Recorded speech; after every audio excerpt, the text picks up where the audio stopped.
Hey, welcome to Corbellic Studios. I'm Corbellic. We're back on a live. We're doing a live right now. This is gonna be my first live right here. So I'm trying to figure some things out. All right, and I'm trying to go with the flow here. All right, so we're good. I just wanted to make sure that we are live. I got my chats over here, so that way I can see what kind of chats is going on, and I also got some other equipment going on. So this is all going to be smoothed out, but this is the first one that we're having, and I'm just ready to go. All right. All right. All right. Yep. I'm reading your comments right now. Audio's good. Everything looks good. That's good to know. Like I said, this is the first live. So, I'm just trying to figure out all the little mechanics, but I was working over these things over the weekend. You know how I like to do things. I kind of like to perfect things and like to have everything be, clear as mud and smooth out. All right, cool. So you say you see me. Look, even the lighting looks good, right? I think everything looks good, right? I made sure that the lighting was right. I made sure that the audio was crisp. I made sure that everything was set up so that way we can have the best studio set up when we're going to be doing live. I feel good now that you guys are here. I mean, come on. You mean to tell me that the only way that you now you're going to start watching my videos from me just doing this live? But that's cool. I'm glad that you're here. That way I'm not going to be talking to myself because I'm always talking to myself and then later on I upload it and then I hope that somebody watches it or catches it. But now we're going to be catching it together. And I feel good where we're just going to be showing up every single day and doing some paintings. Look, nobody else is going to be doing this. We're going to blow this thing up. This is going to be great for everybody. So I'm really excited about it. I got a new camera. I got a new rig. I got everything on here. Some of the things that we're going to be discussing today is some of the things that we always talk about really is how eBay is better than the galleries, how to have your mindset be successful whenever you're creating art, how you need to have a systems in place, how you need to structure your day out. Like right now, I'm gonna make sure that we're I'm going to be going off the timer today. So here, let me set it out to 90 minutes. And then after the 90 minutes, I'll either take a water break or some type of maybe I'll take a break or maybe I'll just keep going and then I'll do another 90. So that way we're doing 3 hours today. And then I should be able to do 20 canvases easy. All right. At least 15 to 20 canvases. I'll just say that we're going to be in that range. And look, if I can do it, you can do it. We're in this together. We're doing this right now. Here, let me click out the time to 90 minutes. I should have done this beforehand so you don't have to hear these annoying beeps, but it is what it is. All right, boom. So here, let me do the 90. And then this one, I just have it blank and then I just cook it all the way up. So at least I know how long I'm doing each painting. And I try to play a game where it's like, how long that I'm doing it. I don't have this started off at 10 or 12 minutes. I start this at 0 and then I let it go up. That way I know how long I'm working the canvas. It's not the end of the world if I happen to go over 10 minutes or so, but I just try to make sure that I try to do things within that time. I'm not going to be too down on myself. A lot of times when I didn't feel good about my art or certain trajectory is when I tried to put certain limits on myself and be like, oh, I need to show up to the studio and I need to do 50. Oh, I need to show up to the studio and I need to do 100. And then I don't meet those metrics. And then what happens? I don't feel good about myself. But then at the end of the day, here I might have produced 30 or 40 canvases that day. But here I put this limit on my mind and I'm like, oh, I don't feel good about where it goes. So like I was saying in our Q&A meeting that we just had yesterday, I was saying a quick thing that helped me progress and help me paint faster is I say to myself, tomorrow I'm going to create 100 paintings. I'm going to create 100 paintings. Now, if I created 100 paintings, maybe not. Most times not. But at least I know that I aim for the stars. What do they say? You aim for the stars, at least you hit the moon. All right. So we're about to start right now. I got all my paint ready. I got my brushes ready. I got my water going. Just drinking a little bit of tea right now. And let's do this.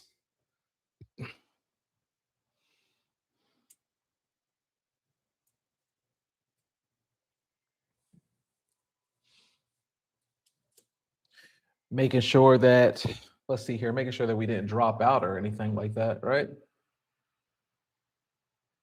We're still good. Let me just check our live chat real quick. Make sure that we're still good.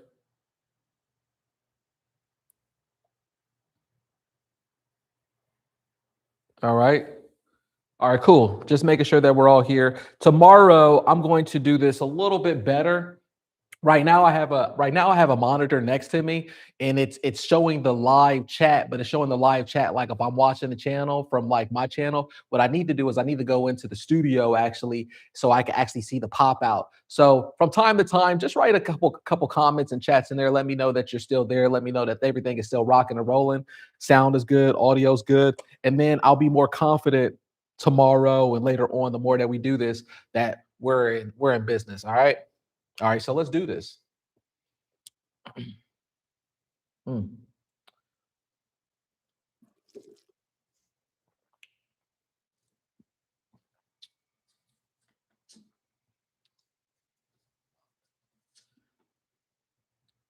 Audio is popping. What does that mean? Oh, perfect. Okay, cool. All right. Here, let me. Oh, that's fine. That is fine. That's fine. I was going to have this a little bit zoomed in. Here, let me try to zoom this in, see if this works here. Does that work? Is it zooming in for us?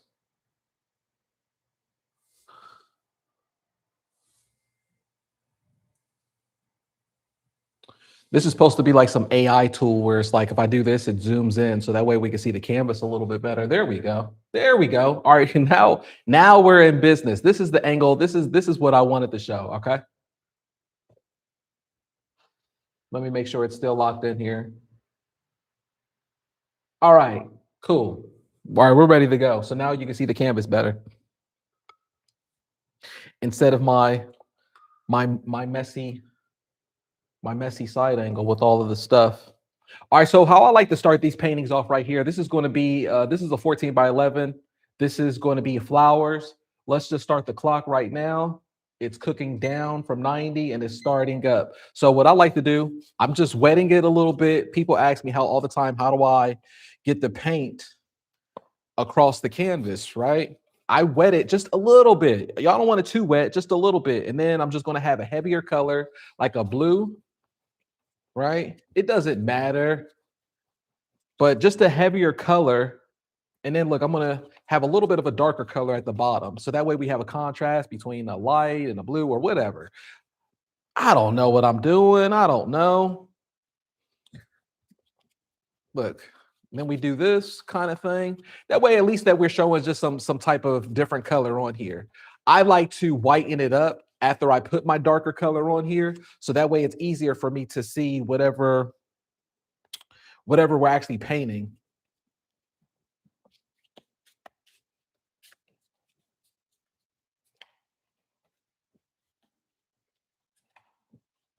Yeah, this camera is fancy. This new one that I got, it's AI, so I can control it. It even does like an auto, so it could follow me around the studio too if I put up like a hand gesture, and it does all that. But I customize it so it can have this perfect angle. So anytime I put the L up like that, it'll just put this perfect zoom of how I like it. This is like the best angle for all the size canvases. So I tested it out over the weekend, different sizes. Now I'm just about to take our trusted heat gun and we're going to dry this off a little bit so that we can get straight into it. All right.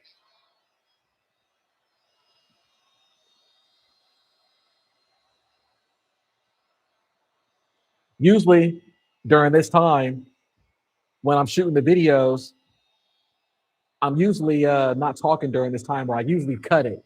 I usually do a transition where you don't know anything between. So normally around this time, I'm like checking my cell phone, or I'm like seeing any kind of messages, or I'm seeing really about the school community, seeing about different coaching or different things like that, seeing what's going on. And then I put it down just so nobody could catch me. Because one of the things that I always preach about, right, is no distractions, no cell phones, no distractions. So I don't want people to see me fiddling around with my cell phone. But it's different, right? It's different. It's different for me. It's business. For you, you're distracted. For me, it's different.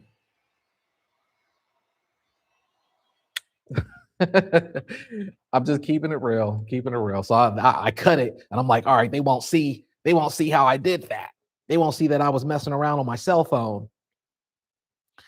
Only reason I say that is because I understand throughout the years. For me, I worked my way up to limit the distractions, even if I get distracted. I mean, I still get distracted too, but I just limit myself to know how to work amongst it, if that makes sense.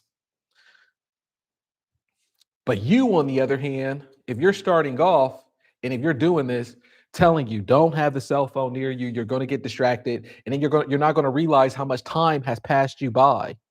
So much time will pass you by, and then you don't realize it until you look at your phone. Or there's even some apps out there. There's an app out there that can record like how many times that you actually pick up your phone, or how many times have you used it.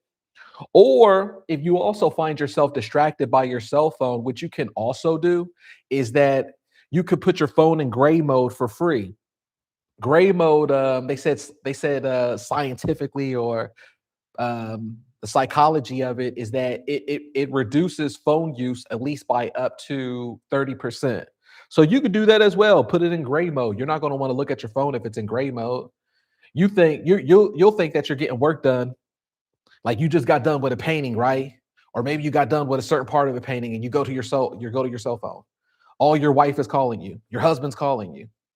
Oh, something happened with the kids at school, and you don't even realize it. And then you drop the phone, and here you already spent time. You already spent time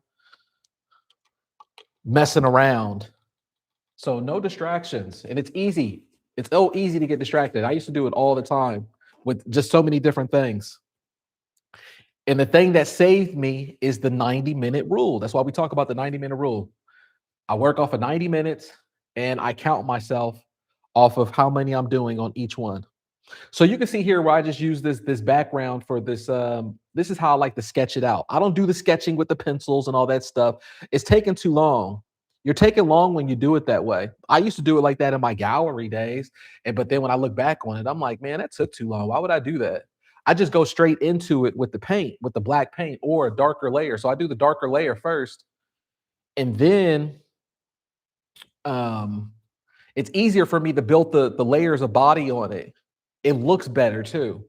So, for example, anytime I start with a dark color and then I do the dark green or dark blue or whatever, it builds on the color that you're doing. If you want to ever make your colors pop, there's two ways to do it. You got to build on a dark color, and then at the very end, you put light color on top of it. That's how you make it pop. I mean, but like I said, I never want to tell people what to do because this isn't an art school. This isn't art class. I didn't go to art school. I don't know what I'm doing. You know better. You know better. You know more better than that art stuff than I do. I'll leave that for you. You're the professional. But for what for what works for me at least, and what has been working is to work like that. I just like building on the dark, but not always either. There's certain paintings where I'll start with the colors actually. I'll actually start with the colors, and then I'll use the darker color kind of like a silhouette effect. Now, right now, I'm really warming up. This is my first painting of the day, so I really don't care how it comes out, what it looks like, or anything like that. I'm just doing some flowers. All right. I don't really have any kind of expectations or notions or anything like that. And I don't really care because it's eventually going to get sold anyways. Whatever happens, happens. A lot of times, even when you're doing studies, you could call them studies, or you could just do warm-ups. You could just say to yourself that they're warm-ups, they're studies, and they're going to get sold anyways.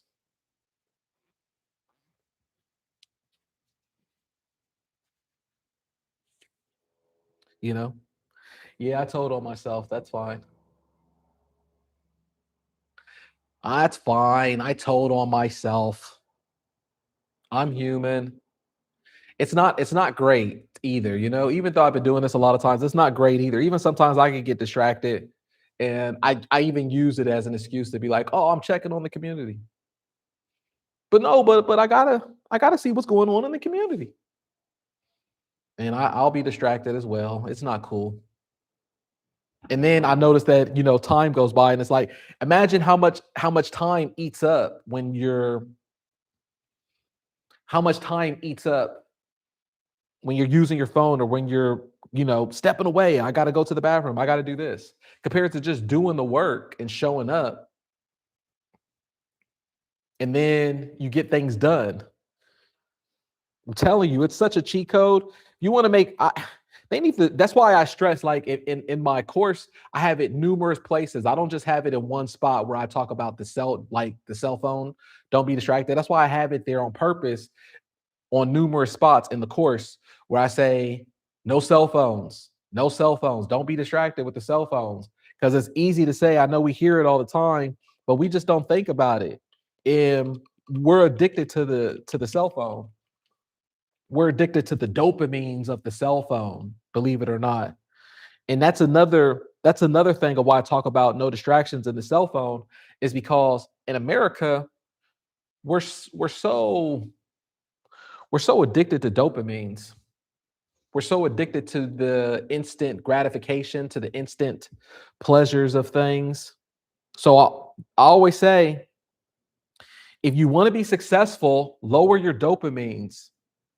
And what I mean by that is bore yourself. You ever notice where it's like they have those guys who are like in prison or something, and then all of a sudden these criminals, they become MacGyvers overnight. Now they know how to be engineers. Now they know how to be like build stuff. They're making lighters out of I don't know, out of toothpicks, and they're making all kinds of things, right? And we're like, wow, how did they do that, right? And the the reason the reason how they're able to do that is because they don't have nothing else to do. They're bored. So the real secret to how to be successful is boredom. We have a problem where we're just so stimulated in America. We have too many things. We have too many options.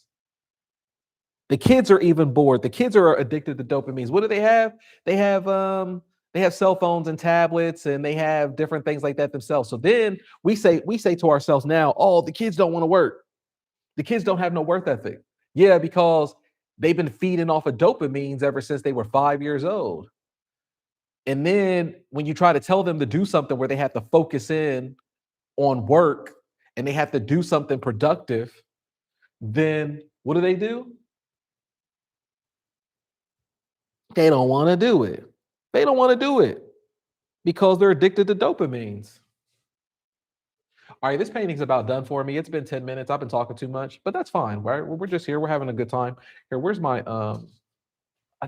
where's my light? My light. Here, let me grab my light real quick. I think it's on the table. Yeah, it's right here. All right, so usually when I get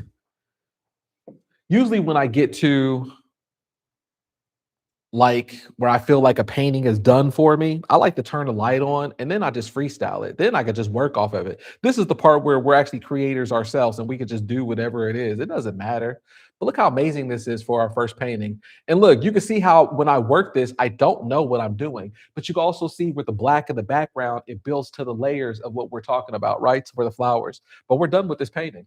And it's only been 11 minutes. Let's go on to the next one. Let me take a picture of it so I don't have to do it later. All of these paintings are also going to be uploaded later on eBay. And some of them might even go up on auction, or they go to the buy it now. It doesn't really matter. And then if they don't sell, it doesn't matter. I cross list them onto Etsy and Mercari. And we talk about how to do that as well inside the eBay platform.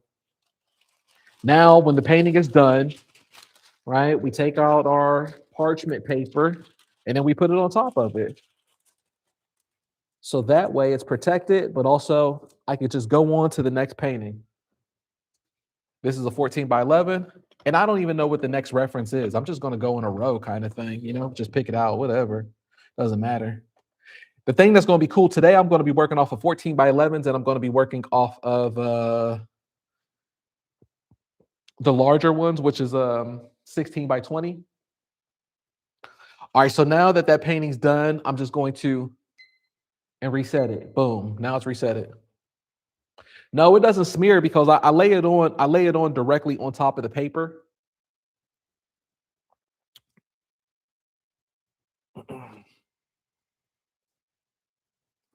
So it doesn't smear at all. Never have a problem with that. All right, let me go to the next painting. And this is a woman. This is going to be fun. So now, since I have my reference, I just zoom in with my fingers, and there she is. She's so beautiful. She's so beautiful. She's so beautiful. She's so beautiful. All right, let's do this. Now I still have a little bit of color that's on my big brush. I only use the big brush. I think this is like a two inch right here. I only use this really to just get that color on there. You can see it's still a little bit wet, and you can see that we still have a little bit of red on there from the last one. But it doesn't matter when it comes to art. It doesn't matter whatever the color is. There are no mistakes. It's just happy mistakes, right? We're just making happy mistakes. Happy mistakes. Look at this. It doesn't matter. And then I do a little bit of blue just for a little bit of contrast, but I'm just going to, you see how I just slap it in there on the sides, on the whatever. I'm not trying to be perfect with it. I'm just trying to get a base because I'm using this really as a structure to, I'm using this as a structure just so I can have it like a gesso where it's not too dry, but also so I can see the background image. So on this one, since I still have this one or the big brush, sometimes I do this, especially depending on what I'm painting. I'm going to paint a little bit of her figure, right? Before I dry it out, because I'm going to take the heat gun out and we're going to dry it. All right, boom. There we go right there. Let's dry it. And then when you have the big brush strokes like that too, it gives it that strong, confident look, like a gallery artist. Anytime you ever see gallery artists, because they use big brush strokes and they're making it seem confident because they don't care.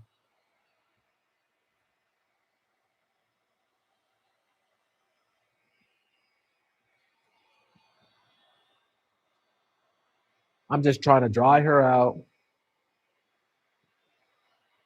It is so much fun. It's so much fun.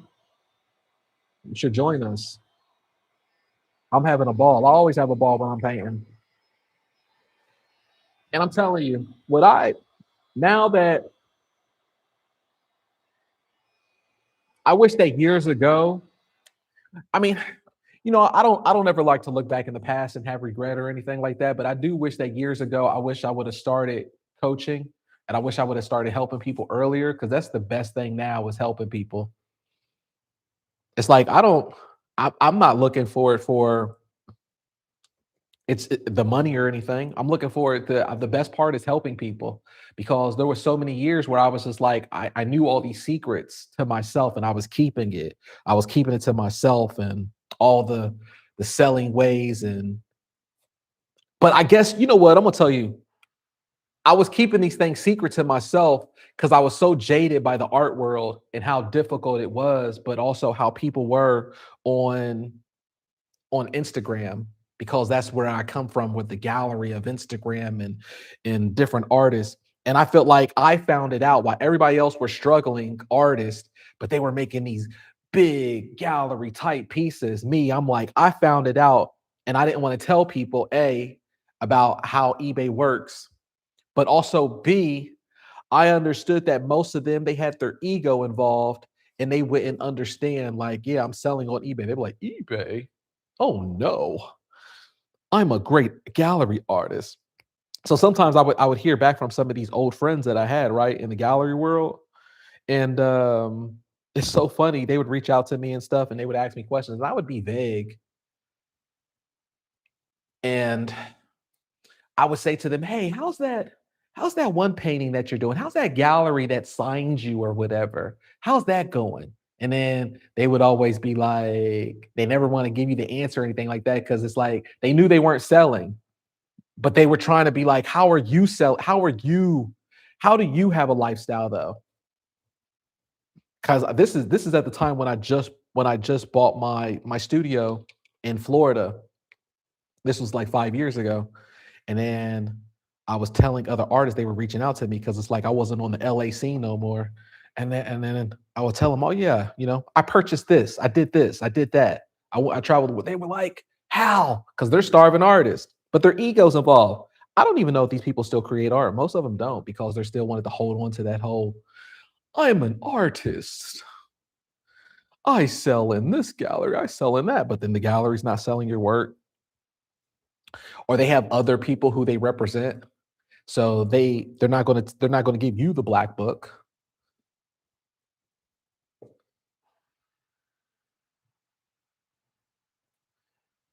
The gallery's only going to represent who their top, and it's not even their top artists. It's kind of like high school. If you remember how high school was, who's like the popular and the most popular and the table and all that, that's how the art industry is.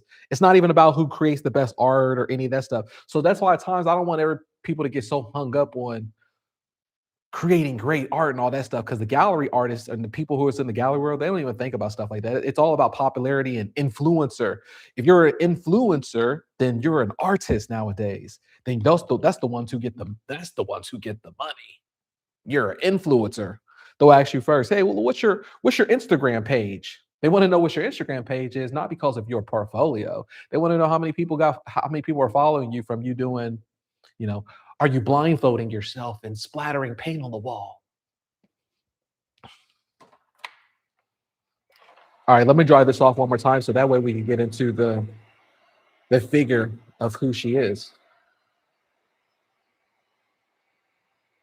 But what I was saying before I put the segue on there, mm, I was talking about, I wish that years ago I would have helped people, because this is the best, where I wish that I could have done YouTube years ago, or instead of Instagram, which is social media, I wish I could have done this social media years ago, where I'm making videos on YouTube and I'm talking to my tribe. Because you'll find more of your tribe and people who really like what you're doing more on YouTube than you will on Instagram. Instagram is like either bots or a lot of fake people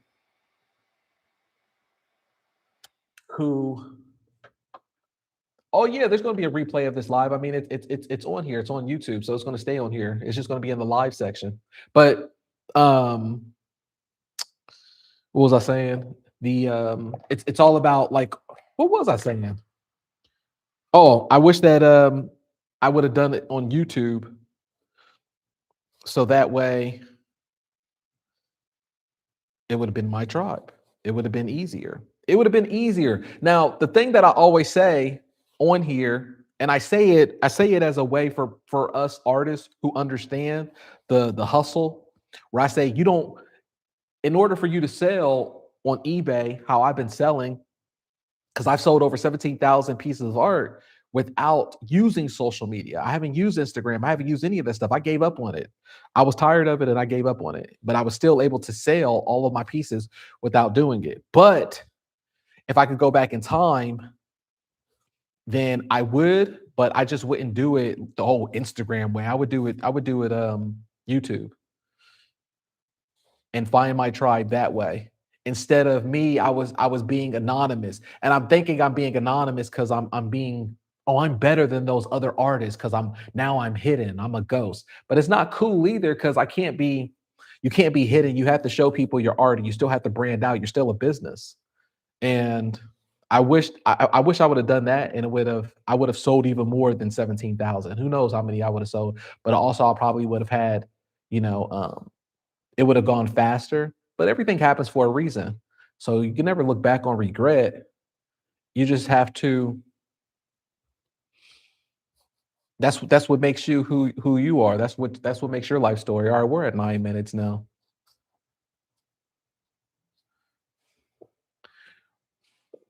Regret is living in the past. Can't live in the past.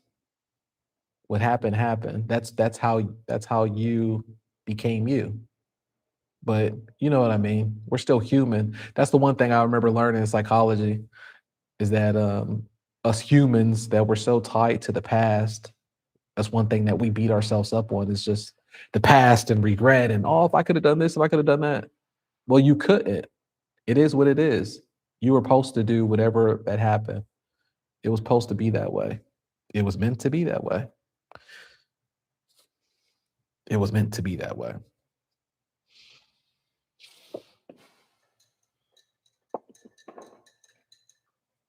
I like doing rough. I like doing rough figuratives.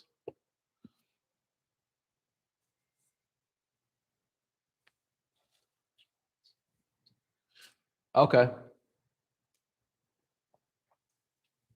Yeah, I'll put the finished one up on the camera. Before I finish this one, I'll go back.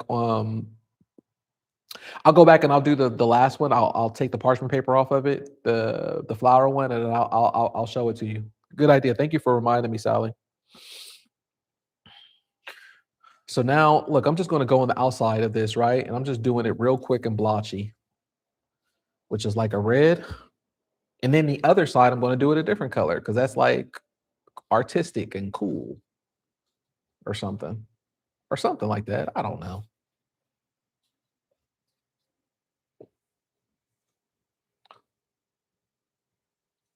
Experience is our ultimate teacher. Ain't that the truth? That's wisdom too. That's just wisdom. That's why it's like I don't care how much education one has or how smart one thinks or something like that. You can't be smarter than most people who are older than you because they have wisdom on their side, regardless of their education or regardless of whatever they might know. You might know something more than them as far as business and math and arithmetic and academics or something like that, right? But the older person has wisdom on you. Anytime I even see like a homeless person on the street or something like that, I'm thinking that whatever the circumstance might be, that person has wisdom on their side. The type of paint that I use is Liquitex. Leering. Exactly. That's a good one. Exactly. Leering. The Leering Center. Exactly. Yeah, right. The Leering Center. All right, this is going on too long. This is 12 minutes. Let me cook it. Let me cook into this one. So now I'm just gonna do like I'll take a piece of white and I'm just getting warmed up, like I'm still getting warmed up. It's fine. Leering Center.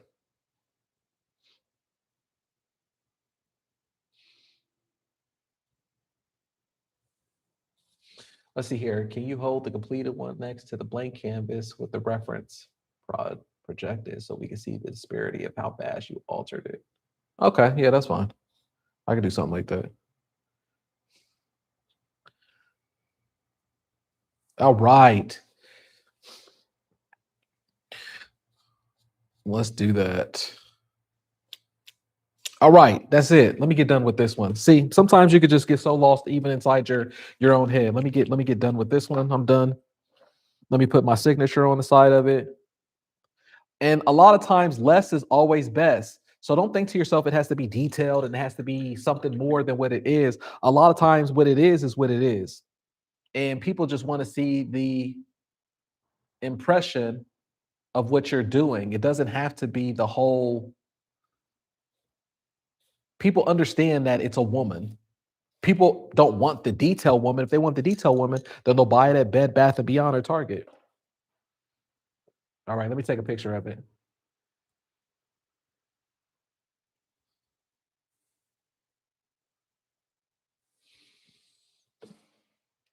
And boom, look at that. Huh? I hope that doesn't good enough. Let me see here. Huh. This is such a late delay. All right, there we go. I just want to make sure where we're at. All right, boom, there we go. Now let me show the flower one. Let me show the last one that we did.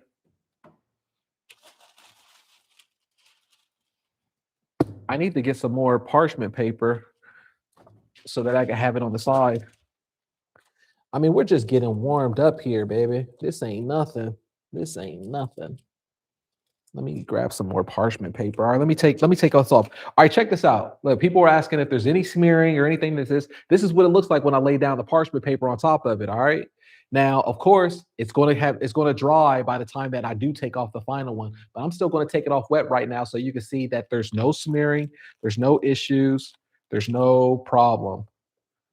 But it's even better when you take it off dry because when it's dry, it doesn't stick to the parchment paper. There's no issues whatsoever. So I hope that you're able to see that. Look, it's still as beautiful as when you and I painted this bad boy. All right. But what I'm not going to do, I'm not going to put this wet paint that was on this parchment paper and put it back on top. Then we have a smearing issue. I'm going to put a new fresh parchment paper on top of this. Let me grab some more 12 by 16 parchment paper. It's just right here. Let me grab it real quick.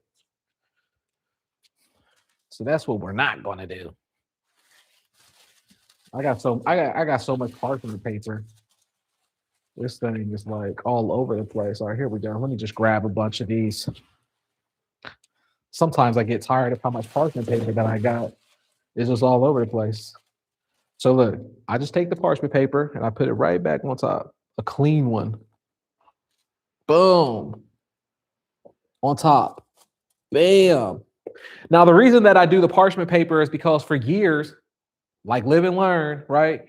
I always stack up first what I used to do, I used to stack my canvases up on top of each other. Dumb, wet paint, like on top of wet. I don't know who does that. And then when I take it off, it would stick to the sides. So what I would have to do, I would have to go in and I would have to paint the sides again. So it's like double work before I ship out. Or what I would do is I also stack them to the side. Like I still stack them to the side now, but the reason I do it is because I put the SKU numbers on the side of the canvas.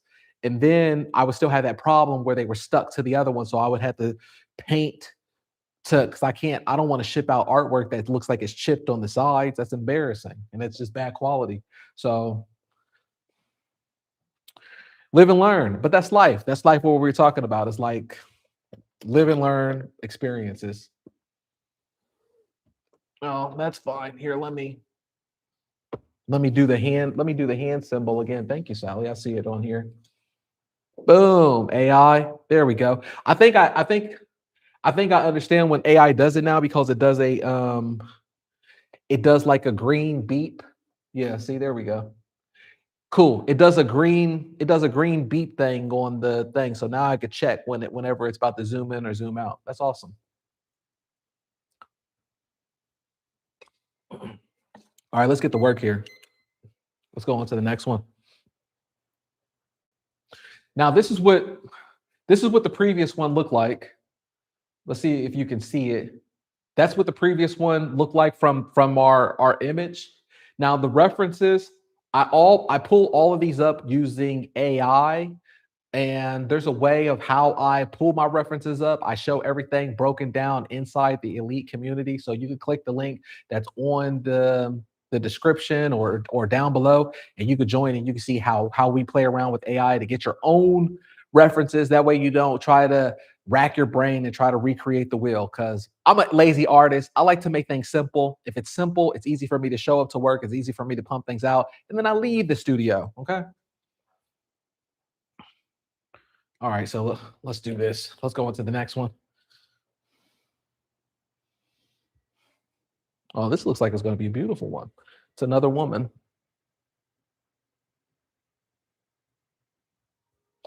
The size canvas that I'm using today, this is a 14 by 11. So I'm just knocking these 14 by 11s out real quick. I'm going to do a light color on this one because I want to see a little bit more of this woman. And I'm going to do this one a little bit fast because I find that the more that you're doing things fast, you're going to find your happy mistakes.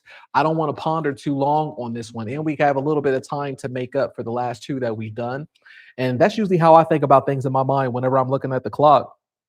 I think if I spent long on a particular painting, then there's some particular paintings on the back end that I have to make up for, and I have to go a little bit faster, or I have to find those happy mistakes. But those are the ones that look beautiful because then you have more confident motions that you're doing. I think tomorrow I might change this lighting and put this lighting here because it's kind of refracting a little bit too much for me on the canvas. It's making the canvas a little too strong.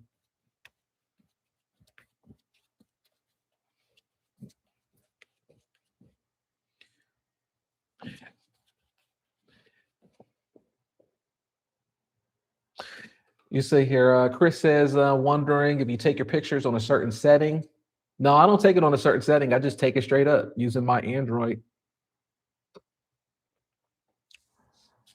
No, this isn't a weekly thing. This is a daily thing. I'm gonna be doing this every single day now because I'm so used to working all the time. I'm so used to grinding and I get bored. So I feel good when I'm being productive. I feel good when I'm working. I'm always thinking of ways to work, be productive. So I feel good doing this. I'm happy about doing this. So this is going to be a thing that I'm going to be doing at least now, Monday through Thursday. And who knows? I might even start adding Friday in there, depending on how I feel and how the reception is with everything.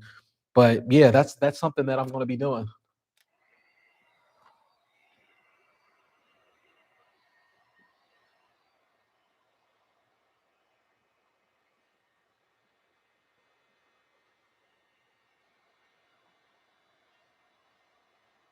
I'm just reading the comments. Tomorrow I'll have more control over the comments because I'll actually put up the dedicated comment section from the studio's side of YouTube. Instead, now I'm viewing it like a normie. Yeah, I'm gonna have the same time. It's always going to be consistent. The reason that I wanted to be consistent is that way I want YouTube to reward me on the algorithm. And I wanted to know that I'm being consistent, but also I want everybody else to know that there's a consistent time of when I do it. It's a scheduling. So it's just better that way. So that way I don't have to be all over the place with people and be like, hey, I'm going live in an hour. Hey, I'm going live at this time. And people will be like, dang, like it's never consistent.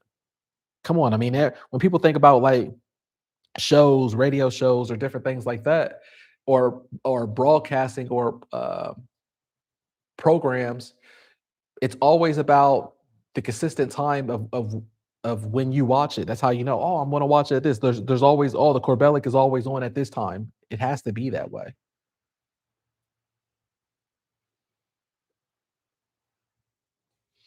Yeah, hair dryer is good too. I used to use the hair dryer when I first started off, but this one is better than the hair dryer. This is like a professional heat gun right here. This one's better than the hair dryer. But I used to use a hair dryer too. It's not bad. It's like the same thing. You can use that as well.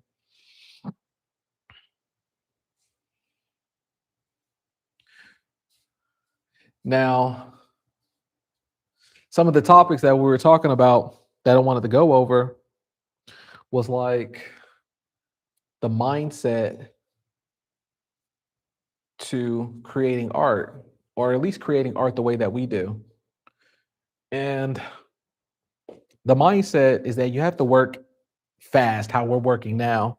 You have to work in speed and volume, but also I think the thing that helped me, even before I started working in speed and volume, the thing that helped me create art or decent art, good art, whatever, that's subjective, is that I would have a passion.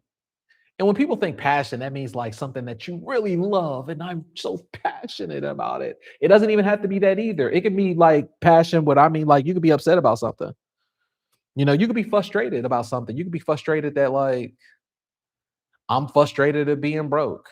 I'm frustrated of I'm frustrated of Instagram or how or it is. What time did the stream start? It didn't start that long ago. At 10 a.m. But yeah, you could say to yourself, I'm frustrated with certain things, or I'm mad about certain things, or anything like that. Usually that's how I feel whenever I create art. Like for example, whenever I'm creating with speed, I say to myself, I'm not going to let eBay take fees from me, for example, or I'm not going to let a reseller get and have an advantage over me, or I'm going to make sure that I have the upper hand, that you're not going to beat me at the game. I'm going to beat you at the game by producing more. Nothing can beat you if you're doing volume, and it doesn't have to be the prettiest stuff. It doesn't have to be the best or whatever, because that's subjective, and we get inside of our own head. I love, I love, I love my students where they'll say, "Man, I finally got outside of my head and I finally created this way, working fast. And these pieces of art that I thought was ugly, these are the pieces of art that people actually bought and they wanted to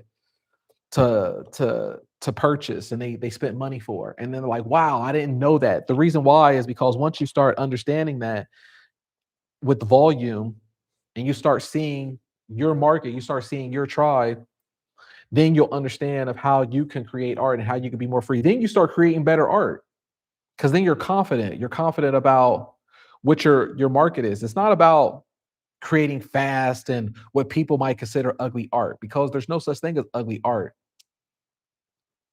It's just creating. And sometimes we could get so caught up in our own head, right? Where we're not even creating because we're so conditioned into I gotta show up to the studio and make pretty art. Now imagine if you keep saying that to yourself. You know how exhausting that is? Like, and we lie to other people and we say, oh, we love what we're doing. But imagine having to go to the studio, and every single time you go to the studio, you have the pressure that you have to be creating Mona Lisas every single time. Instead of being like every time you go to a studio, you have the freedom to just be a child and create, and whatever happens, happens. You can't control what happens.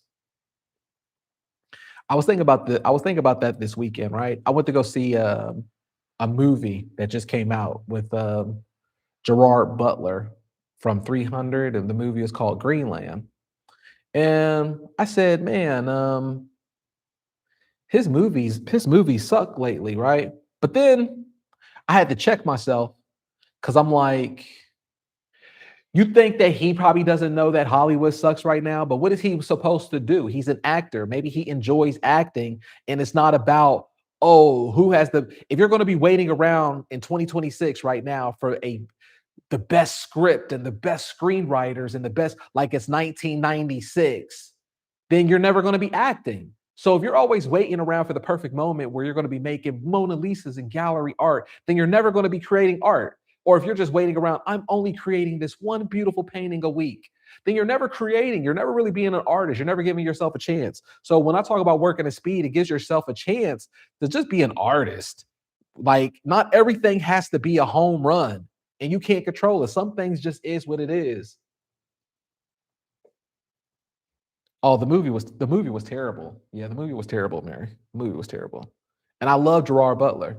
I love Gerard Butler, but the movie was terrible. That's a different conversation. I could go on about that one. But at the same point, when it comes to Hollywood, right?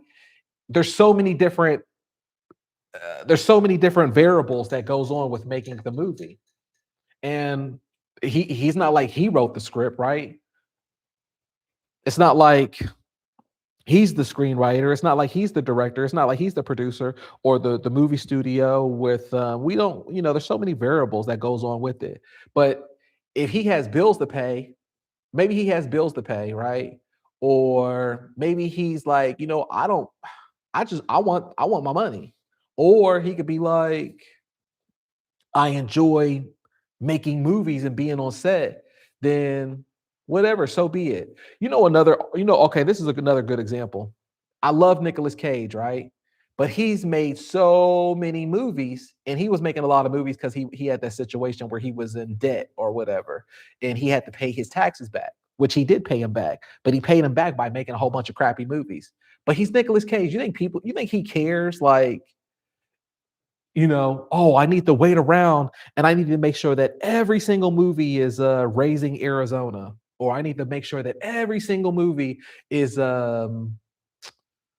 Face Off, or what was that one movie he got an Oscar for? He got an Oscar for the alcoholic movie or something in Arizona, or what was it? Leaving Las Vegas? Was that the name of the movie? or whatever.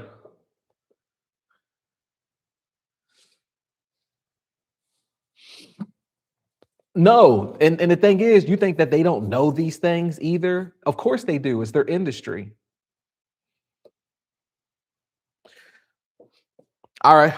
I regret seeing this movie recently. It was the one that I guess was winning awards with Leonardo DiCaprio, A Battle After Another or something. I thought that movie was so bad. I did not enjoy it. Personally, me, I didn't enjoy it. But I guess Leo was recently saying that Hollywood is pretty much dead and the movies is like people don't enjoy going to the theaters no more, yada yada yada. I don't know. I'm not listening to him. But you think these people who are in their industry, they don't know that the script sucks? You think Gerard Butler didn't know the script sucks and that is whatever? But he's like, I'm an actor. Just like the same thing with us. We're artists. We're all creators. I always say that we're all creators, anyways. But what are you going to do? Are you going to say that you're not going to collect a paycheck and you're not going to? I'm too good to get a paycheck on eBay or on this website or whatever because your ego is thinking that 1996 is coming back. I'm telling you, the world before COVID is not coming back. So get it out of your head. If you look right now, galleries are dead. Galleries are closed.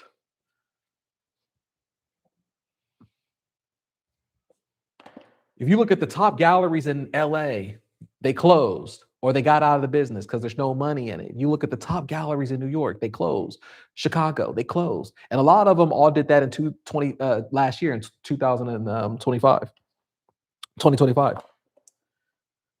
because there's no money in the game and they can't keep pretending of what it was like it's the 90s. Those days aren't coming back. And the other people who are trying to be so involved in it is because of the ego. Instead of, do you just want to make money then? And how about you just make the money? And you can still make the money, but you can also still feel like you're an artist. All right, look at this. We did this together, huh? Look at that. What do you think about that one? I think she's beautiful. All right. I think she's beautiful. I love her. It's going to look great. Let me take a picture of her real quick so I don't have to come back later on and take a picture of her. Boom. All right. Put parchment paper on top. She does has pizzazz. She has pizzazz. All right. Let's put up another 14 by 11. See what's next. Sometimes what I would do is I would do like, if I had a certain theme, I would probably do 2 or 3 in a row, and then I would go into another theme. I don't want to keep doing the same thing or the same palettes. You always want to change it up. Well, yeah, that's different. That is true. And we in your country we have rich Russians. What country is that? Is that in Russia? Of course, that's different. That is true. Yeah, an American market is like that. I don't know about other market what it's looking like right now, but it is like that in America, where it's just it's yeah, the market is bad here for American art. Well, at least in the traditional way. But then also too, I don't know what country you're from as well. When we're coming from, oh, okay, because exactly, you got that right, Mary. Yeah, Russia has invested in their country and their infrastructure, and we send our money to other countries, and we have tax fraud and we have other fraud, but that's a different conversation. We have all kinds of stuff, and then they expose it, and then people get mad that it gets exposed, right? Crazy, crazy, crazy world we live in. So see, those are the type of things that I think of when I paint, because I can't control those things, but what I can control is me showing up and being like, all right, you want to take my money? You want to inflate my money? You want to have interest rate go this high? You want to have everything where my dollar don't mean anything anymore? Then I'm going to flood the market where I can, and I'm going to get my money. I'm not waiting around for some golden unicorn to come by like it's 1996 in the galleries, and I'm going to be selling artwork for $20,000 and all that stuff. I have done that before in galleries, but it doesn't work that way anymore, especially in America, and especially since in America it got exposed of the galleries where they were doing money laundering, because most of them were. All right, so here Let's do this one right here. This is going to be a quick one. Let's put the timer on.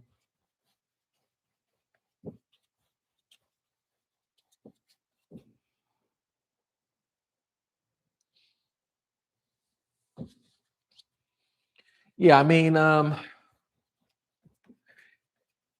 yeah, we have to. It says we don't take care of ourselves. Yeah, we have to.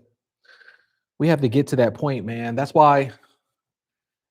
That's why there was a sovereign wealth recently created, so that way Americans could be like Dubai.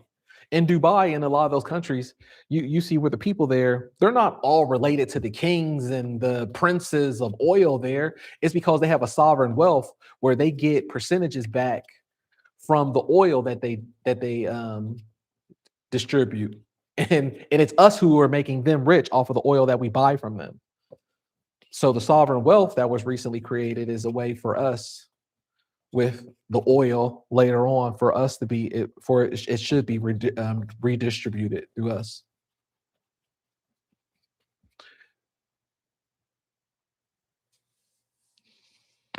That's awesome to hear. I had to look into more of that with Cyprus. You're putting me on game here. These are things I haven't heard about. All right, let's dry this off.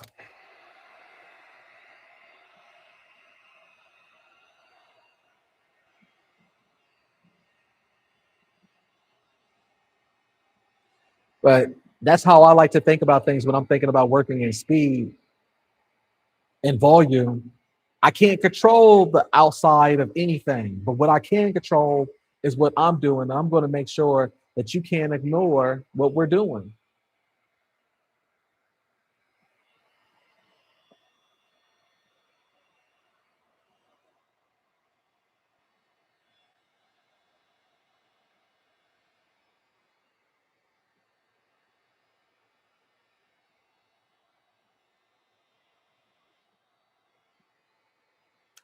You didn't get here too late. I've only completed 3 paintings over here, talking too much, but no, that's fine.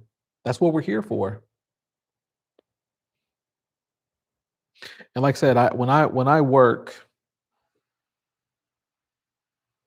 I have in my mind of what I'm going to do, but I don't stress myself about if whatever it is. I just work the time. I make sure that I work the time. The time is the most important thing that happens when you're creating in volume. Is just make sure you work the time and there's no distraction. Anything inside and outside of that, I don't really care.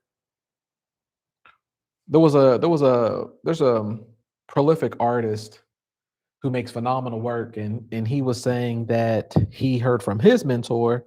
He was like, just have a routine of what your time is, your schedule, when you clock in, when you clock out, and when you're working, that you're dedicated to the time.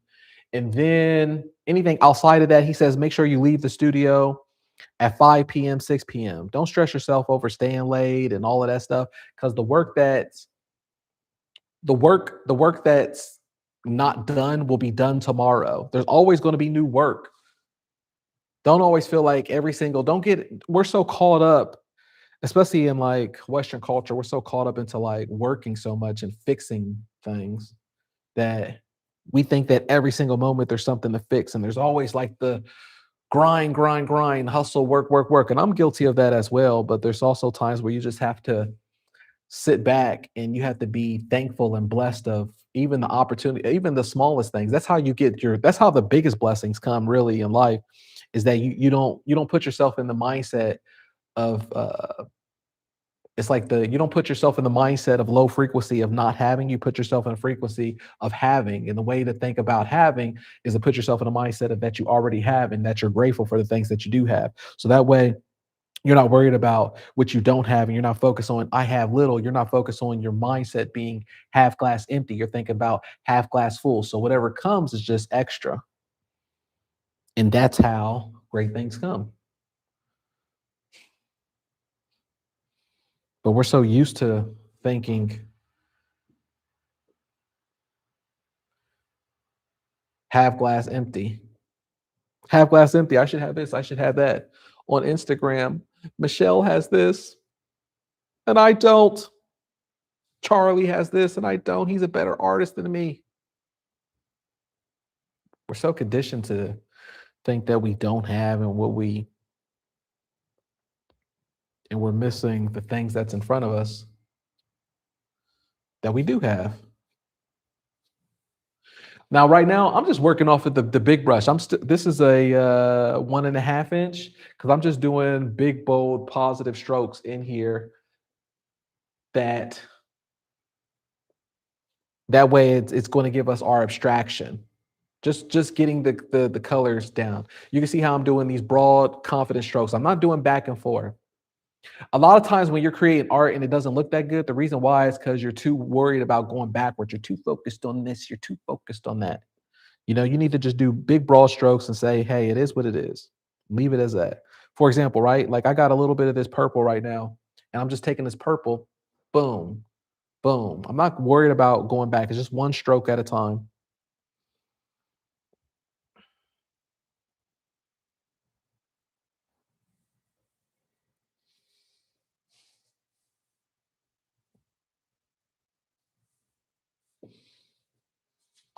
You're loving this one? Which one are you loving? What I'm talking about or this painting?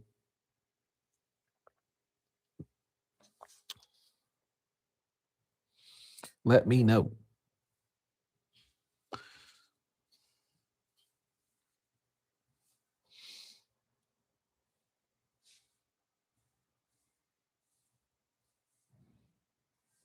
Oh, okay, the flower. Yeah, I love doing these as well. See, because there could be nothing that goes wrong on this one. There's no rhyme or reason. I don't even need a projector on this one, but I just use it as a confidence tool, just as a roadmap. And the reason why it looks so good is because I'm using the big brush instead of the small one.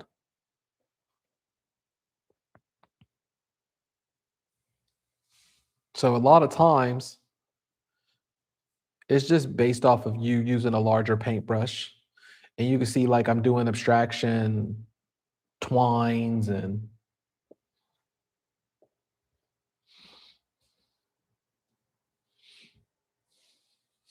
because remember, someone's going to love it. Someone's going to cherish it. It doesn't have to be right because there is no such thing as right. When we think about art and people are thinking about doing things right, we're thinking about academics at that point, and that's just boring.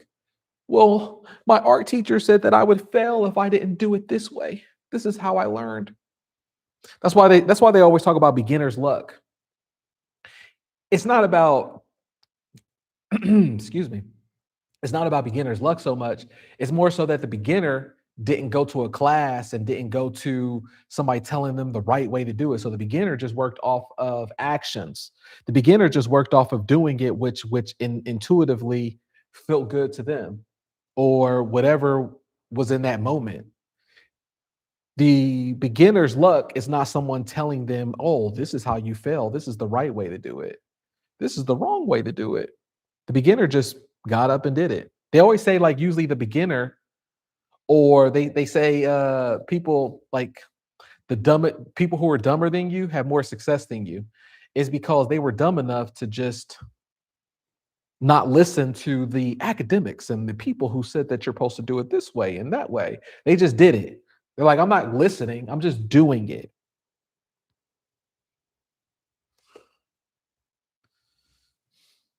And I think that's what I always try to exercise that, and I reframe into with either my art, my career, my lifestyle. I always think like there's always going to be people who tell you what worked for them and what didn't work for them, and then you're going to try to vibe off of that and go into that way. Oh, well, it didn't work for them and they know better than me. They're better than me. Like, don't think like that to yourself. Like, no one knows better than you on things.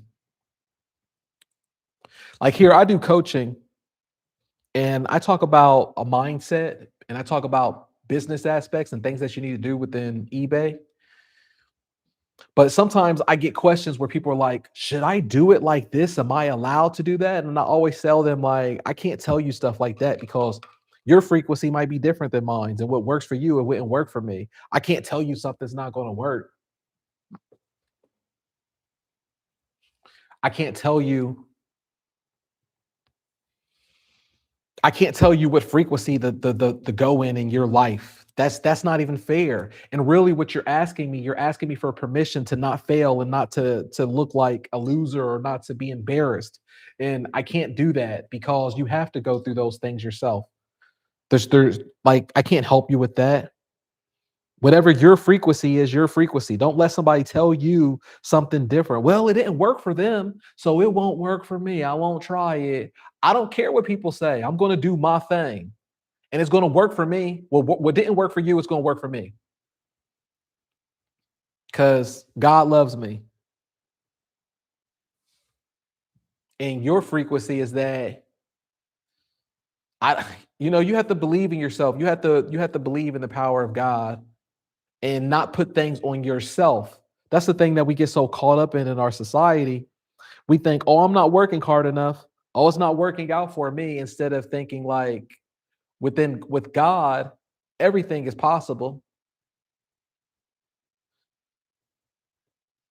The impossible is possible. And if you have that power on your side, then it's not about you and what you're doing. It's not about your ego. And as long as you're showing up and doing the work and you believe in yourself and you believe that in the power that you're working through God and God is within you because we're all creators, then it always works out. I don't know. Does that make sense? Instead of being like, well, this other human told me that it wouldn't work out for me like that. Can't listen to what these people say. Humans don't want another human to do better than them. So they're going to like throw your energy off. And it could be your husband, it could be your wife, it could be your sister, your cousin, it could be whatever. Unfortunately, because it's humans. And it doesn't mean that they're awful people. It just means that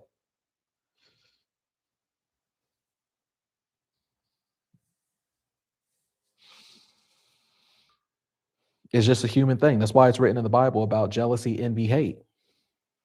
Because these are the things that are just instilled in man, and you have to be careful of that. And then it could also get inside your psyche, right? So you have to be one of the things I talk about when I talk about manifesting your reality in whatever life that you want to be. The best way how to say it, or one of the best ways how to say it, is that you have to be a time traveler of sorts. All right, look, this is another one. Let me take a picture. And when I say be a time traveler, what I mean is that whoever you want to be, or whoever the image of your life that you will want to be. Look at this, huh? Isn't that beautiful? We did this together. It's so much fun. Whatever lifestyle that you want to be, or whatever life that you want, don't think of your reality of whatever it is now. Live of who that person is in the future, of whoever that person is that you want to be, or whoever you are in the future. No, be that today. You have permission to feel that way today and to do that today.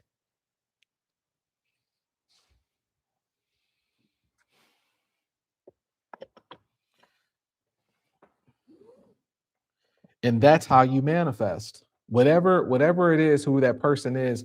Oh, I wish I could be that guy I see across the street who wakes up early in the morning at 6 a.m. and he goes jogging in the morning. He does this, he works out. Or I wish I could have a great relationship where it's with a woman like that or a guy like that. Or I wish I could have friends like that. Who okay, then what does that person look like who has those type of relationships?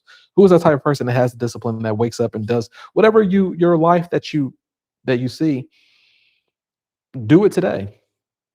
Be that, and that's how you manifest it. Be that. You have to be a time traveler. All right, let me do this.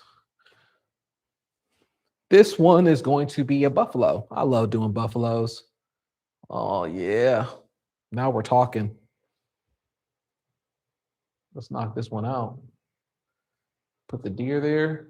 And like I said, I get these references from AI, but I just how I put the prompts in there of how I want it. Are we good? We're good.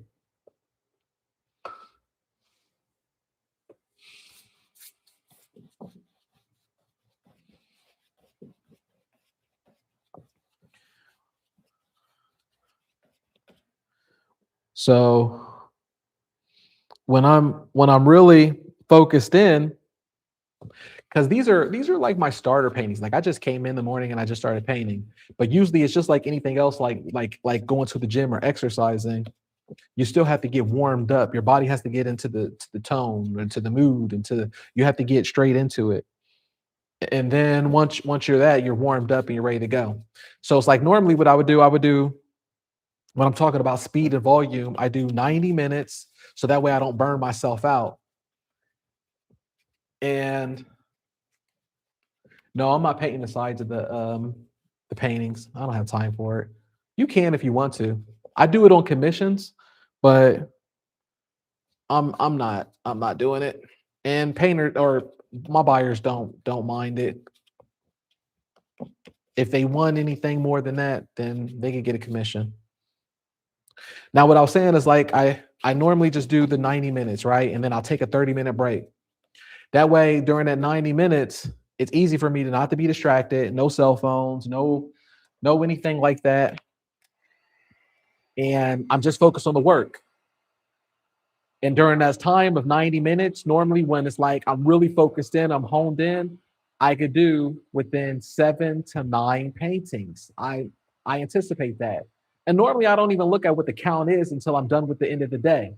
Now, me, I do this full time, right? So if I'm doing it full time and I know I'm at the studio until either 6 a.m. to 6 p.m. or 7 p.m., then that's what I do. And I'll have like an hour lunch break, but I'm focused on that. That way there's no excuse for me not to get the things that I want. This isn't for everybody.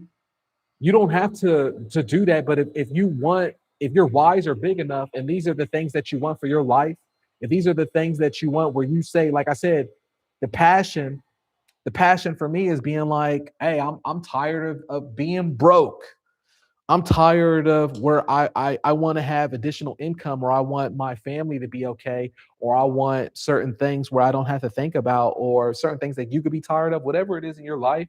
Write these things down, implement it, and then you can have the passion of where you show up to work. Because we make so many excuses. The brain, another thing I learned in psychology, the brain is always going to choose the easiest way out. Make sure I have my timer on. It's always going to choose the easiest way out. The It's always going to make the best excuses. Your brain is going to make way better excuses than what you can fight against. But the thing is, once you could train your brain as well that you're more stronger than the excuses. Once that you show up and you prove to yourself that what you're doing, and then you'll know that it's just noise.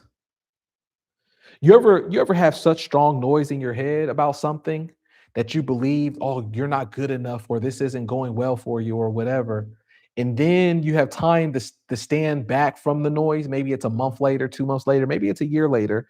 And then you look back on it and you be like, man, that was just noise at the time. But I listened to it, and only if I would have kept going. I was doing so good.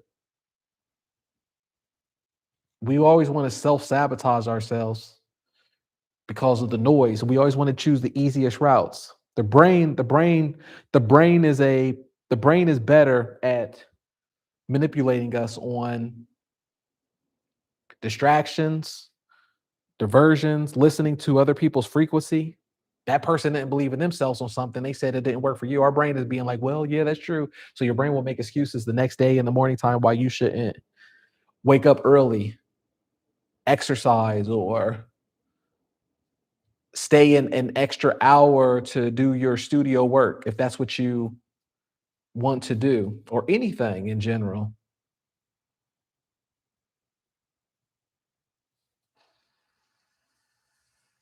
So right here, I'm just doing our black right now. Sometimes I do it, sometimes I don't, but I'm doing it so I could build up the base on when I do the colors, and then it's going to be really, really easy for me to get done.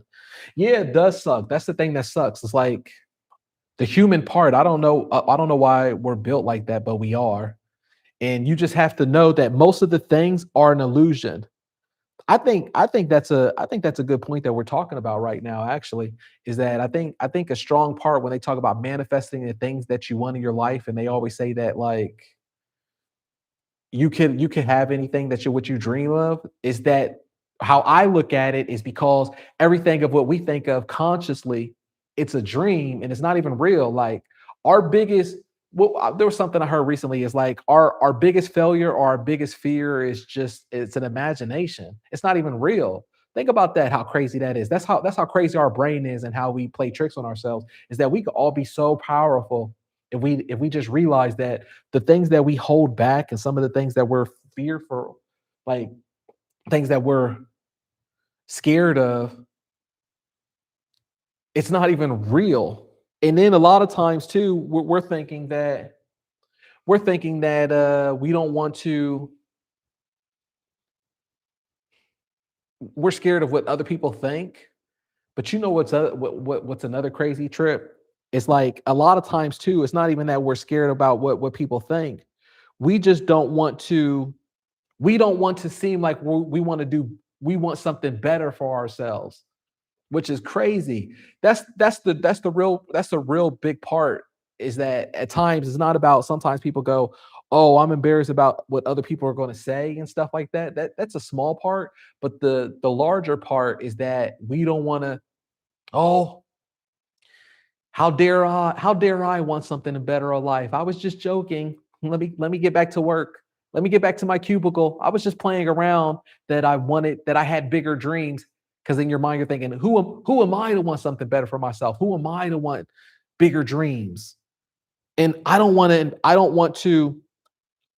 to be the black sheep of my friends and family by ostracizing myself from um ostracizing myself by being different than them. What if I lose my friends? What if I lose my friends because I'm wanting something better for myself? You know, we get caught up into that as well, which is crazy.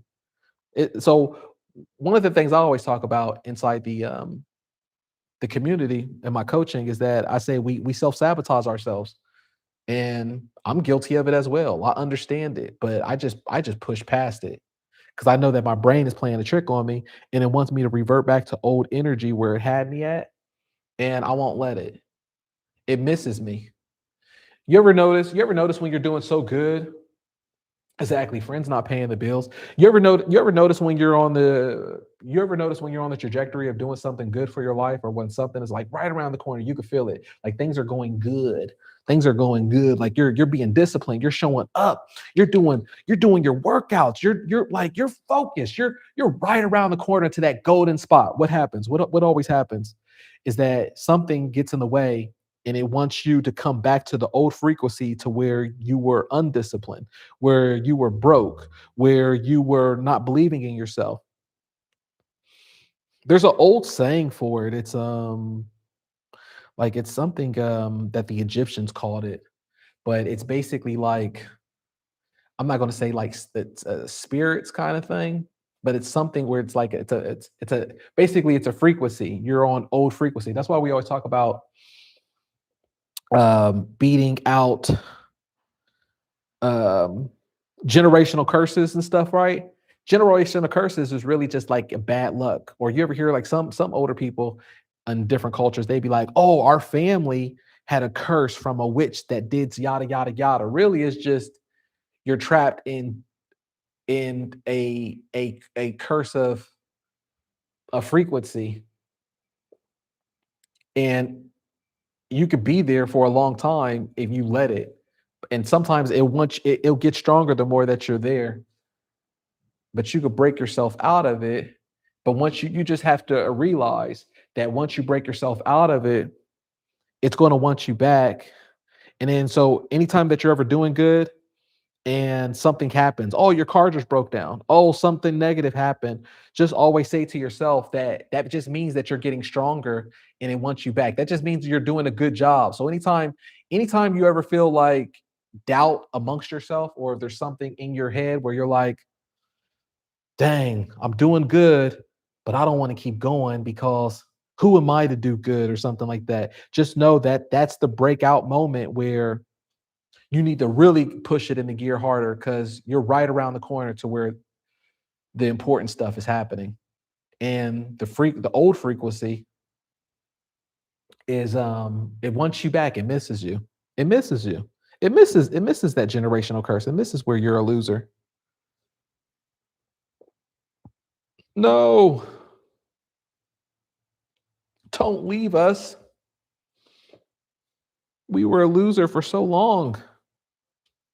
We miss when you didn't believe in yourself. Just come back. Don't you want to hang out with your old friends and family that are sitting on the couch and they're watching TV? Or how about this? You ever have any friends or family where you're working or you're going towards your goal and then someone would say to you, "You're working too much. Oh, you're going back to your job? Oh, you're going back to the studio again? You're still painting?" You need to watch that stuff. Pay attention to it. Because if you don't pay attention to it, there's way too many people in the world who don't pay attention to it. And then they subdue themselves into those situations. And they're like, "Huh, you're right. I'm going to stay with you, honey. I'm sorry to make you feel insecure about yourself." Like, imagine, for example, you want to go to the gym and you want to look good. And then your boyfriend, your wife, or somebody's like, "Oh, you're going back to the gym again? Oh, you're right, honey. Let's just lay in the bed. You're right. I'm sorry. I didn't mean to make you feel insecure about wanting to do better. I'm sorry."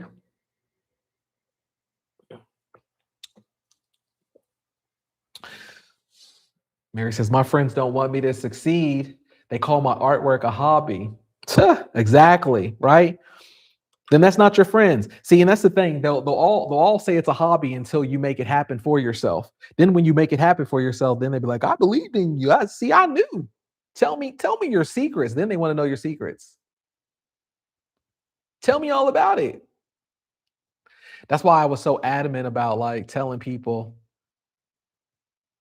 how I was selling work on eBay and how I was making money for myself and making it work because I knew that everybody else wasn't. And I'm like, I'm not gonna help you.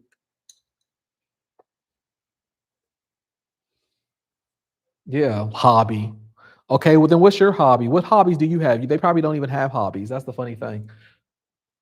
What hobbies do you have? Nagging your husband, being negative. Like what hobby do you have then? What I mean, I don't get it. Hobby. And then they think it's a hobby because they don't personally see the money behind it. That's why I also tell people starting off when you're selling on eBay. I mean, you could just have it be anonymous and private until you have the money come in, and then when you have the money come in, then they're your friends again, and they believed in you. Now, the reason I like saying that, for example, is because remember we were just talking about frequencies, right? And about other people's frequency and about their generational curses. Their frequency and their generational curses can influence you, even if you know it or not. So, what I would do anytime that I had any kind of major business plans, or anytime that I was doing something that I knew it had to be based on my choices, I didn't tell anybody. And then when I finally made the decision to do whatever I need to do for my business, or if I was even like moving, or if I was buying a studio, or whatever I'm doing, right? I wouldn't say anything to anybody. I'm doing this because I understand how humans are, where even if they are someone where they actually genuinely love you, they're still human, and they'll say little things that the energy could affect your energy of what you need to do on your business. You need to have it on your energy. And they'll say something, or they're even if they don't say nothing, their energy could affect your energy. It's kind of like giving a 2 weeks notice, right? Or something. It's like they'll try to throw off your success somehow. And then or even if they don't say anything to you, Don't you understand that them saying something about you behind your back to another family member or somebody else, that energy could also affect you because they put it out into the universe. Even if they don't say nothing to you, they could be like, oh, or they hear your news and they could go back and they could talk to their family member or they could tell somebody, they'd be like, well, they're doing this business thing or they're doing this move. And just by that, by them saying that, it could affect your energy and your frequency. So a lot of times it's best for you not to say nothing at all. That's why I didn't say anything for a long time about like Instagram, or I didn't put anything out there. Is because I didn't want my frequency to be disturbed by energy that's not pure and that's not needed. The only time that I feel confident about doing this and about coaching people is that I knew that I've already made my money. I've already done my sales. My energy is protected. I've already done the things that I need to do. But they will throw you off. And then check this out. I'm gonna tell you something that's a trip, right? Then when you come out and tell them about something that you've done, right? Like, hear me out. This is the important part. Then let's just say you make your business decision or you did your thing, right? And you already done it. You already made your decision. It's already done. Like, you just tell them, like, you come out and say, hey, you know what? I did this thing.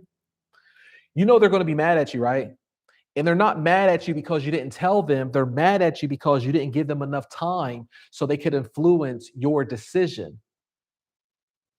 Let me say that again.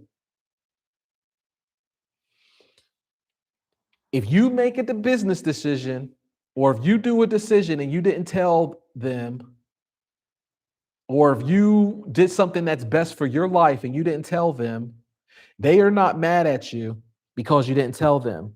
They're mad because you didn't give them enough ample time to hate on you and change your decision and to influence your mindset to not believe in yourself. That's what they're mad at. Now think deep on that and tell me I'm lying. They're like, how come you didn't tell me in time? So like, really, they want to be like, so I could have talked, I could have said something.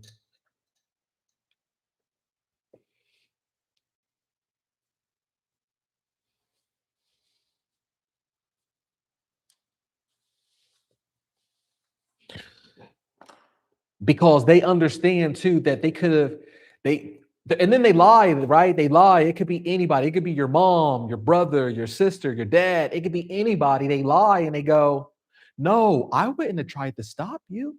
I wouldn't have said anything different. I just wish you would have told me. Nah, nah, nah. They wish that they had a chance to throw you off. Because what would they do? Every day or every other day, they call you, right? What are they going to ask you? They're going to ask you about your business plan. Well, did you hear about that thing? Is that going to go through? That throws your energy off. You don't need nobody questioning because really they're not being sincere in it. The whole thing will throw it off.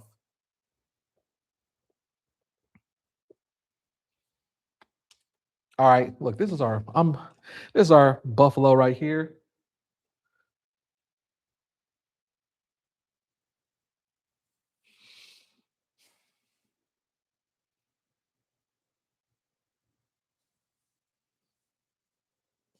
Boom. There we go. Let me write my name on it.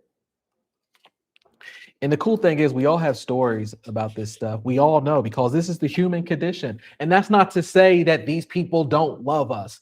And that's the thing that gets separated too. Like, oh, like it doesn't mean like these people don't love us. It just means that they're human and they do these things. Humans are weird. So you just have to be successful, you have to know how to protect your energy, how to project it. Look at that. Beautiful. We did this together. That's fun.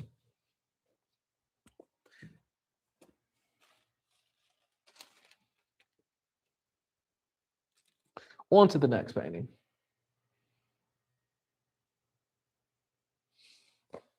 Let's do this figurative one real quick so I can make up for some time. The next two paintings are going to be pretty quick so I can make up on some time.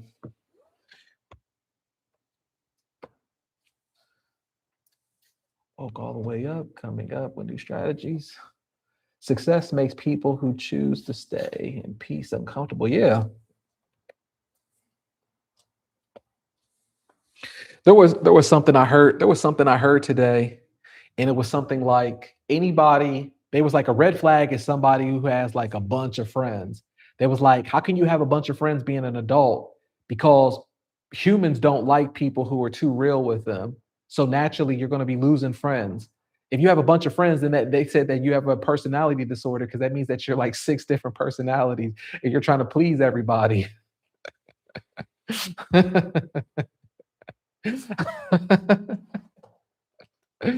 thought that was so true. You old people pleaser. You people pleaser trying to please everybody. So you got all these friends. How can you have all these friends? Like people don't like people who are too truthful and honest.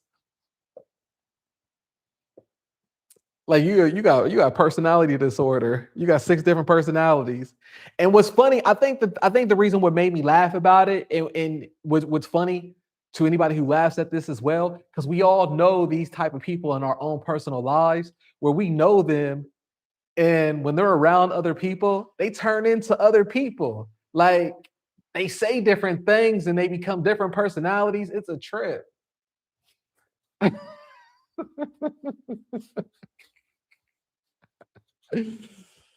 I'm telling you, after when I got away from social media in 2020, or at least Instagram and Facebook, it's just because I just couldn't with these people. I just couldn't. There was just too much fakery going on, too much stuff, too much. I seen everything. And then it just eBay has been such a blessing to my life. God has blessed me so much with eBay, where it's like eBay, I can sell so much art and I don't have to play the Instagram thing. I don't have to play the fake LA gallery party events, exhibition. I don't have to deal with like the people all like that. I could just make the art of what I love doing. And but how dare you say that? How dare you say that? You should you should be a people person. That's what people will try to say to you too when it's like when usually when you're highly intelligent, you don't deal with people all like that. And people go, "Well, how dare you say that? You should love dealing with everyone." Like, no, because they'll eat up your frequency and then you'll realize you're not successful.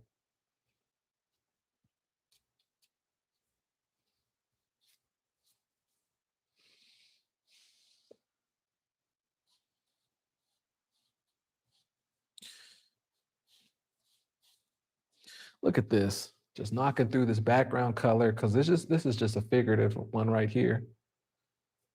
We're just getting the woman's figure.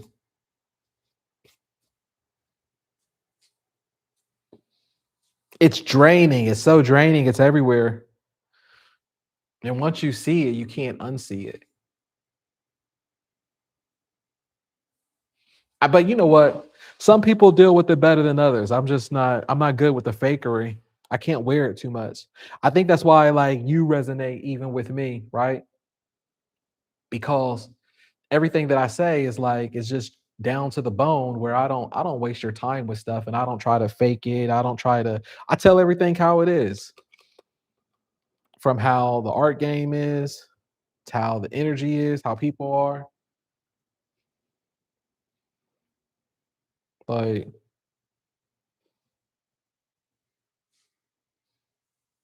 I don't have time. I can't do it. I used to even when I was a kid, I had a problem with the fakery. Everybody would be all fakery around me. And then if I brought something up, like if somebody, like I would notice a lot of people would be like, when I was growing up, you remember growing up, like you would notice that adults would be lying about, or they would say certain things about other adults. They wouldn't like it or something, or they don't like them. And then maybe you didn't say it directly, but maybe you had some kind of presence of that. And then they get mad at you because you told the truth, and you be like, "But you said that. You said that about them, though, behind closed doors. I'm confused here."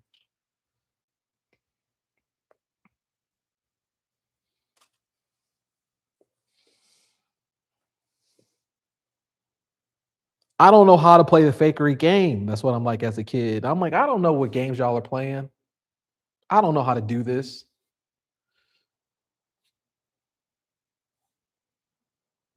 But then when they see these people, they be laughing and smiling, and then behind closed doors, how dare them? They think that they're going to just they think they're going to do better. They're not. That's how people be talking about you. That's why I love telling people, like, don't say anything to nobody, right? Like, do your eBay, right? And this is great for people who already have jobs. Like if you already have a full-time job or anything like that, and then we all know that coworker, and then they're going to be looking at you side eye when you start showing up to work with the new clothes, maybe the new car. You're going to be glowing, and you know why? It's because they know that your job does not pay enough to make them glow. They're wondering, hold on, where did this extra income come from? Because you're not telling us. See, most people in the world now, in order for them to be successful or enable for them to transition somehow, they have to tell other people about it. Hey, join my Facebook group where I'm selling jewelry and crystals. Right? They have to do something. And then the coworkers, they know about it. They're laughing at you. They act like like y'all are friends or whatever. They aren't friends. And then they see that, hold on, why are you shining? What's going on? Then they want to be in your business. What's going on? Don't treat these people like they friends all of a sudden once you get on and once you start making the eBay sales. Remember, just be like, don't say nothing. They're gonna think that you're selling drugs on the side. What's going on? I need to know what it is. They don't need to know what it is. They just want to know a way how to stop it. Imagine, I mean, you're going into work. Once you start going into work and you're making more money than your boss or your manager, and they see that you're being more successful, that's a problem. That is a problem.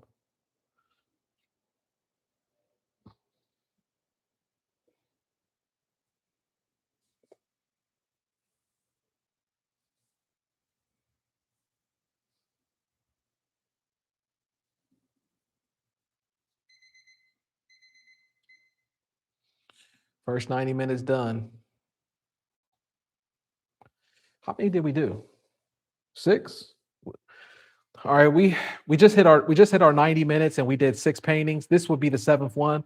Like I said, I like to do within 7 to 9 paintings in the 90-minute block, and that's fine. That's fine by me. And then it would be even faster because we're just talking, we're having a good old time. It's fine.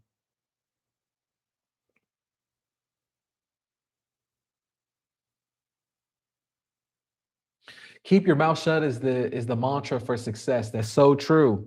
I'm gonna tell you, look, there's something I seen. I was watching this artistic or this docu series. What was it? It was like one of those biopics or art biopics. I remember it was 20 years ago. And I never forget this. I never forget it. And me, when I watched it, I was in my early 20s. And at the time, I mean, I wasn't even as enlightened as I am now, right? Like I'm still a baby. But I remember I'm watching this biopic, and it was on the singer Muddy Waters, which is a blues singer. And Muddy Waters, there was this time I wasn't even, I'm telling you, I didn't catch anything else of this biopic, but I did catch this moment. And I mean, Muddy Waters was doing blues stuff, you know, so many years ago, but this just is a proof of the energy of the universe. All right, let me get to the point already. So in the biopic, he was saying that he learned anytime that he had good news to keep it to himself, because if he didn't, it didn't happen for him. He said he would be so excited to tell people about something good that was about to happen or something good that is happening, and it wouldn't happen for him. And he said that he had to learn. So what he would do, he said people always noticed that he did this. He would always tap his lips, and people would wonder why he tapped his lips. I think I got paint on my lips. But he would say they would wonder why he tapped his lips. And he said the reason that he tapped his lips is to remind himself, don't say anything. Don't tell them what the good news is. Don't tell them about the contract that's coming. Don't tell them about whatever. He had to do that because it's not even about the people that you're telling, it's about it going out into the universe and it not working for you because you were so quick to put it out there. Don't put it out there. Keep it to yourself. And I never forget that. For some reason at that time, it just resonated with me because I knew that there was certain things in my life at that time. I was starting to learn at a young age at that time, but the energy, like I said, I was in my early 20s and I was starting to learn energy about certain things that wasn't working for me, but it should have. Because I'm like, why isn't this working like it is? It's such a simple concept. It's such a simple thing that I'm doing, but how come when I say it, it doesn't go that way? And I'm like, and then when I heard him, it made sense. And everything that I've ever been successful at in life, I don't talk about the car. I pull up in the car.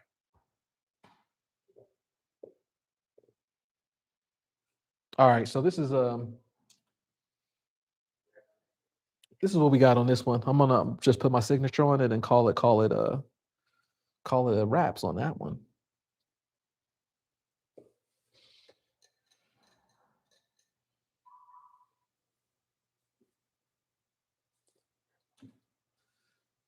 I lived in Tennessee almost 10 years. My business is mine. That's awesome.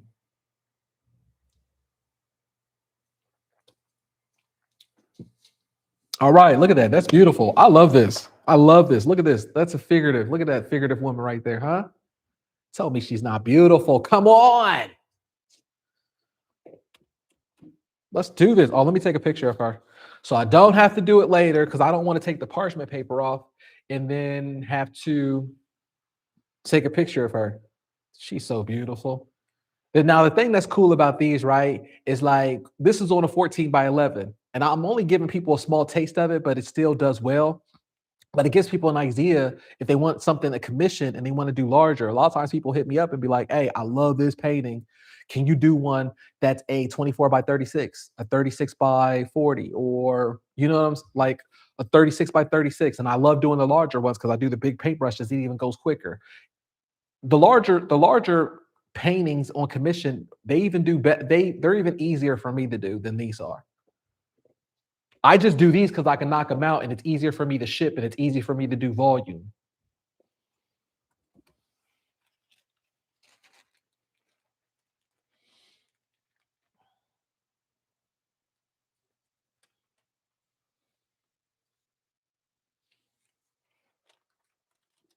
Yeah, if you're going to be doing larger ones, like at least larger than 16 by 20, make them all bins.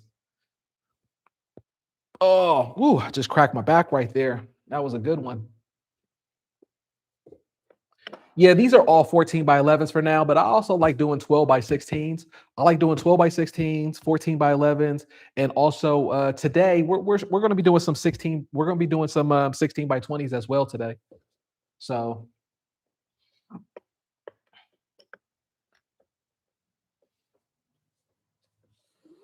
the Bible says a true friend will tell you the truth. Well, the Bible's not lying, but you know how it is in society. You can't tell the truth. I've gotten in so much trouble telling the truth, but also like that's why I love you guys because I could be truthful. I could be truthful with you. And this is like one of the only times in my life where being transparent, being truthful about everything, it's actually rewarding. I feel better, but it's also coming back full circle. Other times in my life, I always got to fake it. But this time it's like I can be truthful and people resonate with it because you know what the truth smells like. You know what it feels like. You know what it sounds like when someone's telling it to you because we just hear too much fakery all day long. All right, here's that one. Let's go on to the next painting.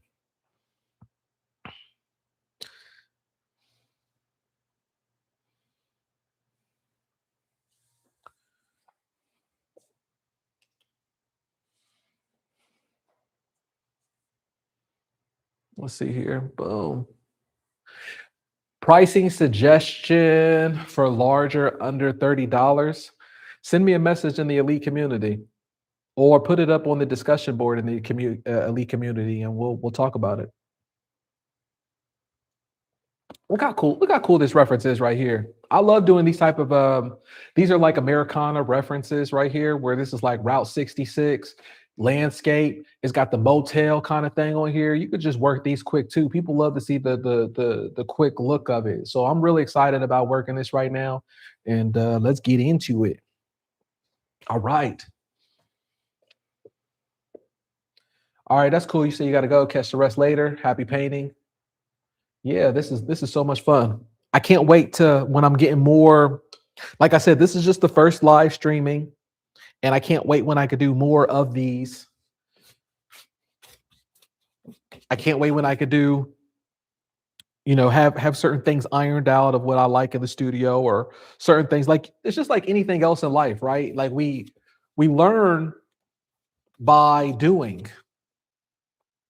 So, for example, whenever I'm talking about working in volume and speed, another reason why I talk about doing it that way is that way you can understand what the market is and what you can have data. You can't have data if you're not working in speed, if you're not working in volume. And that's anything that you're doing in life. It doesn't have to even be painting. And you learn by mistakes. You learn by the mistakes of what you're doing. So the smartest inventors, the smartest people,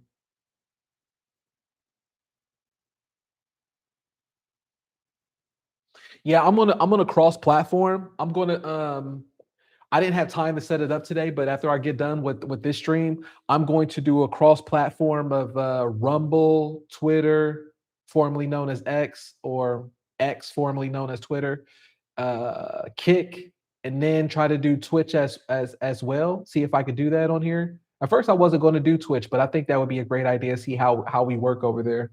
I appreciate that. So, and I think that we would do well. I think that we would do well because, like I said, I'm in my frequency. I believe in myself. I'm not looking at other competition. How are they doing this? How are they doing that?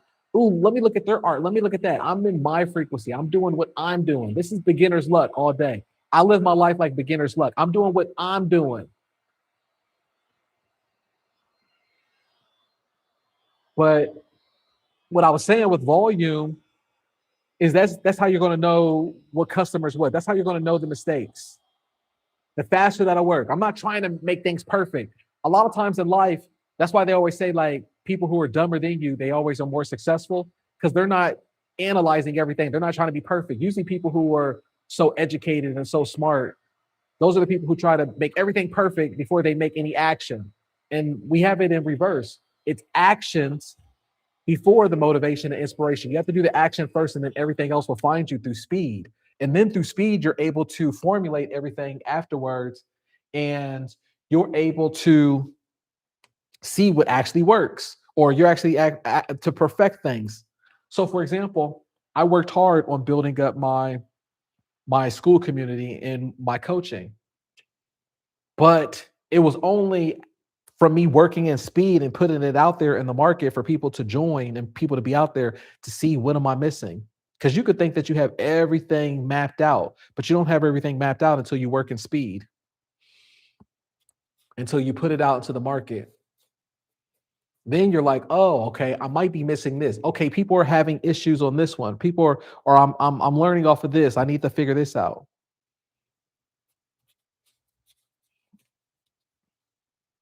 They would say that as well for people who like wanted to start a business, right? Some people are like, well, before I start a business, I need to get my LLC and I need to get a business loan and I need to set a business account up and I need to do this. And it's like you could be spending all this money into something that you don't even know if it's going to work out for you or where you're at.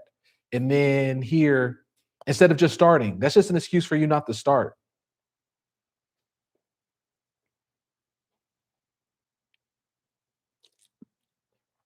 Sometimes I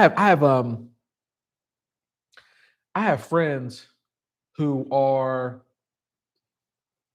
I have friends who some of them were full time or professional students. I mean, I'm talking about they're always just taking degrees until their 40s and stuff like that, right? And then I'm like, man, that you're just a professional student because you're scared to go out into the world. You're scared to make mistakes. Like, just do it already. Stop making excuses. Sometimes people want to make excuses and they want to sound like they're so smart at what they're doing, but really they're just scared to look embarrassed. And it kind of goes back to what I was talking about earlier, where sometimes people would like they're trying to base their frequency off of my frequency. Hey, will this work? Will this not work? Will this do? Should I do that? And I'm like, I can't tell you that. I can't tell you what your frequency is. Whatever will work for you is going to work for you. But you just have to at least try it, because I can't tell you. I can't tell you um how not to fail. Get out there and do it so you can get your data points. But go fast. Work fast, and then you'll figure it out. Then the faster that you work, you're going to be way ahead of anybody else who's just waiting and perfecting their plan. You're over there perfecting your plan, and the person who's dumber than you, I'm saying that to prove a point. You know what I'm saying? I really don't believe dumb all like that. I believe that we're all geniuses. We all just learn at a different, we all learn differently. But you get what I mean? Someone who they would say of the metrics of the world and IQ is dumber than you. They're doing better than you because they've already put their they were so just excited. They're not thinking about the analytics like you are, analysis by paralysis or paralysis by analysis. They're just doing the work and they're just showing up. And you over the overhand, you're like, I got six. Well, don't worry. I got 5 more years to figure it out. I'm going to have a perfect plan. I forget what the analogy is. I'm going to look it up, but there was like something like a person with a plan or without a plan is better than the person with the well thought out one, or something like that. A lot of times, if you study the geniuses, like I studied a lot of people in the past, and I would always see these certain traits, and it was all about the action. They didn't know if they were right or wrong. They just got better over time of doing it. Just like if you look at what Thomas Edison said, right? Where how to create a light bulb. He failed 1,000 times or more than 1,000 times on how to create a light bulb. I mean, that's a different conversation, because I know some people will probably come in here. Well, actually, it was Nikola Tesla who, and I wouldn't disagree with you, but I'm just saying what famous quotes and of things that we know of, right? And it's based off of the mistakes, but going through figuring it out. One of my favorite analogies or examples talking about this as speed is the movie Iron Man, where in the movie, if you can remember the first one, which I don't, someone sent this to me. Someone sent this to me inside the community, and it just stuck with me because it was so true. But even though Tony Stark was a genius, right? When he was testing out the first Iron Man suit, the thing that he did was he took the suit and he just, without testing too much, without having to be perfect, he flew it right when he wasn't supposed to. He flew it out and he went all the way up to the stratosphere. And then when he went up to the stratosphere, he found out only through that it froze up on him with ice. And then he was able to break the ice off of him or whatever. Then at the end of the movie, when he was going against the villain, which was Jeff Bridges or whatever, and they were like so mathematical and testing everything and being perfect, they tried to have a different version of the Iron Man suit, whatever, right? And what Tony Stark did, he flew the bad guy all the way to the stratosphere because he knew that the suit was going to freeze up.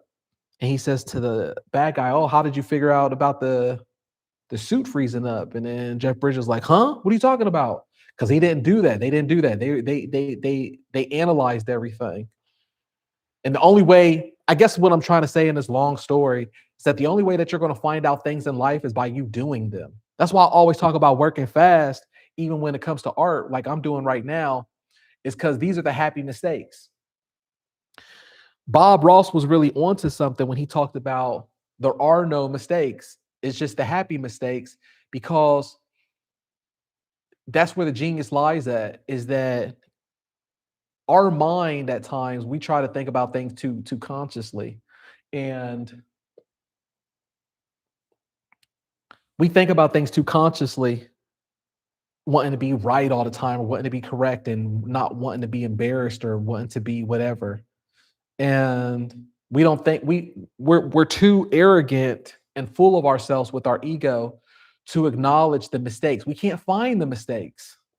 The mistakes and the beauty in the genius of who we are, to be honest with you, the genius of who we are is in the things that we don't even know, because it's there, where they're the happy mistakes.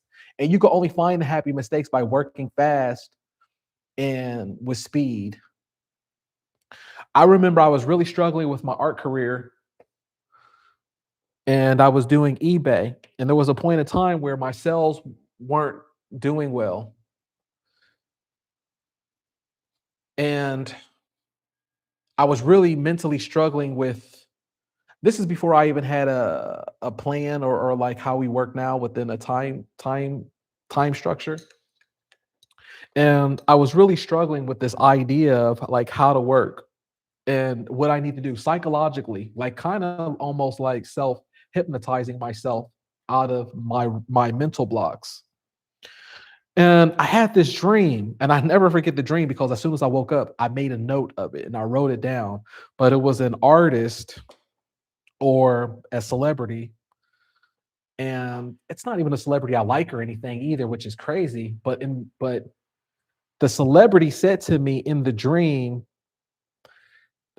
and I wrote it down. I kid you not. The celebrity said, "Work fast, where that is where the genius lies, and you can't find." Let me see if I can. Let me see if I can actually find what I wrote down. Let's see here, because I wrote it here. This is it, and I wrote it 6/29, 2022. So it was 4 years ago. It says, "Work fast and perfect your craft through mistakes. The genius lies in the random mistakes that you make." That came to me in my dream. That quote right there, and I wrote it down. I wrote it down because it was so true, and it changed my whole trajectory from there. Work fast and perfect your craft through mistakes. The genius lies in the random mistakes that you make, because you can't predict the mistakes.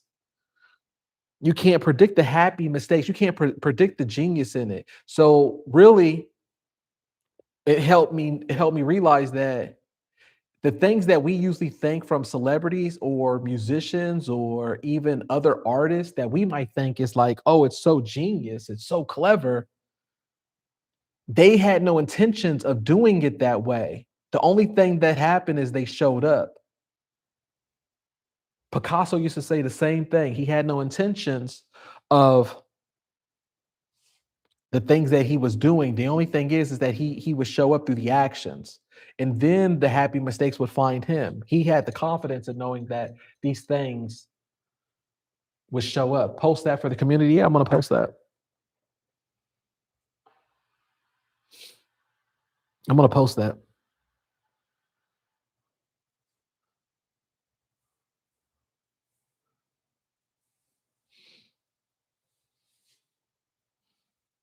And sometimes we think that some of these people are so talented, or we think that with like other people, other artists or whatever, that we're not, and we need to. The only difference is that a they have a more strict barrier where they don't give up, is what I'm saying. They don't give up, and they keep going, and then when they keep going, that's when they find whatever it is. The same as the old famous Thomas Edison quote. They go, how did you create the light bulb? Or how were you successful in it? Oh, I wasn't successful in it. I just learned how to fail 1,000 times creating the light bulb. But that takes a different type of person and dedication. Are you the type of person to keep going with failure when you feel uncomfortable? Or are you the type of person to go, well, that didn't work for me. I knew that light bulb was a stupid idea. I'm just going to go back to my job. Are you that type of person? Most people are. That's why success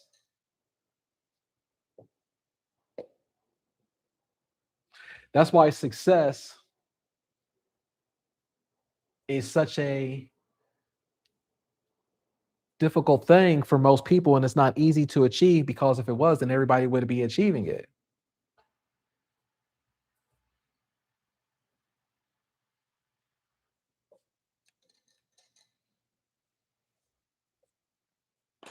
I'm done with this painting.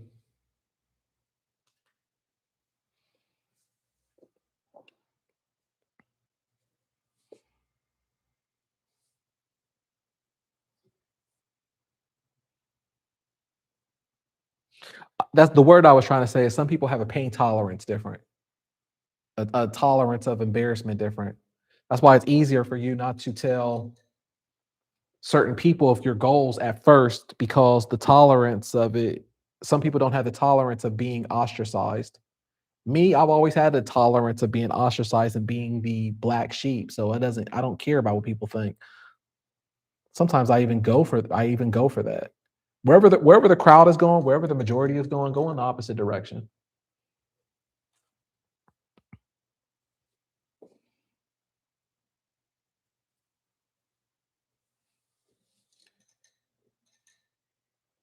All right, I'm done with this one.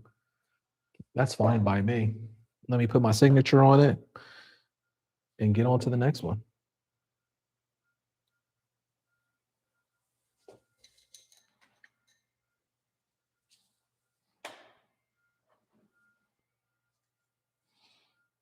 That's a beautiful one. Route 66. Motel. Look at that. Huh?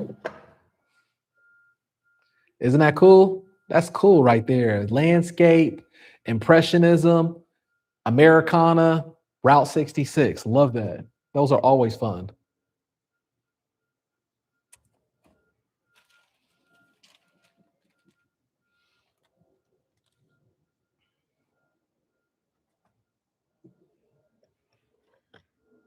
So how I would do it is I would, if I was you, what I would do, if I had a full-time jobby, you can still have the jobby. And then the thing is, when you have a jobby and you're able to do this, it gives you so much confidence.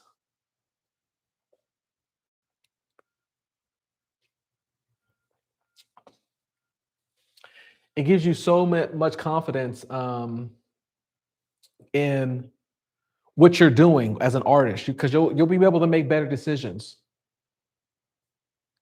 and you'll be able to really pump out the paintings. Sometimes it trips me out how I'm like, how come people can't pump paintings out if you have a full-time job? It's like, what you worried about? What you tripping off of? You got a full-time job to fall back on. You're not losing anything, because this is just extra money, whatever you're pumping out.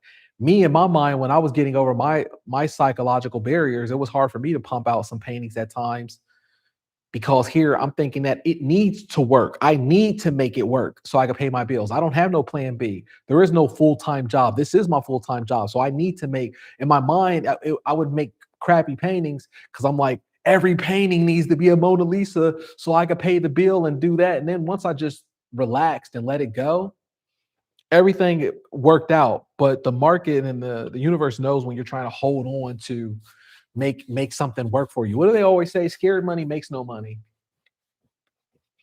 Scared money makes no money. And the universe knows when you're scared and you're You're trying to make it work all the time. And your buyers and people can smell the desperation on you too. It's the craziest thing. It's only when you relax. That's why also I talk about mindset inside the community, inside one of the courses. Talk about your mindset. Wake up in the morning, write a journal of things that worked that didn't work. Meditate. Take time out where you can take 5 to 10 minutes just being still, meditating, free your mind. And then if I was having a job, I would do that. Create fast because it doesn't matter. It's all free money. Then you'll feel better when you're at your job. So the next time somebody says something crazy to you, or you got to go to a meeting or something like that, or they're telling you that you got to show up and you got to do some type of dumb report that has nothing to do with you, you'll feel better and you'll be able to laugh about it and smile and be like, okay. Why? Because I'm already making the sales at home where I got my own business. I'm an entrepreneur. I'm doing sales at home. While you're here being stressed out, thinking about reports and all that stuff, I'm still have something on the side that nobody knows about. And you can laugh about that to yourself. You can laugh about that inside where you're like, your coworkers don't know that you have a successful business.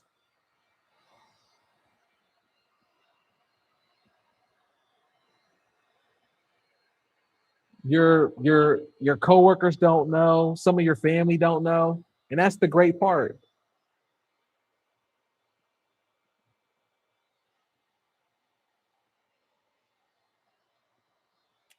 And you can be like, huh, why they're taking things serious and they're stressed, you don't have to be. Hey Lee, good to see you. 10 paintings done, knocking it out. Get it going. You just missed out on a bunch of stuff we were talking about, but you can always catch the replay. We're always talking about different mindset stuff. So what I was going to say, I always get thrown off. What I would do is wake up early in the morning, whatever time you got to go to work, give yourself 2 hours. Give yourself 2 hours or an hour and a half that you're just going to paint. And then you're going to feel so good when you go to work because you're going to know that you've already accomplished something that's really important. You bring it back to yourself. I used to hate when I worked in corporate America and I'm doing these reports and I'm doing all these things and then I'm not bringing anything back to myself. So that way, when it's the end of the day, when it's the end of the workday, I'm always feeling like exhausted. I'm mentally exhausted from dealing with the bureaucracy and playing the office politics. You know what I'm talking about, the office politics. You know what I'm talking about. And I used to always play the office politics. Oh, that's awesome. You've been here the whole time. That's awesome. I'm glad. The office politics. And I used to hate that. I'm exhausted at the end of the day. I would always wake up in the morning time and I'm like, you know what? I'm so fed up with this job. Today's the day. As soon as I get off of work, I'm going to write my business plan. I'm going to craft this. I'm going to do that. I'm going to be a genius as soon as I get off of work. And then what happens when you get off of work? You're so mentally exhausted from playing the game, smiling and doing all this crap that doesn't matter, that you don't even want to do the stuff. You don't have the mental energy to do what you said that you were going to do, because it sounds good in the morning time. You know what I'm talking about. In the morning time, we're all geniuses in the car, right? On the way to work. We're all geniuses. We got these great ideas. We're geniuses on the car ride to work in the morning. We're so motivated. That's the time when we're the most motivated, is in the morning time on the way to work. Because on the day, especially on the day that we're fed up, right, of working that way, That's the day that we're a genius in the car that day. Oh man, I got this idea. I'm going to do this. Today's the day that I'm going to take Corbellic's coaching and I'm going to join the elite. Today's the day I'm going to take it serious. I promise. This is the day that's going to change my life. And then what happens? You don't do it. You get off of work. You let them pay you a salary to forget about your dreams. You let them pay you a salary so you can be a slave to their work. And then here's the crazy part. I'm gonna tell you something. They pay you, right? But even the numbers that you're doing, the job that you're doing at these corporate jobs, they don't even care about it. They don't even care about it. The higher scheme is this. You're getting paid so you could be a slave at your job. They don't want, imagine if they had too many humans out there with their own businesses and they're being entrepreneurs, they're free from the system. You would break the system. They're paying you so you could be a good boy, a good girl, and that you're stuck.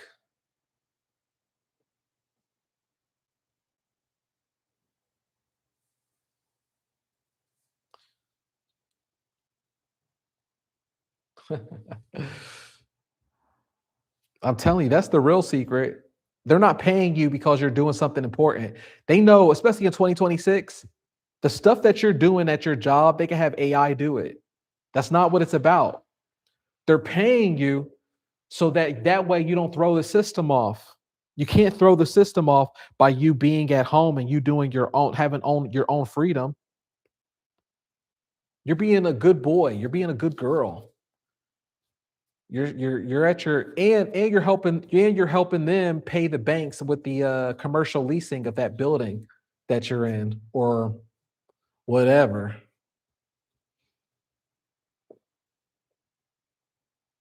Death by salary, it's so true. I felt it too many times. And I'm telling you, I would have still probably, I don't know. I used to be a genius before work and a little bit after work where I'd have all these great ideas of what I want to do for my life. And I'm going to start my business. I'm going to do this. This is going to be different. But then it never does change. You have all these plans. Oh, I'm waiting to the New Year's and I'm going to do this. And then you never do it because they have a psychological trap on you. Or this is the other psychological trap that they'll have on you is they're like, well, I can't quit my job right now. I get benefits. Every quarter, they give me a gift card where I can get $25 off at TGI Fridays. I can eat all the mozzarella sticks.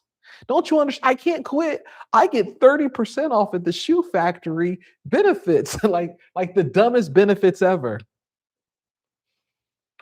Like nowadays, benefits don't even, you could pay your own benefits.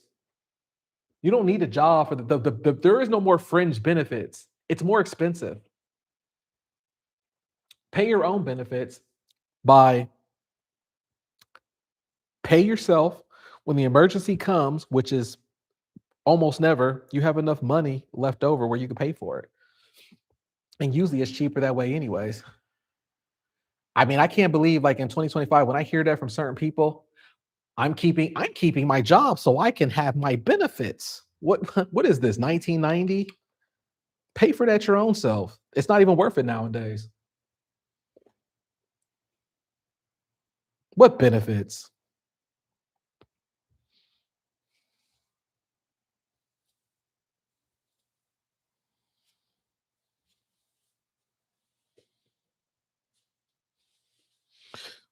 High flow? No. These are just the basic acrylics right here. This is what I use. Just basic acrylic.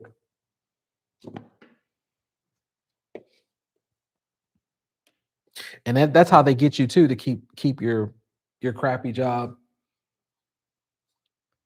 Well, if you leave, you're going to lose all your benefits. Oh no. Oh no, let me stay. Let me go back to my desk, sir. I don't want to lose the benefits and lose 30% off at the shoe warehouse. Oh no. Like, oh, you're gonna lose your health benefits so you could go to the dentist every 6 months, and you got to pay into it or something. Like, if you go to a dentist, most times it's like only $200 or something. For real, you're gonna stay at your job so you could not pay $200 to go to a dentist, or what? Okay, I mean, it's just better to pay yourself. Pay yourself. Become disciplined and be your own boss. Like I said in one of my videos, I hire myself. And there's been times where I fired myself. It's easier for me to hire myself. I pay myself a salary. I don't just get paid and on all the money it comes to me. It doesn't come to Corbellic. It goes to Corbellic Studios. Corbellic Studio pays Corbellic. It's a difference. If I keep it that mindset, it's that way. That way, if something happens, I can take the money from the business and I could pay for whatever. But when those things do happen, which is in far in between, I've already made more money than the money that a corporate America would be taking from me, and from corporate America taking my time from me. And they're not doing it because I'm doing important work and you're not doing important work. They're doing it so that way you could be a slave and you're still stuck there and you're not doing anything important outside of that. I got another example out of this. Let's just say, for example, you need a job. I need a job. Root canals are $2,000. All right. I mean, it's easier for me to just I'd rather pay for it. I could pay, okay, I could pay the $1,500 or $2,000, and so can you. But I mean, how often is a root canal? Are you getting root canals every month? Are you getting them every 6 months? Are you getting them every year? I mean, by you dedicating yourself and believing yourself and having your own business, the $2,000 is a drop in the bucket. Are you worth only $2,000? If you are, come on, higher frequency, man, higher frequency.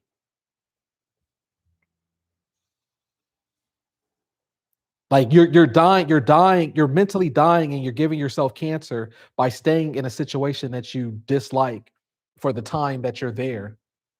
When you could be making so much more money. Nobody pays you like you pay yourself. I'd rather somebody pay me. I'd rather pay myself $20 than a company pay me $200,000. And when I was in corporate America, I was making close to like $200,000. And it's hell. You got more responsibilities and you're mentally sick. I'd rather pay myself $20 than someone pay me $200,000. The reason why is because,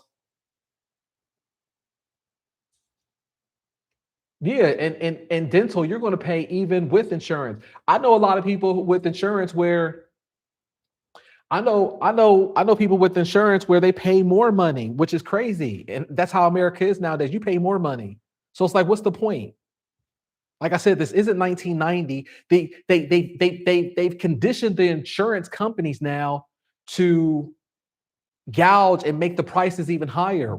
It's not the 90s, it's not 30 years ago. All right. Like, I mean, I hate to break people's bubble, but the ACH and Obamacare basically increased the idea of people's minds on insurance companies. Insurance companies, once they seen that, they all condition themselves to raise up your rates.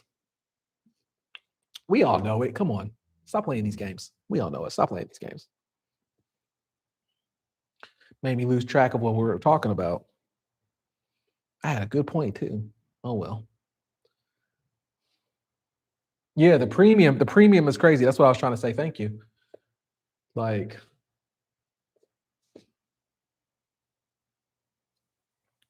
these images, I get these images from references off of AI that I create, and I can show you how to pull these up as well. So you can pull these up, and I show how to break it down inside the my coaching. The link is there for you. Just click the link and you could join. And then I have a course in there where how you could get your own references.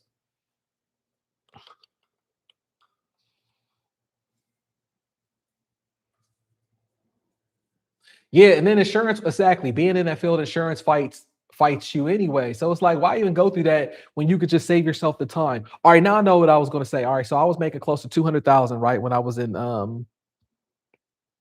corporate America, but miserable. And then nobody pays you like you pay yourself. So if I pay myself $20, like, I'm always so excited when my students, they make their first $100. They make their first $1,000. They make their first $20. I'm excited. I'm so excited. It makes me feel so good. You know why? Because I understand that now you know how to scale it. Like if I'm in corporate America, you're going to always pump work on me and dump work on me, and I have no control of that. And I'm only making 200,000 with taxes. You're robbing me of my time and all of this crap that I can't control. If I pay myself $20, I know how to make $20,000. Then I know how to make $200,000. I know how to go higher than that because I control it. It's up to me. That's how it should be. It's up to me. It's not for a corporation. And then in this day and age, you're a fool because you have no control over the job security of that job, anyways. Because everybody gets laid off. AI is already infused in companies. They don't need you. So it's just there's no that's a higher risk than anything. That's the highest risk is to work for a company nowadays. The low risk is to have your own business and to provide for yourself. Nobody pays you like you pay yourself because you could flip that.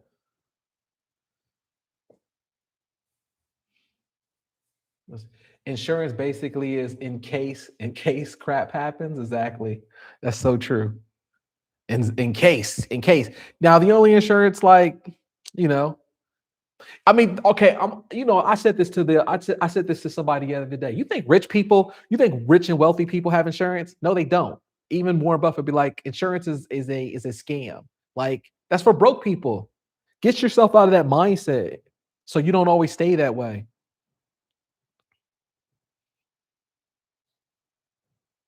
In case it happens. When it happens, then I'll be ready for it because I wasn't in a broke mindset all year. I got the money.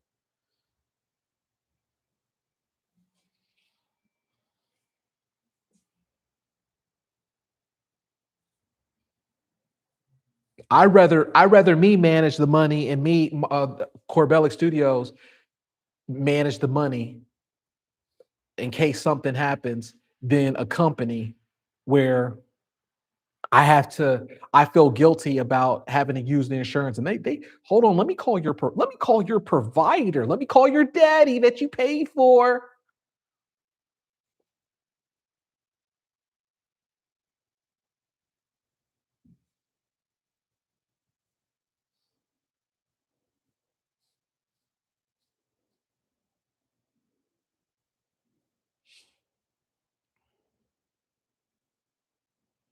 No, no, no, no.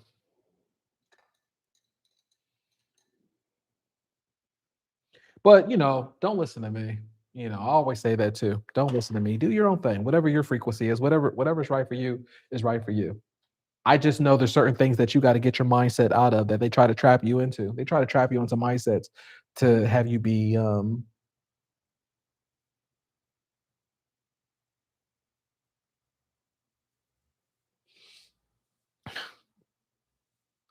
100,000 needed for two stents in your heart. Should you need that, 500,000 for a bypass surgery.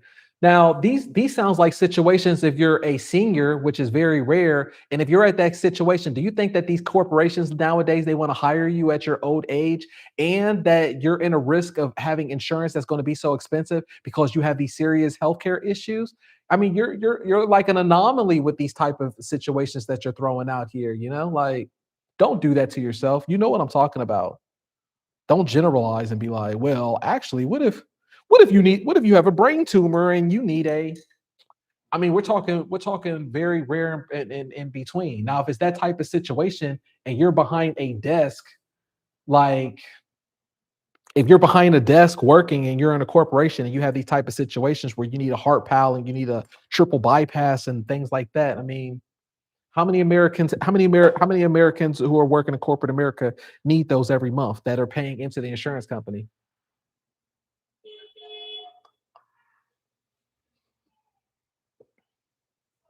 Exactly. When you make enough with your art, you can get your own insurance as to not go through an employer anyways. Exactly.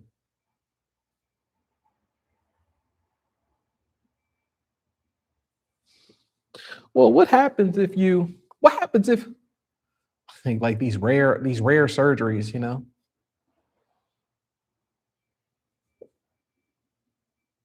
I was forced to retire early. Exactly. See, I'm only talking from experience. I understand how it is, and I understand how corporate America is, and I understand how the new world of corporate America is. It's okay. Try to go to a company right now, and especially like, oh, I have healthcare issues, and you're a senior or you're older. Try to go to these corporations now and say, "Hey, will you hire me?" You know they discriminate. You know they discriminate against you behind closed doors. They can't tell you, but they discriminate against you because you're older and you're going to be more expensive for the insurance. They're not going to hire you. And then if you're that old, anyways, and you're working still in corporate America, then you made some life decisions that weren't, like you've been a slave a little bit too long, unfortunately. And that's a different combo.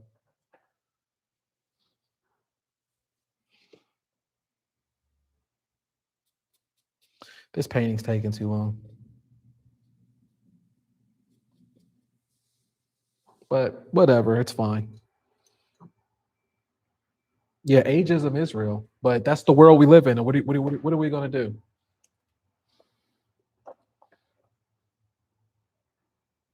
People want to phase out. People want to phase out the booms. And I mean, if you were running a business, you would do the same thing. You can't blame them. That's just the world that we live in.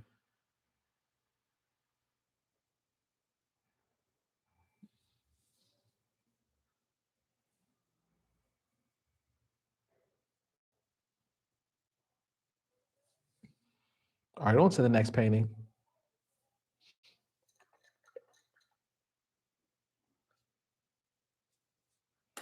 I'm tired of seeing your face.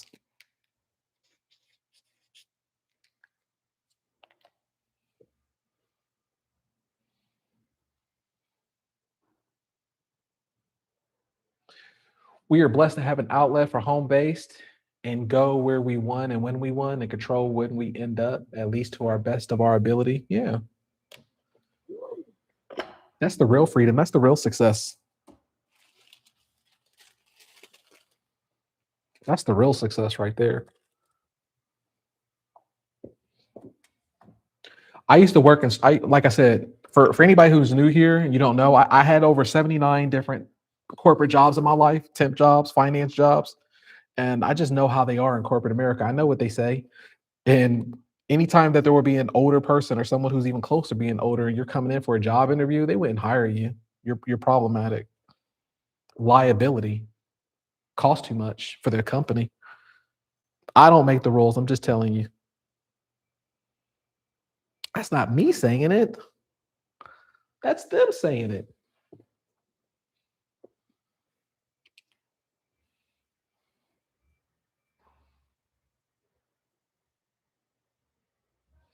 They would say things like, "Oh, when do you think this person is going to have an expensive surgery?"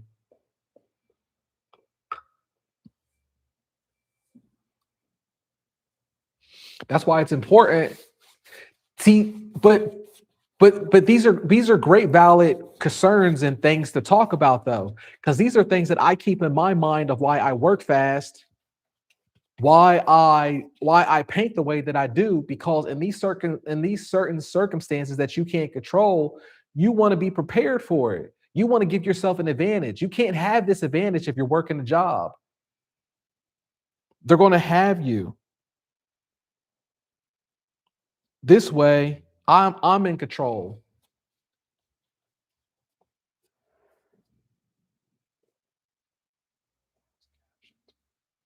Oh, I thought I did have closed captions. Let me see if I can change that now. But I don't want to. Let me see here.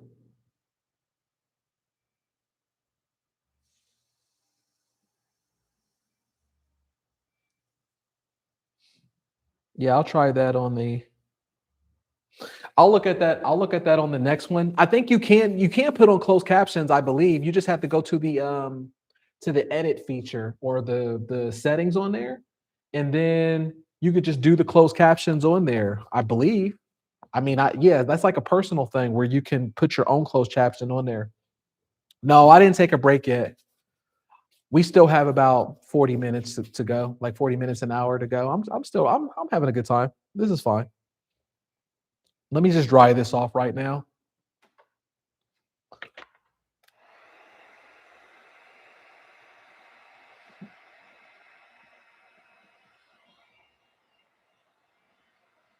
On full screen, you can zoom in.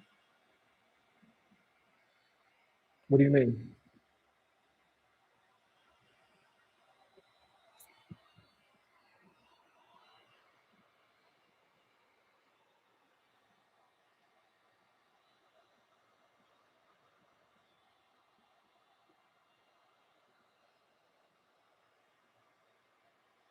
Yeah, ageism is real.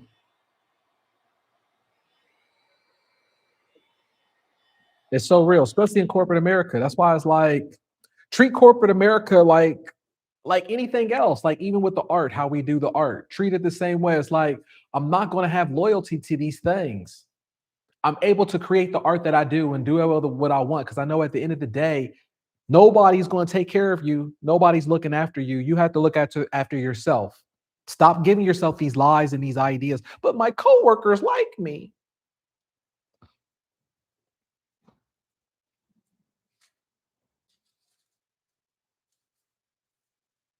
Yeah, those young punks will get older too. That is life. That's life.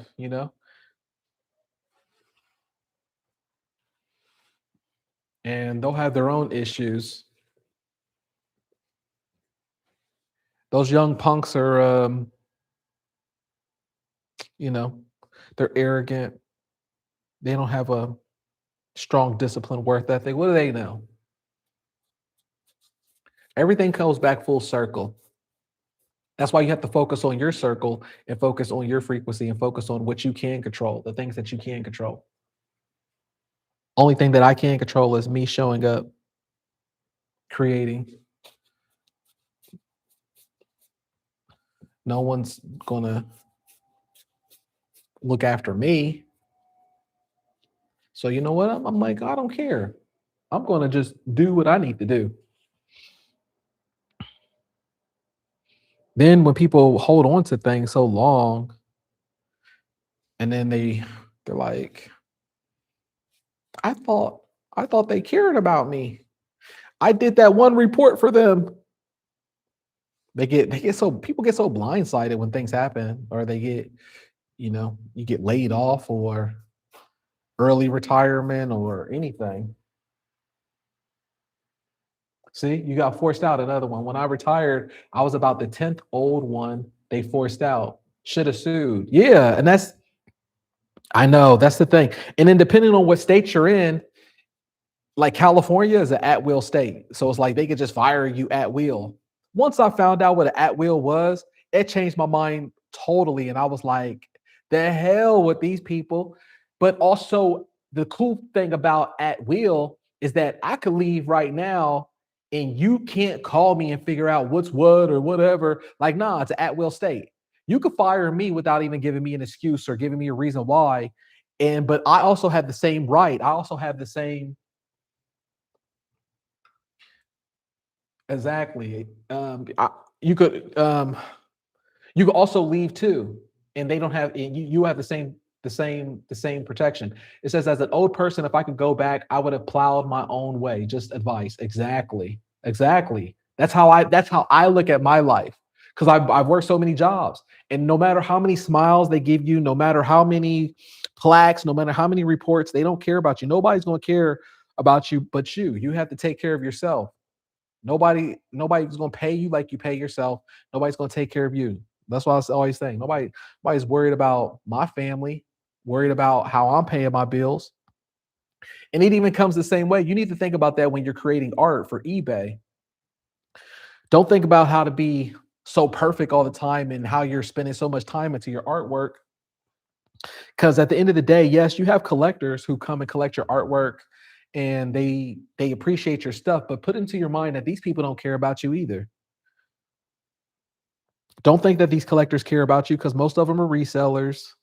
Most of them they're thinking about their business, they're thinking about their family, and they're not thinking about if you made a good profit or if you didn't. So you need to force it. You need to force it by creating multiple lottery tickets, as I call it. The lottery ticket is you creating multiple art, having multiple pieces of art, showing up in numbers where they can't. You can sell your stuff faster than they can.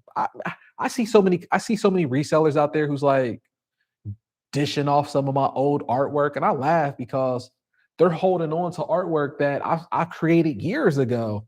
And I'm like, dang, could you imagine having like a storage or something and you're holding on to art pieces that I created 3 years ago? That's stupid.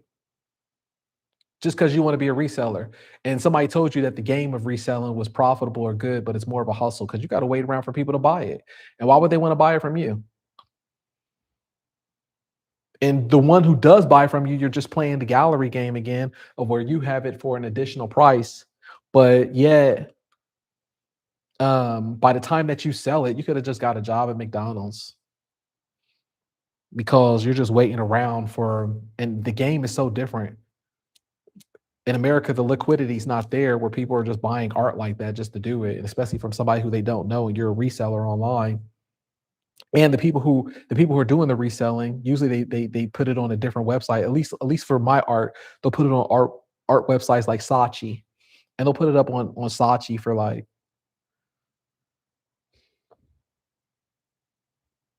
where do you keep all the pieces that haven't sold yet? I keep it in the studio. I keep it in the studio, on the shelf. And then I have another studio that's in Florida. So I have even art pieces that's there. But any piece, I'll keep it. But I mean, I always go through art. It will sell because if it doesn't sell, I'll be able to flip it in different ways. Either I'll cross list it, or put it back on auctions, or put it on. There's just different ways for me to sell the art. That's never a concern for me. I'm not a gallery where, like I was saying, where these people, if they put it up on Saatchi for like $1,500 or something like that, Saatchi and all them, they don't have the bandwidth, and they don't have the self promotion like they have as much as eBay does. All corporate cares is what you are bringing to the table today, but what you did yesterday, I didn't get a chance to read all of it. Apologize.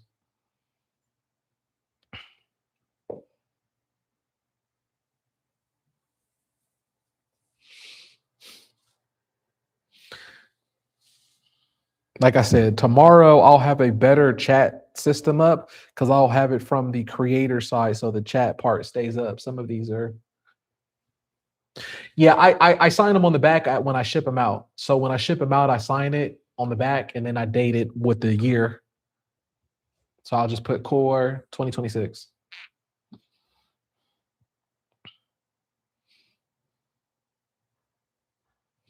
So it all goes back to what I was saying earlier about passion. I have the passion to wanting to just sell, get rid of the art.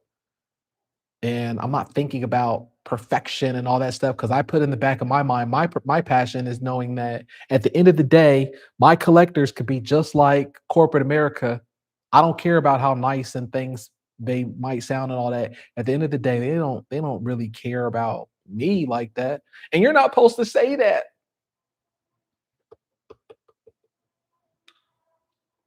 They're my best friend. Man,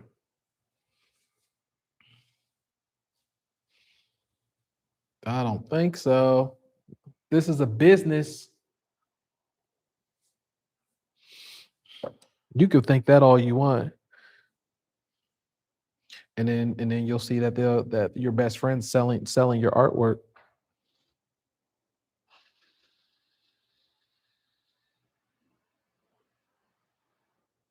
Now, that's not to say that we don't appreciate them, and I appreciate everything. I appreciate all the artwork that's purchased.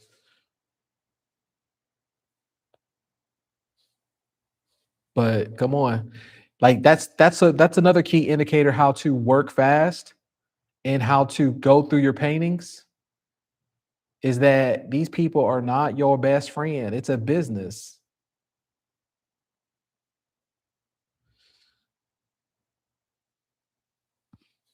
But I need to make pretty, pretty, pretty perfect art for my best friend.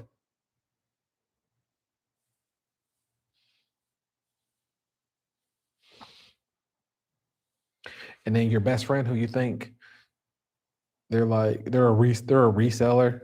They got a total different website that's outside of eBay, and they're like, ah, this stupid artist I just made. I'm gonna make money off of them. But then it's a different game for them because it's not where there's so much liquidity in the market, like I said, like it was 4 some years ago. So they're going to be having a difficult time trying to dish off your artwork. And they're sitting around. They're sitting around. I don't know. They're sitting around with shells of your artwork that they can't get off, and they can't get off on it because they're trying to sell it for like 500 some dollar, some amount. And people know they're a reseller because they're not the artist that your signature is on it. Why would they go to them when they could just go to me? And if they do go to them, then more power to them. Because then they always come back to me, the reseller, and that's great. I love my resellers.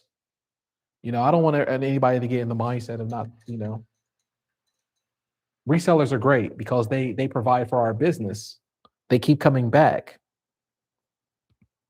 I love my resellers. Resellers is how I was able to make a living. Do I name them? No, I don't title them. I don't title them. I don't even title commissions. Because the thing is, I don't want people to get caught up into whatever my idea, whatever. You might see something different. I'll let you title it.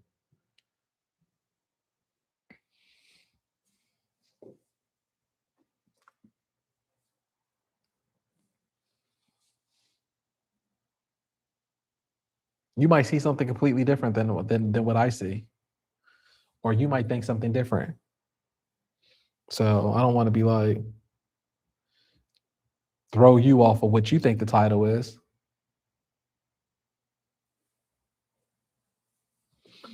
Years ago, I used to do titles, and I used to just come up with anything and be like burgundy Jack blue. But the problem is this: is that, like I said, I'm a lazy artist. And once I do that, now I'm playing a whole different game where every single day I got to come up. Now I got to be a linguist, and I got to come up with different titles, and I got to come up with different.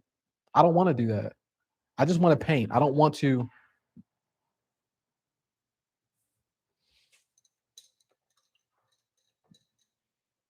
painting storage. No, no, no, no. We don't do no painting storage. I have shelves. I have shelves where I store the artwork at. I have a big shelving system. Let me take a picture of this one. Boom, we're done. Here, let me write my signature on here because if I don't, somebody's going to be in the comments and be like, "But you didn't write your signature on that one." Yeah, I number them afterwards, so I'll stack them up, and then I'll put the number on this. I'll put the SKU number on them, so that way I could categorize them when I list them later on. So after we get done, I'm going to list these.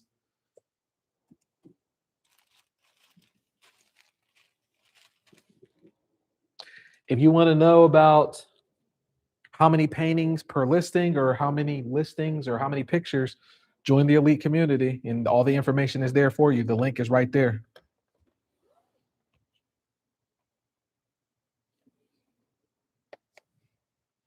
You want to learn how you could do all this for yourself. Just join the eBay community, join my coaching program. The link is right there. You could join for a free 7 days. You have nothing to lose. You go through a sales activity for 14 days where it helps build up your account on eBay. It helps build up your sales. You could get your first listings and your first sales going as early as next week. So just click it. You got nothing to lose. You can join where every single week we have a Q&A meeting on there where you can ask me personal questions. It's a Zoom call. We have other members that's there. You get all the courses that's there. You even get like how to have the templates, how you could upload it into your account, how you could download it. So there's no guessing game. You don't have to figure these things out on your own. Everything is built for you. It's super simple. You just have to create. The creator is already inside of you. So everything is built for you. The link is right there. It's pinned in the description.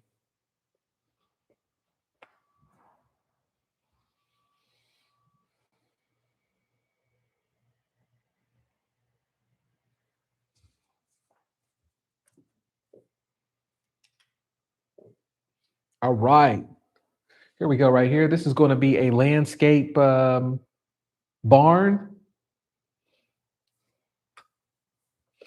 And I'm just going to lay down a quick color on here just so I can use it as a gesso. And also that way I'm not too intimidated by a blank canvas staring back at me.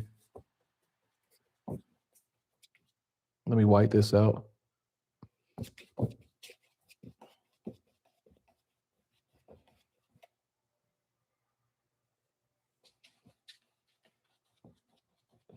If you're in here, give me some likes.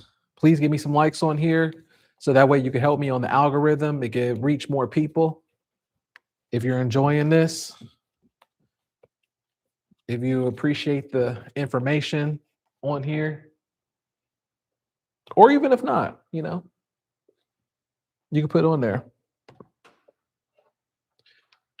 I appreciate that. It's really fun watching you paint. I appreciate that. That means a lot to me. It's really, I think it's more enjoyable to me now too. Like this is really addicting where I enjoy painting like this compared to normally I just paint with a camera and I'm by myself and I'm talking to myself. Then I'll upload it, hoping that people watch it. This way it's like cool. So I appreciate if you could just give me some likes on there. So that way it spreads to more people and we could keep this rocking.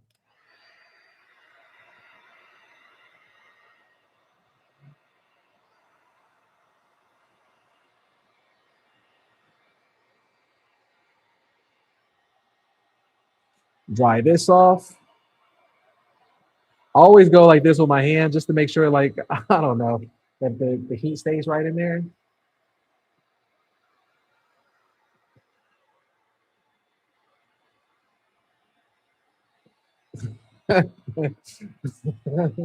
List right now, list first 10 strokes as the sunset. Yeah, right.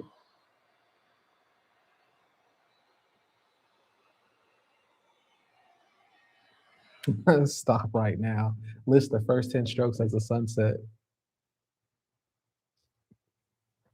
It could, but check this out. This is going to be cool how I'm going to do this. I'm going to show you how I like to layer in my sunsets, my sunrises. I like to layer them with different colors. So this is going to be cool.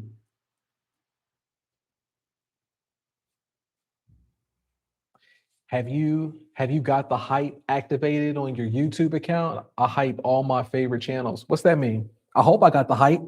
Is that like an app? Is that a feature? What is that? I want the hype. I want the hype activated. What's the hype? Give me the hype. What are we talking about here? I want some hype. I want the hype. I want the likes. I want all of that. Oh, that's awesome.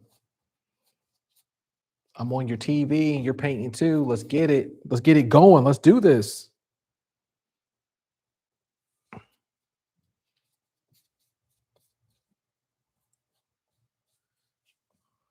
Boom. Look at that.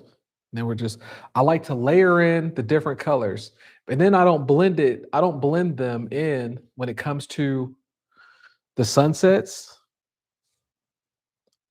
I let them build on top of each other. So, at least for me, I have seen the hype feature on other YouTube accounts. I don't know what that is.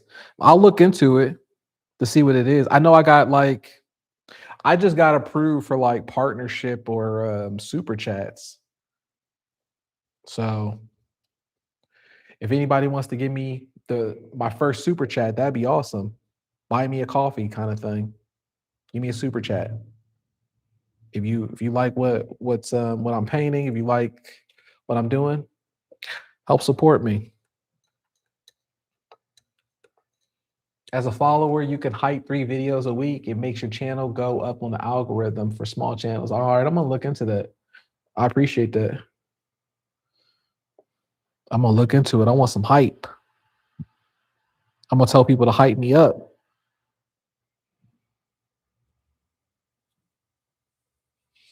All right, so look, this is like just another layer that I'm doing, but this is gonna be a light purple.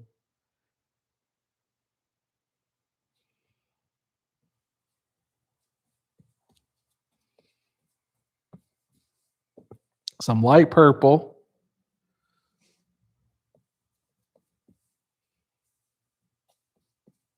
And then in the middle, I'm going to do a white. Like that's going to be our clouds. And then I'll just keep it like that. Don't have to blend it or anything. Look at this. You can never go wrong. Someone just asked me that if I title them. No, I don't title them. I'll let you title it. I don't title it because I don't want to spend time thinking about that. That's just giving me extra work to do. I like to have a structure where you don't see the super chat icon. It should be there. It says that it's turned on my channel. Wow. See, I have to check. I'll have to check that also. See, now I got to check that. It says that it was turned on. I'll have that figured out tomorrow. Then I'll have that figured out. But yeah, I tried to see it, make sure that the super chat was on there.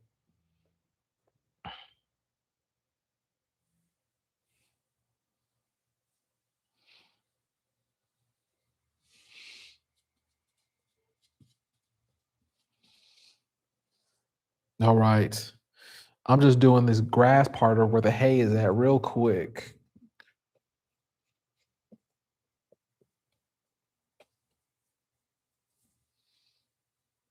On the bottom right corner. Also, you are able to see it? Yeah, see, it is there. That's what I was saying. I knew it was there. Yeah, it's the rectangle button at the bottom. The rectangle button on the bottom with the dollar sign. Yeah, there it is. Gimme, gimme, gimme. No, I'm just joking. But that'd be awesome. Yeah, if you appreciate that what we're doing, help support the channel, give me some super chats.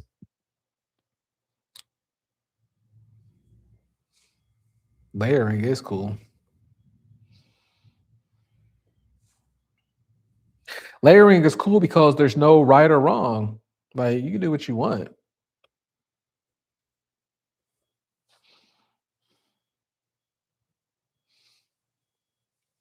Whoever gives me the first 5 super chats, I'm gonna hang it up on the wall somehow. It's gonna be like, the businesses where they have like their first dollar that they made. I always know where my first dollars came from in any business venture.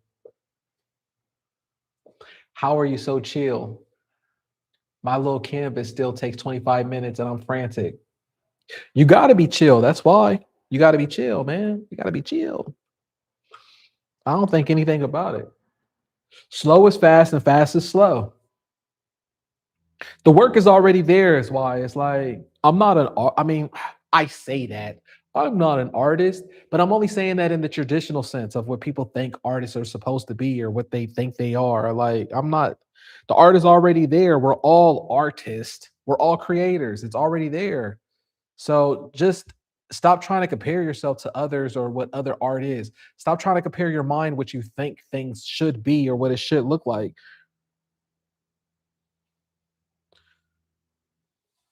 Oh, that's awesome. I appreciate that. Thank you, Sally. Let me be the first. Ooh, Sally Mae.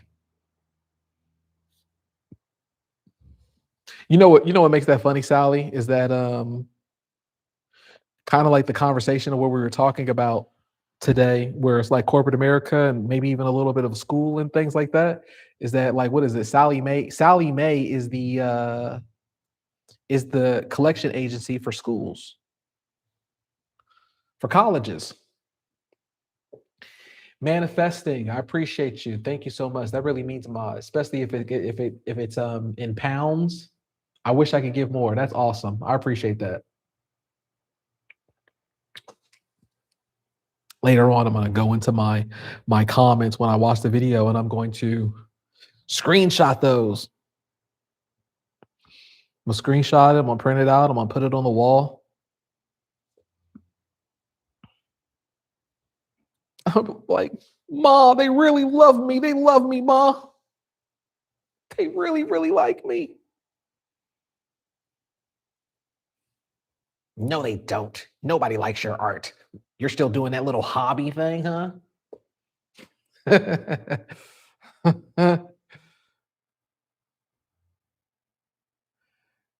Imagine stuff like that, right? I'm gonna tell you, for my artists who know, you know what's so difficult? It's so difficult when you're an artist and you're trying to be an artist in the traditional way and you're in a relationship. That means that person really loves you because it's so difficult because you're like telling them they don't want to act like they don't believe in you kind of thing, but it's also kind of getting in the way where it's like you got your art laying around or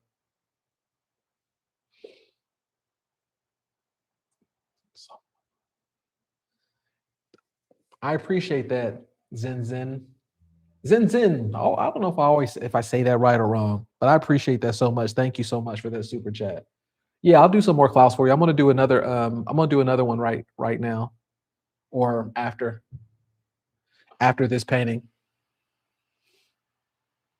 But what I was saying, thank God I can remember what I was saying, is that it's so difficult when you're in a relationship and you try to be an artist, the traditional way of how to sell art, because most times you're really grinding and you're going against everything where there's no money coming in and they're supposed to be supportive of you somehow, but there's no income coming and you might actually be, oh, thank you so much, Maria. I appreciate that. That is so awesome. I appreciate that. You might, some YouTubers only read comments with super chats. Don't ever be that guy. Deal. Oh yeah, no, no, no, no. You can see where I'm reading all the comments on here. Exactly. No, no, I won't be that. I know what you mean though. There are some people like that.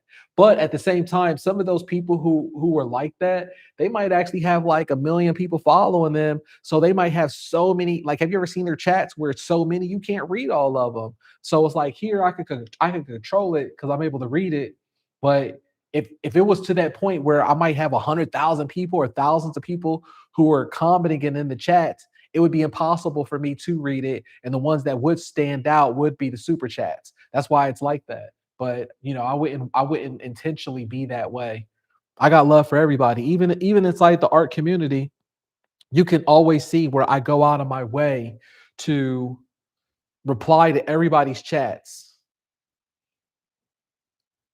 It takes me within 24 hours or so, but I always work it. I'm always I always reply to everybody's chat, and I'm personable to let you know what's going on. I mean, if you're in the elite community, you know what I'm talking about. Now, the free community, maybe I do, maybe I don't. It just depends on the time. But if you're in the elite community, you have my undivided attention.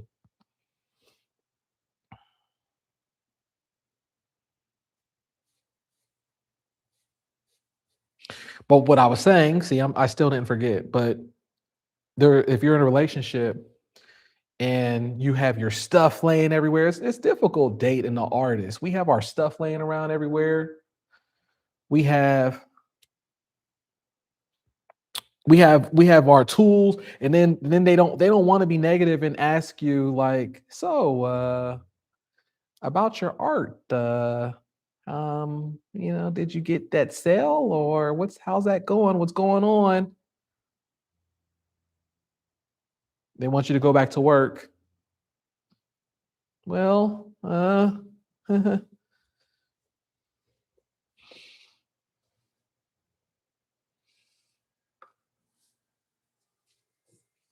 and it's hard because then you could feel the tension in the air a little bit too, and then you start resenting some of your collectors, or not even collectors. You start resent because you don't even have collectors at this point, because if you had collectors they would be buying from you.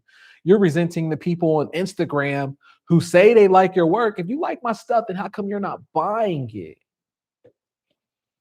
You give me all these free likes. Thank you so much. Thank you so much, Verdant Garden. Verdant Garden. Thank you so much. I appreciate that.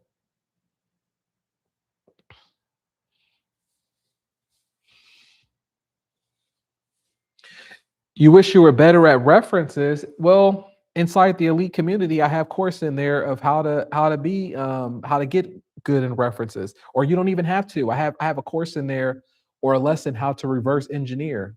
If you haven't seen that one, let me know.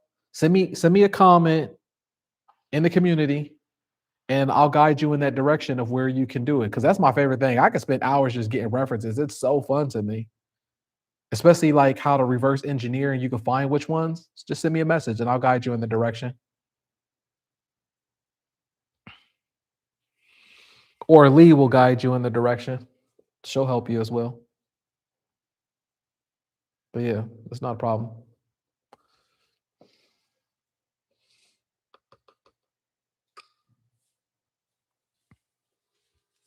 That was those are some difficult days when it's like you're trying to be an artist or the traditional way, and you're like, no, honey, look on Instagram, I got this many likes, I got this many follows, and it's like, but the money's not coming in. That's difficult. Lee is one of the Lee is my moderator, my admin. She's one of the admins on there, my key moderator. But just send me a message. Send me a message, or you can even send her a message. But yeah, I'm there to help everybody. I'm there. Just send me a message. Say, hey, Corbellic, where's that? Where can I find that reference at? Boom, it's right here. Or this is what you do. This is how I train. This is what I teach as well. When you're in the community, and if you have a certain question or if there's something that you need help with,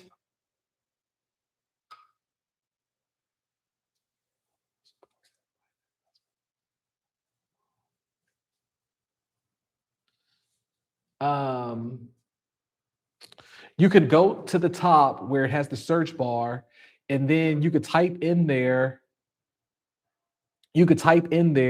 whatever your question is. It'll guide you to wherever the course is or wherever it's at. All right, one of the check this out. So one of the comments here says, as a man, probably more pressure. Yes, there's loads of married women who are supported by their husbands. I'm single, don't do relationships, but yeah, that's true. I guess you're right when it comes to things like that, because I do see a lot of I have a lot of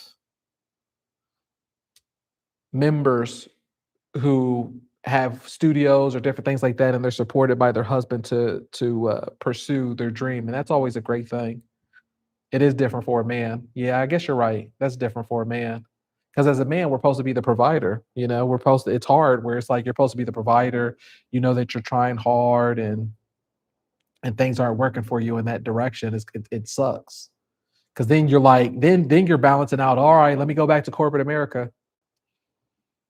I was still working corporate America when I was dabbling. When I almost was done with art, to be honest. And then eBay saved me. God answered my prayers, and eBay saved me. Found video. Thank you. See, isn't that cool? That's a cool feature how it works on in the community. Any question that you might have, any question that you might have, you can just type it into the top of the search bar because there's so much information. Oh, I think I did the thing again. Here, let me. You can just type it into the top of the search bar, and then you'll be able to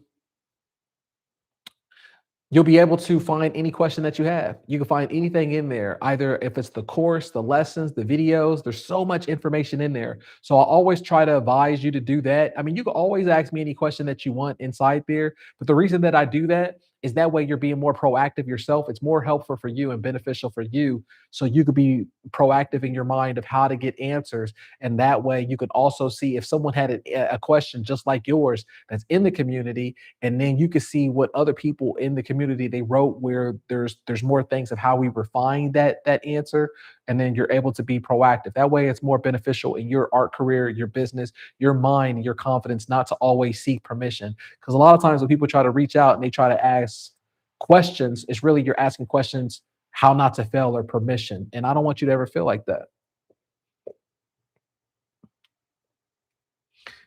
I thought you had to go spooking. Right? Yeah, something like that. No, no ghost. Who knows? Probably is. Who knows? Could be. Oh well.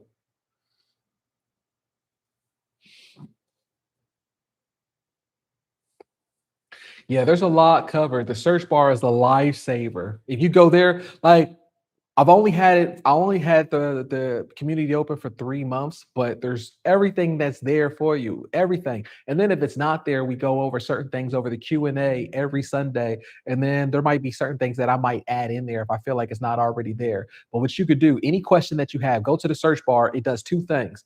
It goes to either the course lesson where it says classroom at the top, and then it has all the videos that's there. It has all the lessons that's there, how you can do it yourself, and everything is implemented for you. It's very easy, where it has either the screenshot, the video, or what it also does too, it goes to the community notes into the post. And it's just a lifesaver. It's just awesome. So I appreciate that. I appreciate everybody who helps. All right, look at this. We did this together. Isn't that awesome? Just get it done, on to the next.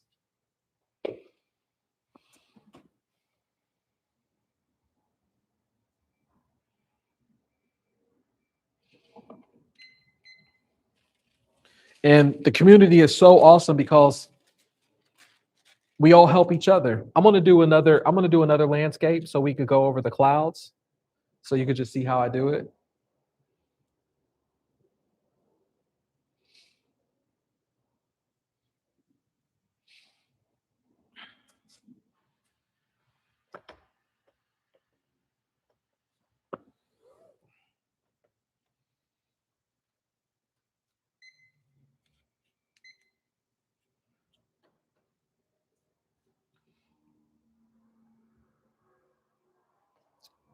It's better than any Facebook group or anything like that. Everybody is very supportive in how we get to our goals.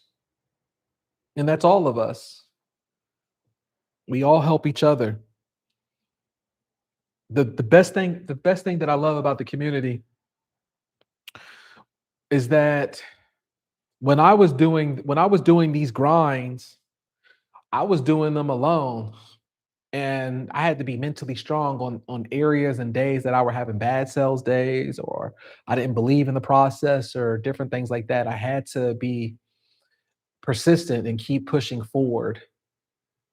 But it's so great because now you have a community where you have tools, and you have a community also to feed the energy off of. So I have a section in there where it's like people's testimonies or people's wins. So that way you can also see if they can do it, then you can do it too. There's nothing out there that somebody else has that you can't also accomplish.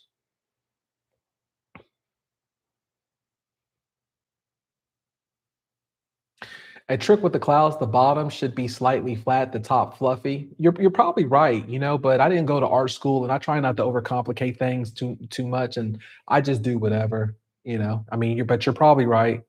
Yeah, you're probably right. You probably learned that in art school or something. I didn't go to art school. On this one, I'm not on this one. I'm just going to do straight up off of the white.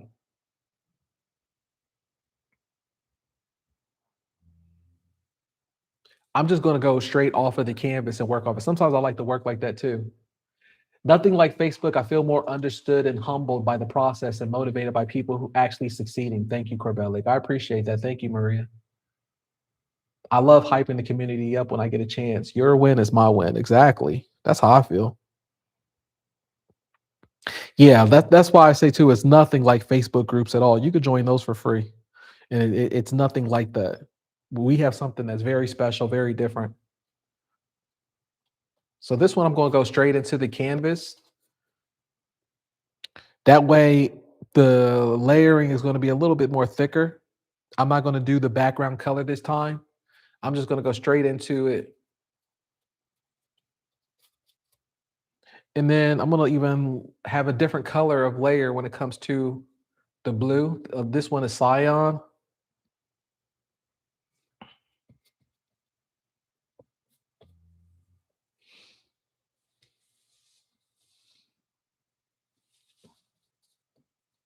Look at that. And then I'm going to do a little bit of purple.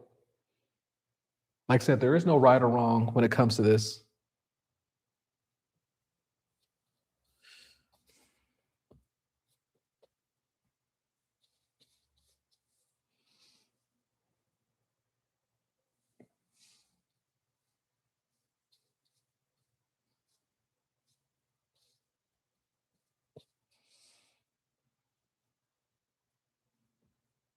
Then I'm going to go in with a little bit of pink. I only did 1 year in art school, but I've been painting on and all my whole life. You learn tricks along the way. Yep, that's so true. It is the same. It's the same thing. Like I learned tricks just from, I guess, just painting, from just painting myself with what I like to do or whatever. Everybody has their own art style in what they do. I mean, one of the things that I always say here is that this is an art class, and I never try to preach like art technique and stuff like that because I think that we're all creators, and it's already inside of us like children. Like if we see a children, if we saw a child paint, right, and they're doing clouds, we wouldn't say to the child, well, actually, child, I'm going to give you an A+ if you do the clouds a little bit fluffy at the top and then thinner at the bottom. They're going to be looking at you like, ugh, I don't even want to do it now, you know, because there is no right or wrong. But I get what you're saying. I just try to not to tell people technical stuff because then some people aren't going to want to do it. It's like going to school. It's like academics. Who's going to tell me what's good or bad? Not the buyer. The buyer's going to buy it regardless. I always tell people the buyer doesn't care about the process. The buyer cares about the results. No, I know you're just helping. I know. I appreciate that. I'm gonna actually try that. I'll try a little bit flatter at the bottom and then fluffier at the top. Cause I love seeing other people's art sometimes, and I'm like, wow, that's really cool. Even in the community, when I see a lot of people like they paint so good, and even better than me, and I'm like, wow, teach me how to do that. I want to learn how to do that.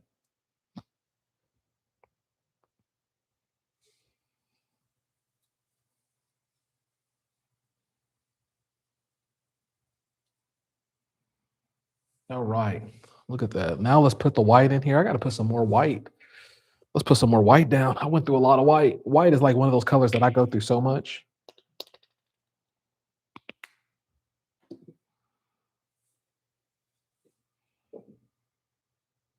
So you see with the white, I'm just putting that white in there. A little bit of white right there. Do the Bob Ross, a little bit. Yeah, let it go right there. And the clouds want to come out to play. The clouds want to come out to play.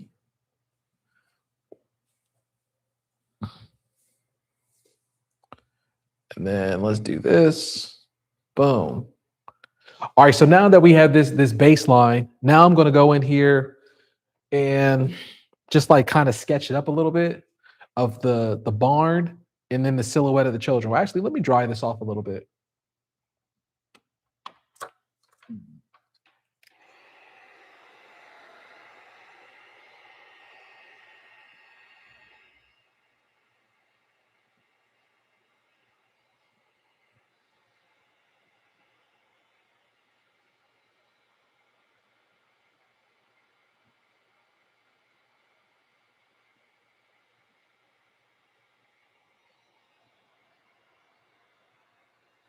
Honestly, that's what held me back from allowing myself to be more loose and quick. I paint practice way more now in the last 2 months.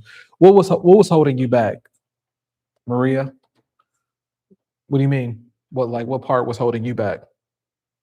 I would love to hear about what your so we could discuss it.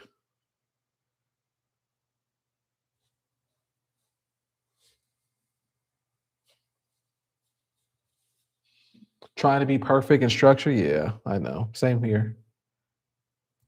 That's why it's like I try not to, because then you start comparing yourself to other artists and you start comparing yourself to what's right, what's wrong. Well, it's got to be like this. If I don't do it right, I'm going to get an F. If I get an F, then we start equating our time in being correct with sales and what art is. Like sometimes I would get people exactly, yeah, clouds and yeah, that stuff. I don't think about it. I would get sometimes people, art snobs or whatever, who actually come into the comments and they will be like, well, actually, your post had Your paintings suck because you're supposed to do it this way, and the shadows actually come from the east. The west angle is actually a little bit lighter, and you need to do a crosshatch on the fading where the I'm like, that's how artists in China learn how to do paint. They think about it like academics. There's this video where they have like an art school in China, and there's like 1,000 people out there. There's like maybe even more than 1,000, like 100,000 people out there, and they're all doing this perfect drawing. And then quickly, the people who are judging you, who where you get accepted or not, they go through and see if you're perfect. Being technical causes anxiety and frustration to me. It blocked me from painting for a while. My mere motto is I don't know what I'm doing exactly. I didn't have my learning license. Me too. Yeah, see, a lot of people understand that. Thanks, Corb. Elite community is amazing. Bruno, good to have you here, Bruno. I appreciate you. Yeah, I tried to study last year and not paintings came from it. Now I reached close to 100. Exactly. See? My community knows me. I love you guys. My community knows me, what we're talking about. That's what makes us the best community, because we don't think about, I always say this isn't an art class, and I never talk about art technicality and all of that stuff. Because then you're going to be thinking about what's right or wrong. Well, my art teacher told me to do it this way. And then once you do that, you're not going to want to create. The art is already inside of us. So back to what I was saying, check this out. So there's this video. I wanna go over it. I'm gonna do a reaction video to it. But in China, they got this place where they got like they're trying to get into an art school, but they got all of them painting the same thing, a perfect picture of a lady or something like that, right? And then they give it and then they judge it by A, B, C, D, flunk, fail, whatever of a face. And it's like the technicality. How can you judge an artist off a technicality instead of emotions or whatever that's inside of them? It just doesn't make sense. And I never wanted anybody to think like that. That's why I always say we're all creators, and it's inside of all of us, where I don't want anyone in my community to think about you need art school or technicality to succeed, because you don't. You don't even need to be a trained artist or any of that stuff. You don't have to know any of that. I didn't go to art school myself, and that's what always works for me. I stay away from that stuff. I stay away from it because I don't want it to taint me. I don't want it to jade me of anything. I don't want to learn art stuff. Don't teach me art stuff. I don't want to learn it. I don't want to know what these teachers are giving A pluses on. Like, these people are paying, like, how much is an art degree? $100,000 or something, or expensive? Imagine that, just to learn how to do art. There's this analogy that I heard, and it was uh, a daughter. She asked her father, hey,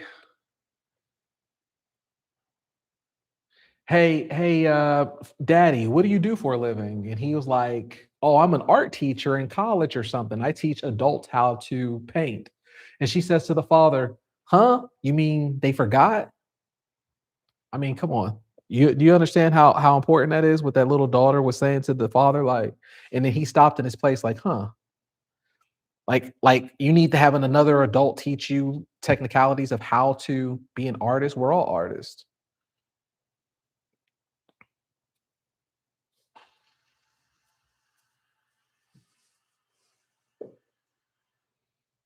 The Chinese school is all about learning the rules before breaking the rules.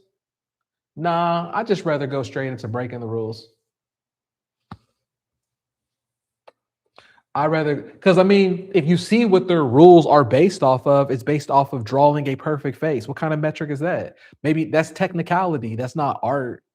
That's you being, oh, can you draw symmetry and all of that? Like, if you give me a reference right now, you're like, do it side by side, then can you do it? Can you draw a perfect hand? Oh, you can't draw a perfect hand, so you can't come into the art school. What? But yet here in America, and you have other larger galleries, right? You got somebody who duct taped the banana on the wall and they made $15 million. They're going to say, well, that's not art. You failed. Now, I might agree with you, but who am I to say that that person who spent $15 million on that, they don't consider it art of their own? It's so subjective.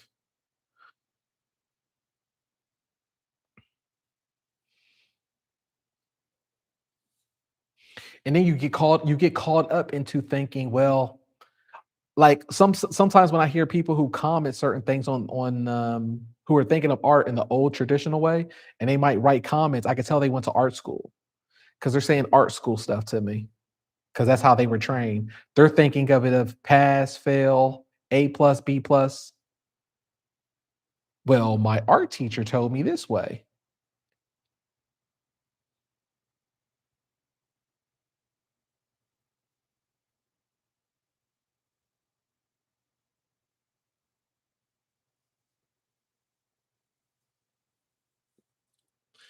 Let's see here. I just found this artist who got into a Chinese school by another teacher assisting her building a portfolio. What you do for us, Core, is building a portfolio of works. So thanks. Exactly. That's cool. The rules are for the creation of commercial illustration. Fine art is a whole different industry. Yeah. Yeah. I could see that then. If it's for I could see that if it's for commercial illustration. But fine art, yeah, fine art is just so subjective. So maybe if it is, maybe that's what it is. If it's for that, then where that's they're supposed to be doing like fine art and I don't know. It's like, dang, well, there's AI nowadays. Who wants to freehand? Not even Leonardo da Vinci did freehand. I mean, I'm sure he did in some of his stuff, but he also used the obscure. He created the obscure so that he could save time. A lot of the greats, they just save time, but they were like magicians where they didn't want to tell everybody of their tricks. Then it loses the lore. I can't tell people that I'm not that great that you think I am. I just rather you think that I'm great. An oil teacher told me I can't paint watercolor at the same time because of differences, but I don't like I can't, so I did it anyways. And then when you did it anyways, they get upset that you did it, and then they're like, "Well, I told you not to do that.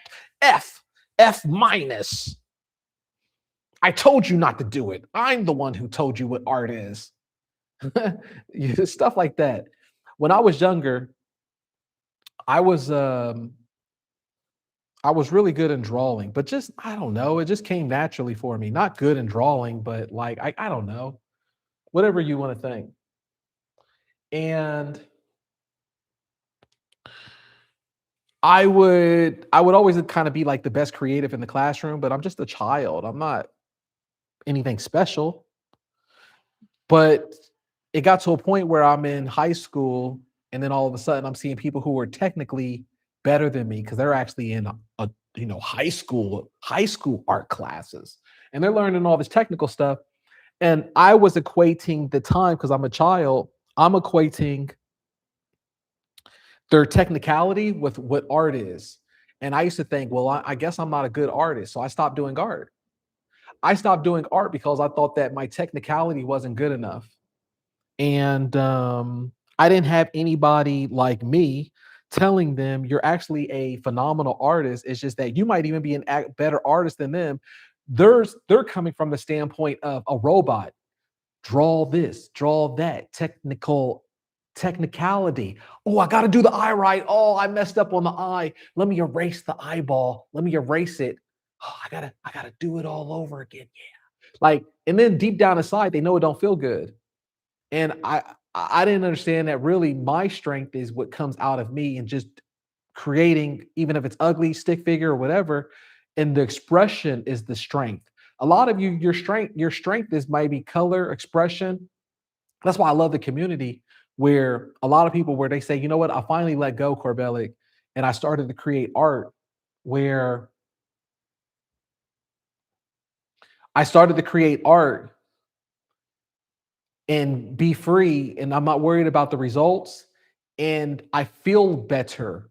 Don't you feel better? You feel better. Okay, like let's just say you did a beautiful painting of of a woman that looks exactly like that. You did the technical stuff of what you learned, the symmetry, everything. You did it. You finished it. It took you a week. It took you a month, however long it took you to do. And then somebody says, beautiful. Now, can you make me another one? You don't feel good about that because you don't want to go through all that pain. But you do feel good when you're just being in this moment right now and just letting whatever happen.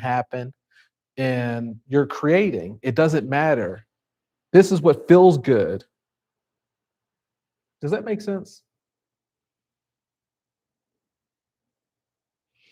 Like sometimes it feels good to just be like, let it go and whatever happen, instead of being like, I have to do a technicals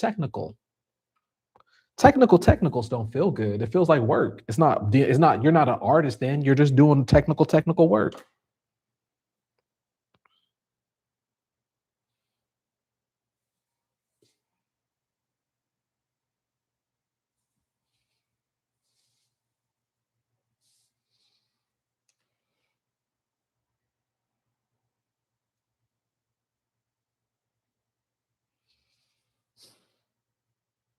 Does that make sense? How far away is the projector from the canvas? Um, Maybe like 6 feet away.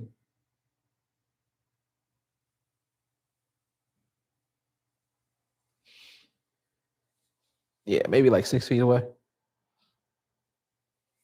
And it's still pretty bright, right? It's a beautiful projector.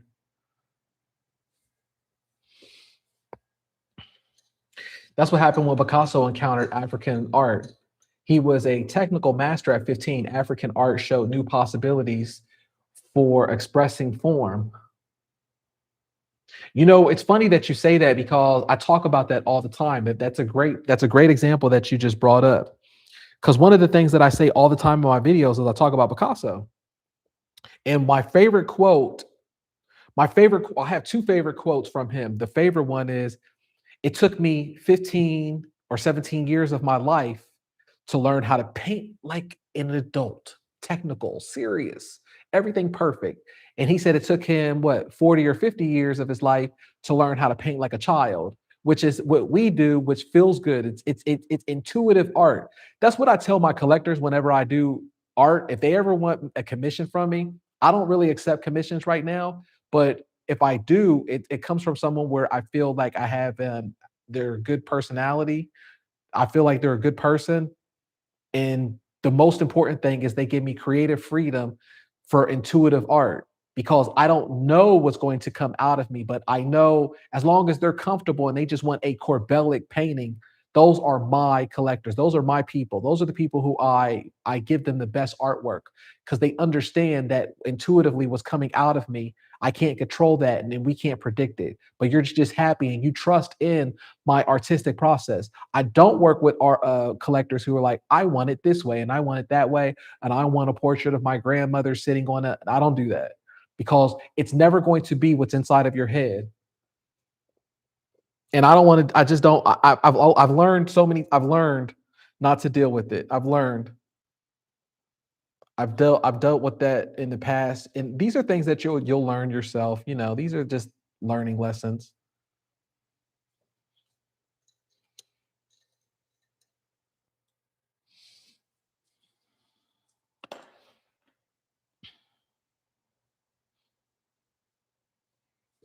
But I love that you brought that up with Picasso, and especially with African art, because he would go through his phases. And when I tell people that nothing new is under the sun, I say even Picasso, because Picasso went through a phase where he was inspired off of African art, and Picasso is known like me for example. I've created 17,000 pieces of art. Some people think can't fathom it. I'm like Picasso created 100,000 or so, and the reason why is because he would go through these phases, and the more that you work in speed, the more that you work in speed, the more that you're able to create better art and you're able to be free. Picasso understood this. That's why he always worked. If he had a down moment that he probably didn't work, he probably would be starting to self doubt himself as well because we're human.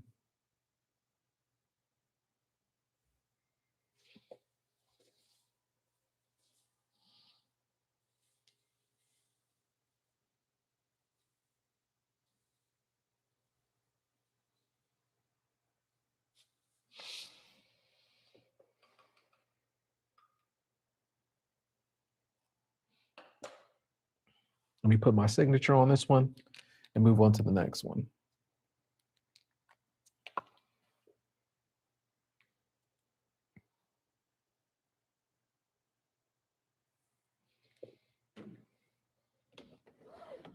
So it's like, just give yourself permission to paint like a child. And that is the thing. Staying focused could be difficult. So that's why I work in 90-minute blocks. I'm just not working in 90-minute blocks now because we're live streaming.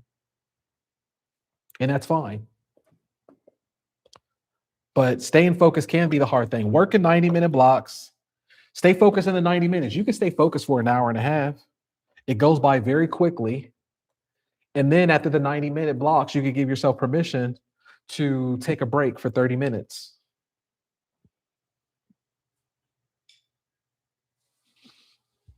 Or even you could give yourself permission to take a break for an hour if you have to.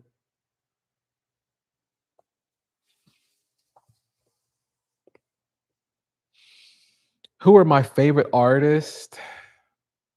You know, I used to be able to answer that. I don't know. I'm inspired by life. I'm inspired by everybody. You know what's funny? You're my favorite artist. Nowadays, I'm inspired by all of us that's inside of the elite community, inside my coaching program. They're my favorite artists. You're my favorite artist. Because we're all creative. Like things that like, for example, if you tried to tell somebody in your family or somebody that, like, you know, I'm going to create like Picasso, or I'm going to create numbers like that, what are people's first intention to want to say to you? You're not Picasso. Even if Picasso didn't think that he was Picasso, you know, there's moments where you just have to be, and you could be inspired by everybody. I think everybody's a Picasso. I think everybody, I find the genius in everybody now. But I guess that just comes with being older.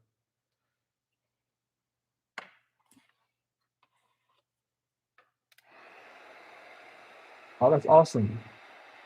Birdie Bakes, thank you for being here under Helen Yolohas. I appreciate you. Be inspired by everybody, or be everybody's favorite artist. But no, I don't know. That's a hard one. I don't want to be too vague either, right? Where I can't even tell you, because then that's dumb. It's like I'm beating around the bush. I sound stupid. Years ago, 20 years ago, you'd ask me, I used to say stuff like Basquiat, Andy Warhol. I mean, now I don't think like that. It goes through phases. I like Picasso, but also it's like the more that you paint, the more that you understand the psychology of some of these artists.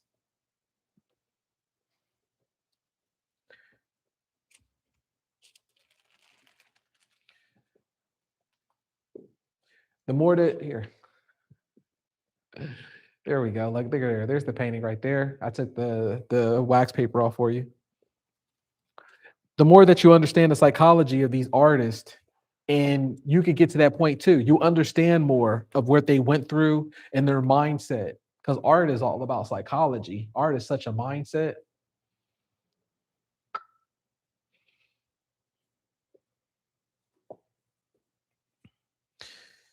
And you can understand like what they went through or what their mind. So like now, I used to say Andy Warhol or Basquiat, but I don't think that now because I've created enough art where I kind of understand the mindset. The things that I used to like about Andy Warhol, for example, at the time, is not too much about his art style, because he, like, even now, I still like. Okay, this is what I like about Andy Warhol now.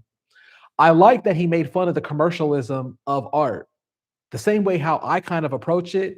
I like how he went about it. He didn't take it serious, and he was making fun of corporate America, corporate art, and the consumerism of it. So he would do things where he would silk screen stuff. He would make copies of stuff. A lot of the stuff he wasn't doing with his own hands. He had assistant. He was finding ways of how to, his cheats, his shortcuts. I like that. I like that aspect. And I like that aspect with Basquiat as well. Now, if anybody knows Basquiat or the history of Basquiat, Basquiat actually was a trained artist, just like Picasso. Basquiat could actually draw perfectly if he wanted to. but he did it because he was being expression. And I love that where he understood the more art that you create, the more that you're going to understand your collectors and the people.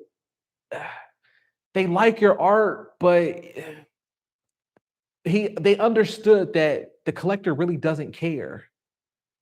They don't care about what you're going through, or they don't care about, if it was up to them, they would make sure that you don't eat, or that you, no one's thinking about your family but you. This might be a silly question. Do you think that people outside of the United States can be successful with this eBay route? I mean, yeah, might be difficult to answer. I know. I have plenty of members who are successful outside of the United States because eBay is global. But the thing that I like about these other artists more say than the skill or technical or the art, because that's a great question. Now that we're going deeper into it, is what I like about them is their psychology of doing it so long, the human psychology, where how they were able to push through and how they were able to go through their art is by understanding that it doesn't matter, by understanding that they play the game as well to get through it fast. I appreciate their worth ethic more than their skill. I appreciate how their mindset was, who cares? I'm going to do what I want and call it art. I love that. So, in a long-winded answer right there, that's what I got. I appreciate, I like artists where it's not so much about skill these days with me. It's more so about the business. Like even there's an artist now like Jeff Koons, right? Is it Jeff Koons, or maybe it's I think it's Jeff Koons, or even, yeah. A lot of people like him, he's so bold with it, where, or no, Damian Hirst. But I think even Jeff Koons too is guilty of this. But Damian Hirst and Jeff Koons, these are the, in America, or I think even in the world, these are some of the most prolific, or even the artists that make the most money. Now, the thing that's so bold with them though, and they don't even care, they'll make videos right now, if you go look them up, where they have assistants working on their artwork. They don't even create it. They have assistants doing it and they just put their name on it. Or they'll actually work on art, but they'll have hundreds of art pieces lined up against the wall or on the table, and they'll just do one thing at a time, one thing at a time. You think them, like them, they're a business. They're not thinking about, oh, the technicality. If you would try to tell them what art is and the technicality and all that stuff, they would laugh at you. And they would have the right to do it because here they're a business and they're making their money. Who are you to be like, well, that's not art because you didn't spend 20 hours on it? They would be like, what do you don't know anything about the art world of what you're talking about.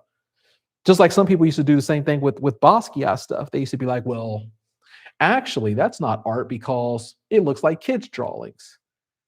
But look how he, with the business mindset of it, that's how you need to think about it. You need to be thinking about it as a business, because people on the highest level when it comes to art, that's how they're thinking about it, about the business. They're not thinking about what art school said and the technicalities, and they're way past that. They're like, what? Okay, you could be broke if you want to, is what they would tell you. They probably wouldn't even tell you that. They wouldn't say nothing to you. They just laugh. Can you believe this broke person tried to say this? They don't know nothing about art. They still believe that you need to be a gallery artist.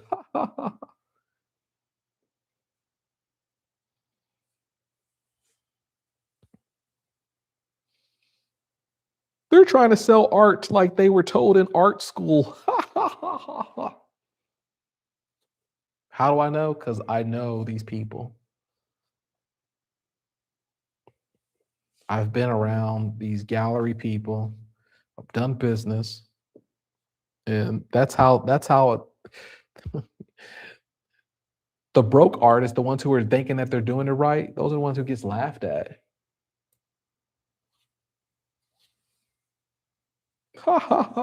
They think it matters.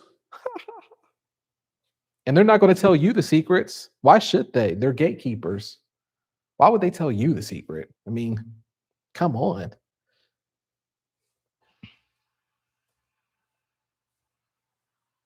You don't even want to do People don't even want to do the work themselves. Why would they tell you? Why would they tell you the secrets to it? No one's going to free you, but no one's going to free you but yourself. No one's going to save you but yourself. You still have to put the work in, even though of how we create the work, you still have to do the work. Like I appreciate the business side of like how Damien Hirst and yeah, how Damien Hirst works because he still works. There's this other artist out there that I really like. I'll have to come back and think of his name. There is some an artist right now, and he doesn't do like the greatest work when it comes to technicality and stuff like that. But I love his work ethic because he just shows up and pumps out work. He pumps out way more work than I do, and he gets paid. And he just and it's like people are like, really? People are paying that much money for it? Like he'll do like where he just does drippage of work where he uses a bunch of like gold and acrylic. You may notice artists if you see his stuff, and he'll even do like splatters of it. And I wish I could think of his name. And he has like a warehouse full of artwork, and he creates so much of it. But he's not thinking about the technicality. Now the thing is, if he wants to, he can make technical artwork. He can make stuff like that. And sometimes he does, sometimes he doesn't. Sometimes it just comes out that way. You never anticipate what's the beautiful mistakes are going to be. It just happens that way.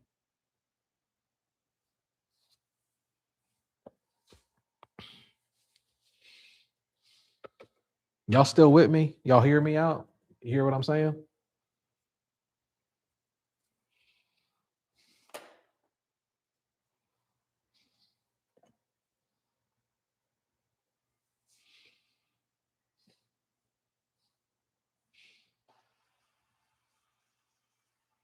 I don't see any super chats. Well, there we are. Any chats? No, not Muse. I don't know who that is, or maybe I do. I'll look at the name and I'll come back with it. It's a bald gentleman.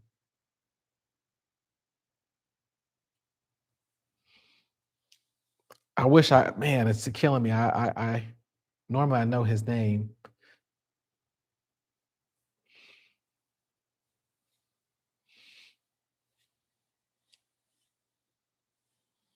Makes me want to go into my phone now and pull them up.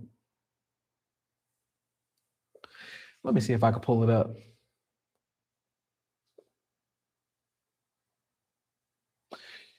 If you could paint fast, why not? You will just be painting on a flat surface. Exactly. Here, let me see here if I can pull up this.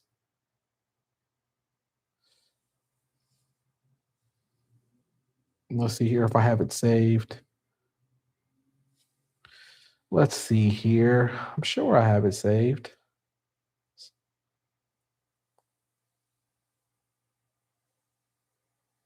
Oh, now it wants to act slow.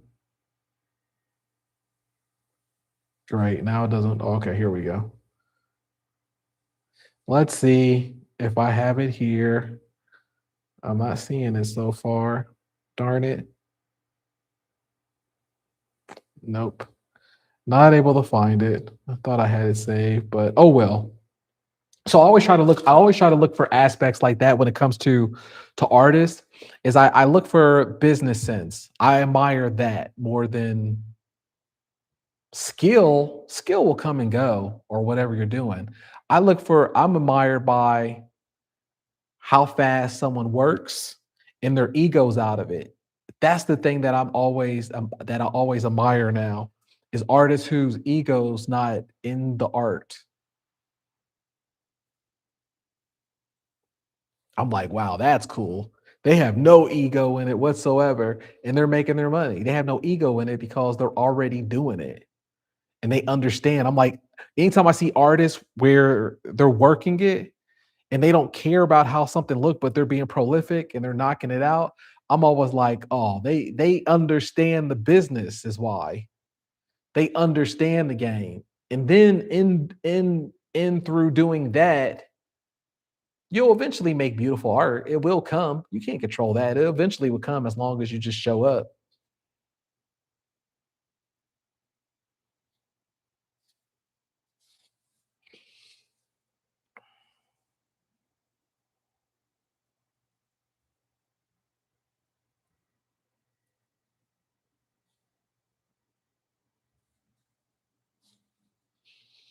I mean, there's so many artists out there. You go on Instagram now and they make beautiful stuff. I mean, I could find that easily. That's boring. At least for me, it's boring because there's too many of it. There's so much of it saturated. Oh, this is beautiful. This is what it should be. Okay.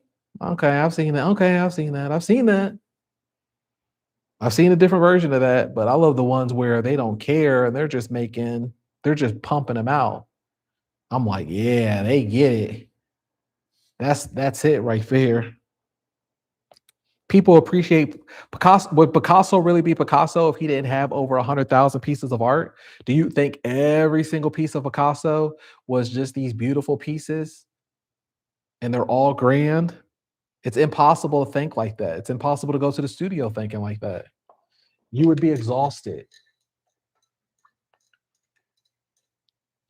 You think I know, you know who I'm talking about? Yeah, the guy, he's bald, right? And he has so much of these golden paint tubes, like the liquid ones, and he pours it on the canvas. He pours it on. Even sometimes he does where he'll have the canvas spinning around with one of those machines, and he just pours the paint on the machine and it spins around and then it makes the thing. And then he's like, that's it. And then he sells it like it's tie-dyed, even paint, but sometimes he'll take it. He doesn't use paintbrush that much, but he'll take the golden paint, he'll splatter it so he can make like landscape and trees. And then he does so many of it. Art is like a religion. You have to practice it daily. And anyone could be an artist when they create. Yeah, I always say that. I always say that art, or something I heard recently, that art, being a painter, is like one of the closest things to being a god. And it's so true because you can see the creation within the art. Some things that you don't even have intention of, God is in the art. That's how I always view it. I'm like, how did I create that? Oh, that's how I created it, because God already had the art that's there. The beauty is already there. I didn't do it. That would be my ego thinking that I did it. I had no control over it. I had nothing to do with that. God already had whatever's there. So that's why it's like I never try to beat myself up on. I never beat myself up on if a painting is good or if it's bad or if it's ugly, or I can't control that because the art is already there and the beauty's already there. God already did the work. I just had to show up. We're God's avatar.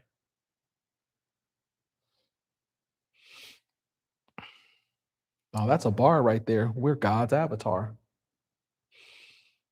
And we just have to show up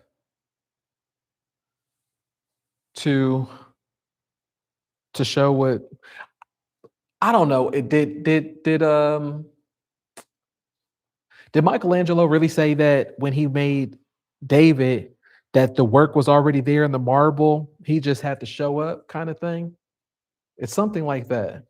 Even if he said it or if he didn't say it, I like the idea that he said it.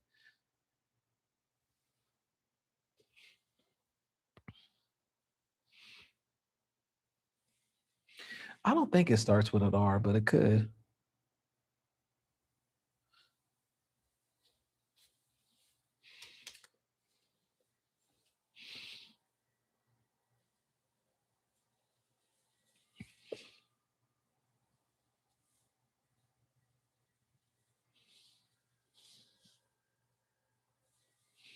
Again, I appreciate the super chats in here. I appreciate that, especially for it to be my first stream. I appreciate that.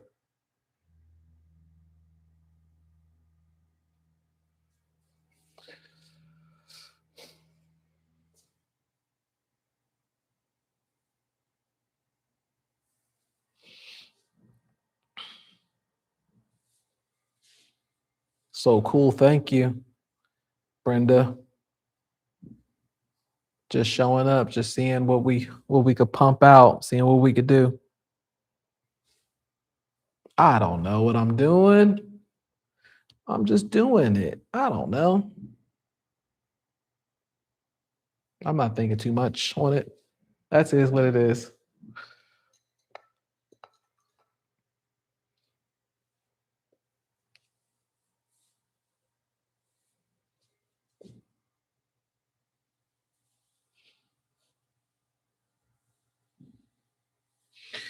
Let's see here. This is so refreshing compared to all the advice out there about the business plans with 50,000 overwhelming steps and 80% of it is social media. Exactly.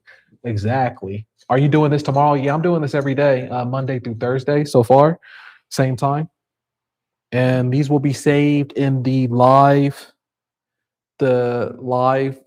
feature on here on Facebook or Facebook on Instagram.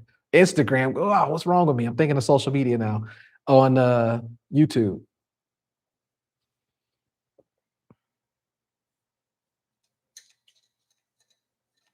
But yeah, that's so true. I think that's the point that I've always tried to hone in on. That's one of my talking points, is that everyone else is so outdated. And when they talk about how to sell art, even when you have some of these guru fake coaches, right? These art coaches, and they're like, I can help you sell art.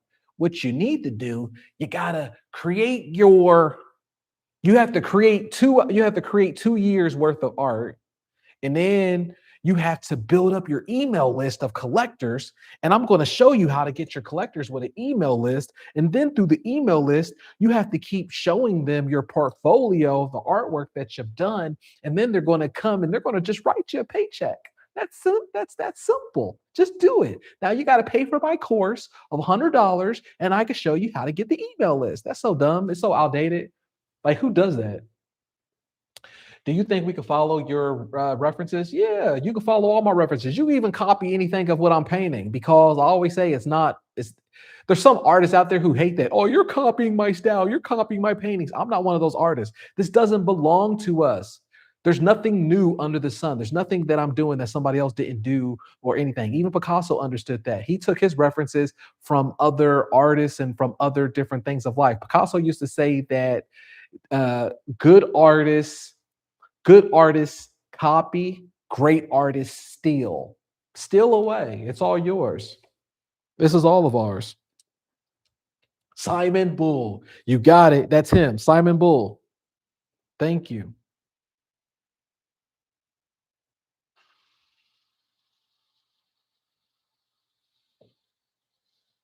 Simon Bull. That's his name. You got it. Good job. Yeah, Simon Bull is him. Um, I don't really like his art, but I like his hustle. All right, there we go. Look at that.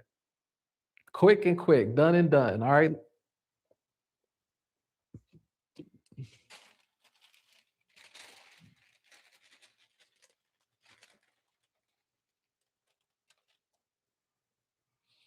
I learned so many classes. His last two pieces sold for $53,000 a piece. That's where I get my mountains so fast from learning from him. Yep. Yeah, I'll be here tomorrow, Maria. So just follow along tomorrow. That'd be awesome. We'll be here as well. Yeah, Simon Bull, his stuff sells for expensive. So what I love about his hustle is his stuff sells for expensive, but yet, but yet, the art of it, his stuff sells for expensive, but yet you can see how quick he does it. And he's transparent about how quick he does it. He doesn't shy away from being like, oh no, this took me 20 months to do. He doesn't feel guilty that he sold a painting for $53,000 and it only took him, he's quicker than I am on a lot of his art. And he doesn't feel guilty about it. He produces so much art. He recently bought a studio 6 months ago, a newer studio, and the thing looks like a gigantic warehouse. And the reason that he does it that way is that way he can feel confident of creating so much art. And he's not worried about it. He has it categorized in the warehouse, large sizes, whatever. And he's just on to the next one. He's not thinking that every piece needs to be a Mona Lisa and it needs to be this, that, the other. He understands that there's going to be a buyer who's going to resonate with it and they're going to come back to the work and they're going to pay for it. I appreciate his business sense. I love that. He's in Aspen with 2 or 3 galleries. Yeah. Yeah, he's doing a great job, you know? So I just love that business sense of him. I love that. And the thing is with him, he shows up to work, he shows up to work, right? Like he shows up to work. All right, look at this painting right here. This is going to be a impressionism or more of a thick impasto kind of figurative man right here with a newspaper boy hat. I love this. This is going to be cool. because people really love when you layer it on. These are going to be strong abstract strokes on this one. All right, so let's get into it. Put the timer on.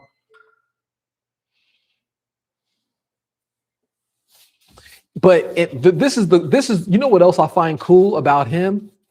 I love reading comments where people they're so serious about. I didn't count how many I've done so far. I think I've done 12 or 14. Yeah, only 12 or 14. Not that many, but you know, tomorrow I'll be faster. But yeah, we did like 12 or 14 right now. Tomorrow I'll be faster. I'm still finding my groove right now, the live stream, talking, reading, and tomorrow I'll have more of an idea. I'll have it lined up with more of what my references are that I want to go with, but it's all fine. So what this is one of the cool things that I enjoy about him and his whatever he posts. I enjoy reading his comments or the people commenting on his art or the post that he puts, because of course you had those art snobs in there that are like, that's not art. Oh my God, I can't believe he's selling it for that. Oh, he's not an artist. I enjoy reading the haters' comments more than I enjoy reading people's comments of like who like it or whatever. The reason why is because he doesn't care about the haters. He doesn't care about what they're saying. And they're exposing themselves like, oh, that's not art, but yet he's selling pieces for $50,000 or whatever they're selling for. You think that he cares about what they're thinking? I love that because I'm like, I he's in his own frequency. He's in his own frequency where he's not being disturbed by the other frequency. If he was ever disturbed by the own frequency and he was living in their reality, then his paintings wouldn't sell. A lot of times people ask me that as well. It's like, you know, how to make things work on eBay. You have to start being in your own frequency and it works. Don't be in other people's frequency and be like, well, but this ain't gonna. How long are you gonna go tonight? I got one more painting, so I'm gonna do this painting and then the next one, and then I'm gonna call it quits.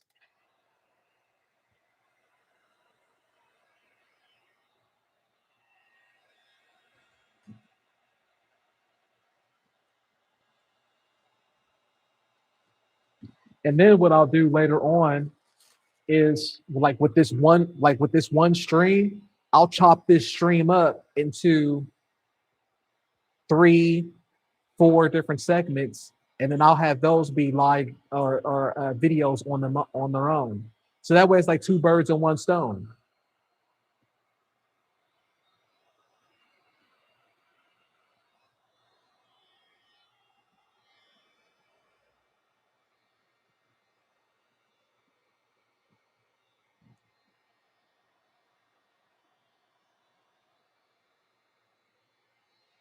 Boom. There we go. Yeah, so that's way it's easier for me when I'm gonna. That's another reason why I'm excited about doing the live streams, is because I can use the live stream for the algo push and to be more engaged, but also it's just an accountability tool for me to show up and still paint because I love painting, but it's also great for me to use as I could just chop these clips up later and I'll use them as still like videos. Like maybe there might be certain segments where I'm talking about, you know, talk about this or talk about that. And then I could chop those videos up.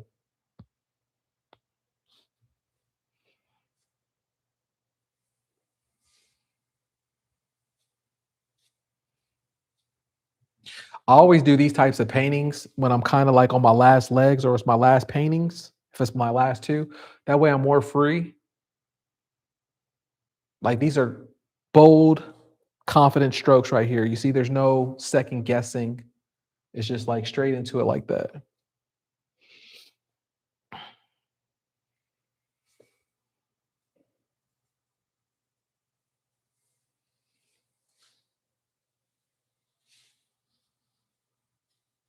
And these don't take long at all. You see how quick I'm doing that?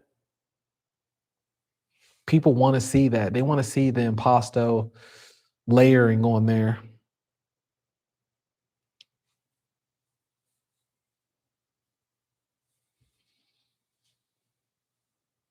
Now let's do the top brim hat. From time to time, I might go back and look at my reference that's off of the computer because that's where the projector's coming from, just so I can see, just so I can see the image. His daughter moved into an old airport. What?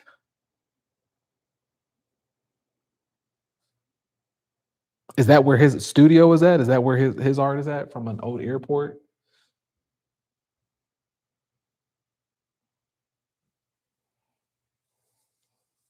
Now the thing, see, like for that, for example, is just like him, his work ethic. He's never thinking, "Oh, I'm a studio artist. I'm too good to work like this, or I'm too good to show up and do numerous of paintings or the splatter." I went to art school because in art school they wouldn't teach anything of how he produces art. They would say that's not art. That's why I was saying I love reading his comments to see who the art snobs are, because they always come out. And the art snobs only come out because they're mad that they spent so much money on art school. It didn't work out for them because they spent so much money in the brainwashing them of how it should work, and then it didn't work that way, and they're mad. Well, how is he making it work? Well, I had some people. Well, you might be making the money, but it's not good money. It's not good money with the good art.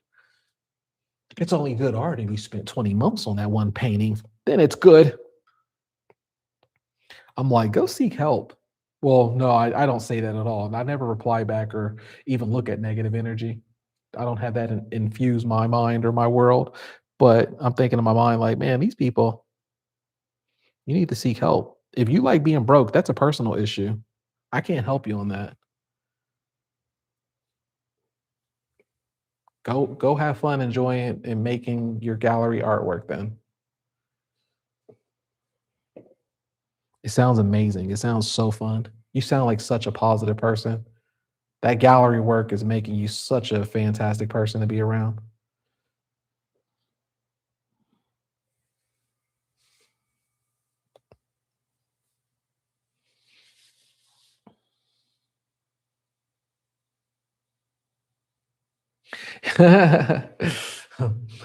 It says he has his haters too. Then I hear others who are like, "Oh, you need to use olive oil acrylics in order to sell." Yeah, you always have people trying to tell you, like, that's the thing. Like, I'm never going to be someone who tell you what is what, and oh, you need to do this, you need to do that.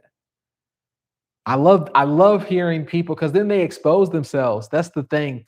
It's like in my mind, I'm like, you're exposing yourself to exactly what I'm talking about. You're exposing yourself to exactly the type of people. Like, you don't even realize that. Sometimes I want to be like, when I read it, I'm like, oh, we found another one. We found one. Here's another one.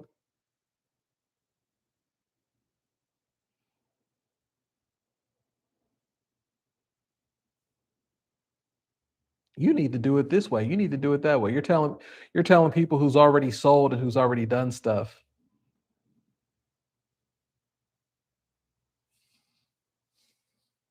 It's the same concept of like someone, you need to do it this way and they'll sell. Like I've sold 17,000 paintings over that. That's just on eBay. Well, you need to do it this way. All right. All right. I'll listen to you if you show me your store.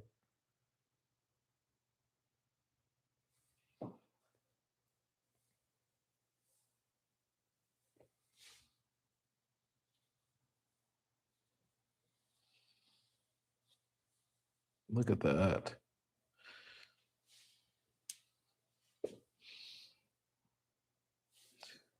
All right, let's turn the light on in this one.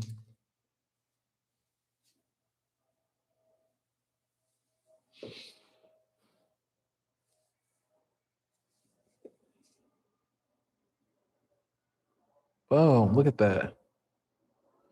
It's amazing.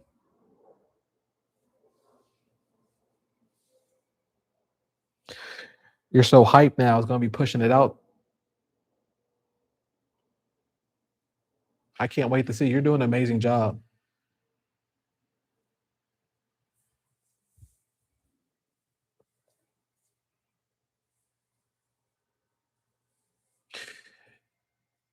a couple years ago, a few years ago, I used to like Jeff Koons' work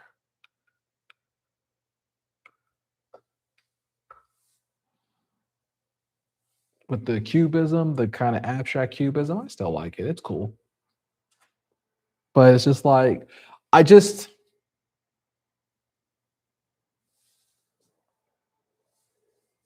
I remember there was a saying, I think it was Michael Jackson or something. They would ask him how come he listens to, or he said he only listens to classical music or something like that, and they asked him why, and he says because he doesn't want to naturally get inspired by other people or other artists and learn the wrong way or think or what the trend is. Even Picasso would say, taste is the enemy of creativity, which means that things that you think is trending now, you're not being revolutionary, or you're not learning anything new or creating anything different under the sun. Same here. I've been looking for subjects while watching and making backgrounds. That's awesome. So I think about that when it comes to other artists. It's like I try not to do that because then I don't want to compare myself and think that they're doing something special that I can't do. So instead, I just stay in my frequency, in my lane, instead of that's my favorite. I want to be like them. No, I want to be like Corbellic.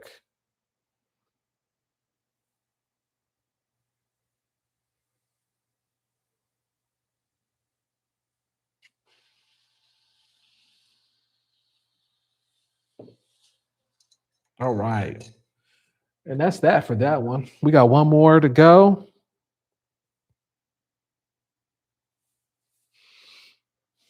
And let's have fun. Let's see if let me do the last one to be a 16 by 20. Let me have some a little bit of fun, if that's okay with you.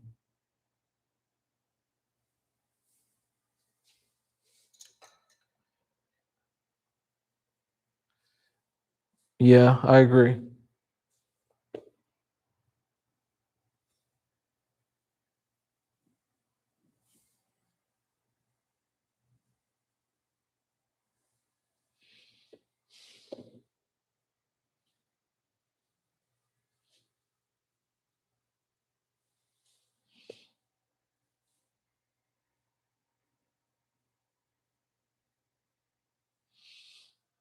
Win some, you lose some.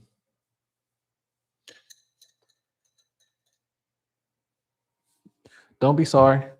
You're right. See, now I'm dibbling dabbling too much on something as basic as the lips. All right, I'm done with this one.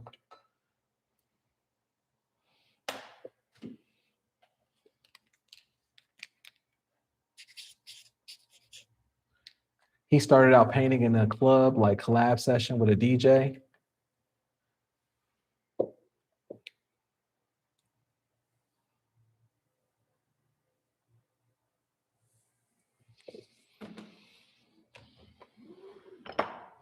Look at that. There we go.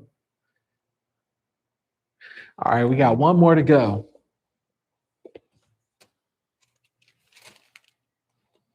We got one more to go. Let's see what we can pull up with. Let's look at our Rolodex.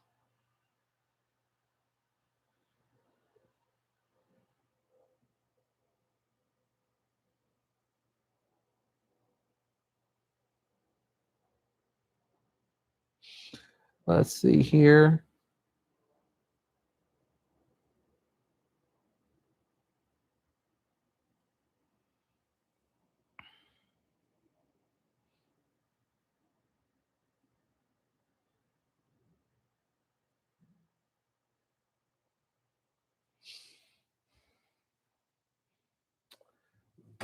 Actually, yeah, let's do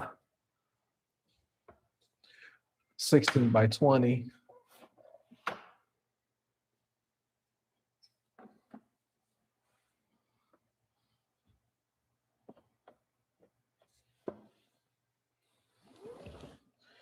And then that's that.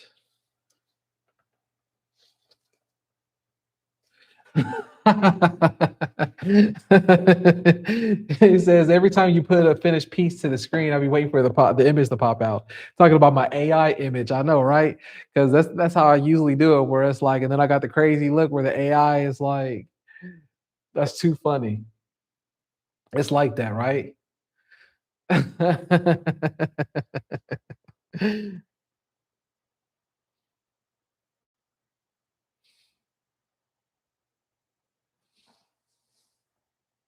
That is too funny. I'm trying to see an image that I want to paint. All right, let's do this one and close it out. Oh,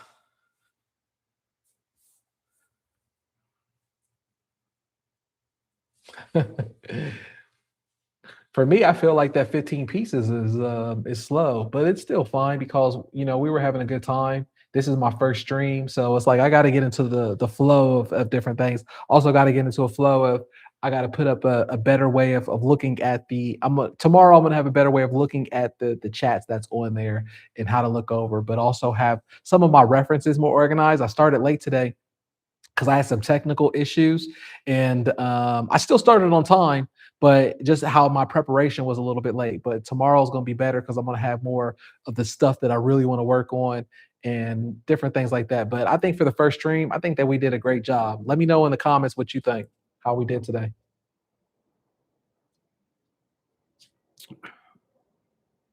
All right.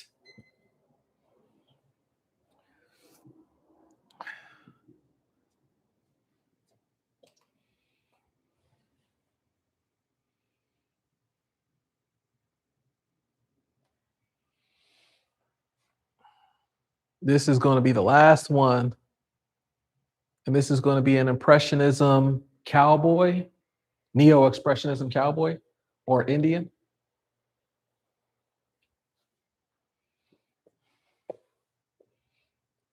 Perfect job. Thank you. Awesome job. I appreciate that. That really means a lot. I have done 12 better than an entire last week. Thanks. Great job. Yeah. Well, see, we could do this. We could keep doing this together.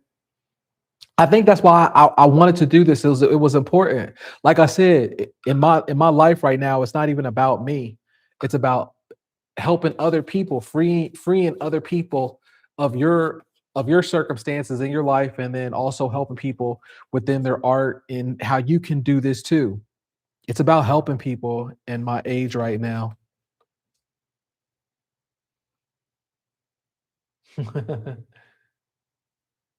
I appreciate that. Yeah, I feel like that too. I feel like it's because I'm working off the energy of other people. You said I like someone wrote you seem to light up when streaming.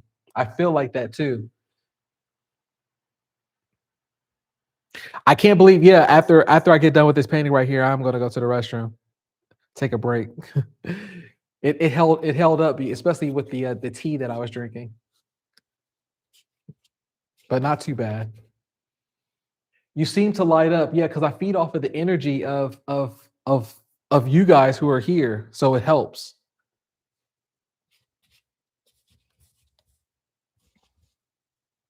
Also, if you're new here, put in a super chat if you can. Help support me.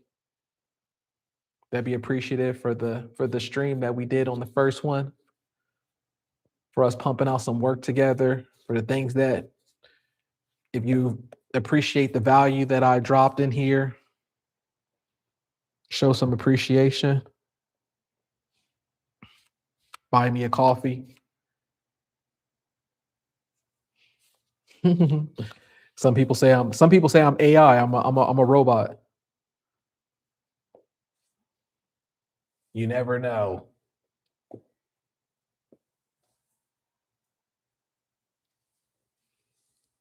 I think like in future episodes, what I'll do is some people who stream, they have like an intermission trailer that they show, and maybe I'll create one of those like at the halfway part where we do like an hour and a half, and then I'll use that so I can like have a break to either use the restroom, stretch a little, or if I need to just take a 5 minute or a 3 minute break, but it's fine. Like I'm telling you, this is other people might think that like, oh man, you need that. That's all distraction stuff. I'm used to working like this. So this is nothing for me. I'm really used to working like this. I've been doing this for years.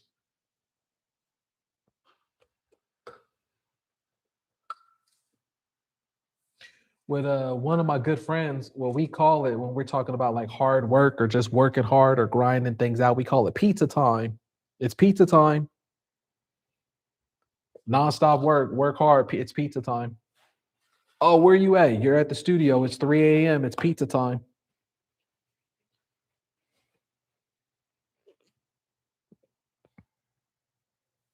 Now I'm going to add some white in here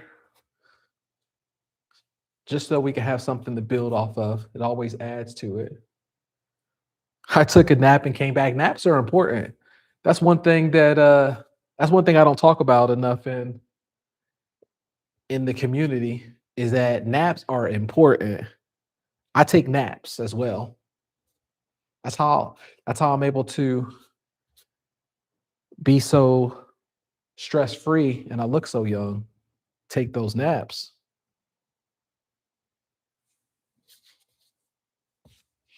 Some people try to fight naps. Don't fight naps. Even when I was working in corporate America, I would eat my lunch or I take my lunch at my desk or something like that. And then I would take my at my lunchtime, I would take a nap in the car. You know what I'm talking about. You do it too. You do it too. Don't look at me like that. You know you do it too. And a lot of in like I said, I study a lot of successful people from the past because I'm so interested in other people's work ethic and their routines, and they take naps as well. The one who had the craziest nap schedule was Leonardo da Vinci. He would he would nap. I think he would work for 4 hours and then he would take a nap for 20 minutes. And he would do that throughout the whole day. So that way he would get his whole 8 hours in. He wouldn't take REM sleep, which is crazy. He would just take 20-minute power naps all the time. I clean my art space after holiday mess and company. Now it's just me and the art. I love that feeling. I call that the feng shui.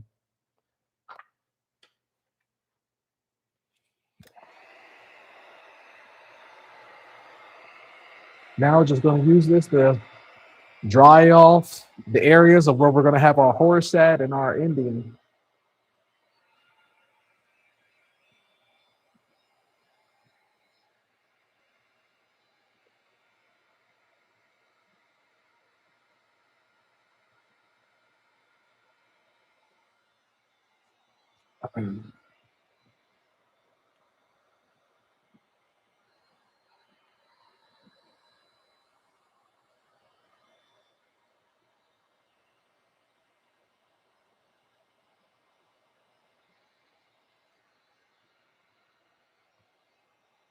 I'm so used to during this time right here. I'm so used to not talking because normally I don't talk during this time, and I just have this. I cut this part out when we're filming, so it's like I'm so conditioned to not talking when this is going on. But also, I don't know if it's bothersome on the microphone when I have this on and I'm talking. Let me know how's the sound quality when I have this on.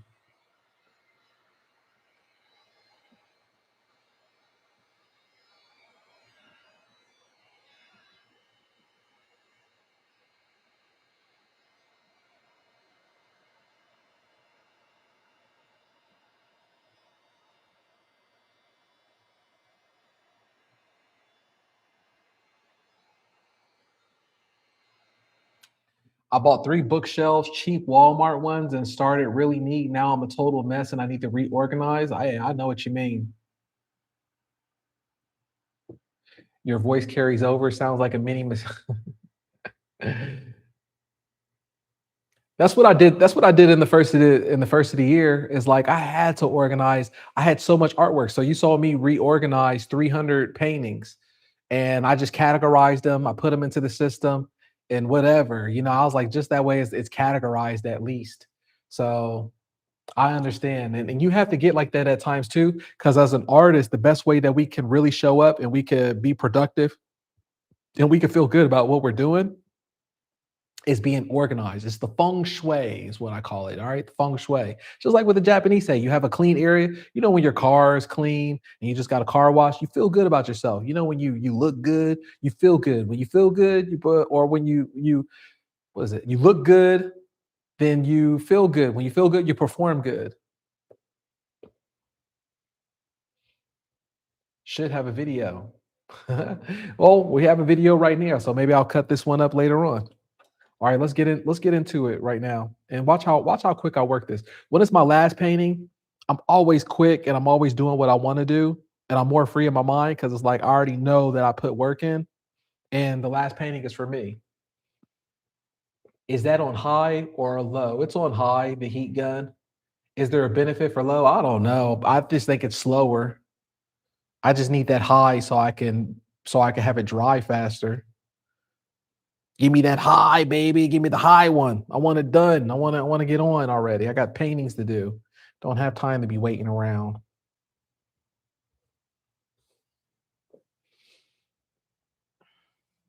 Yeah, we here with him. I'm like, oh my God, he's always gets me extra momentum. I just cleaned my work area. It's about to go down.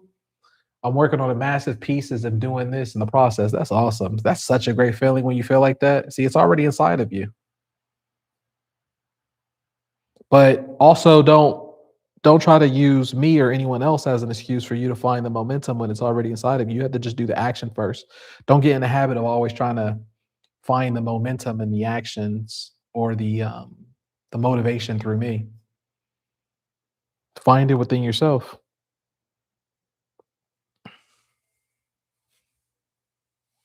That's the cool part.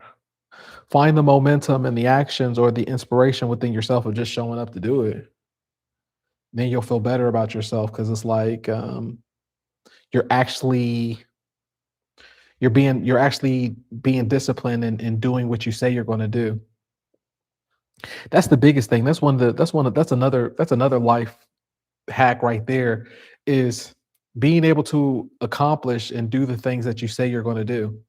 If you do that, like if you say you're going to do something and you actually show up to do it, no matter how you feel, that's going to be a secret right there to perform better and to do better is that at least that you're showing up and doing what you say you're going to do.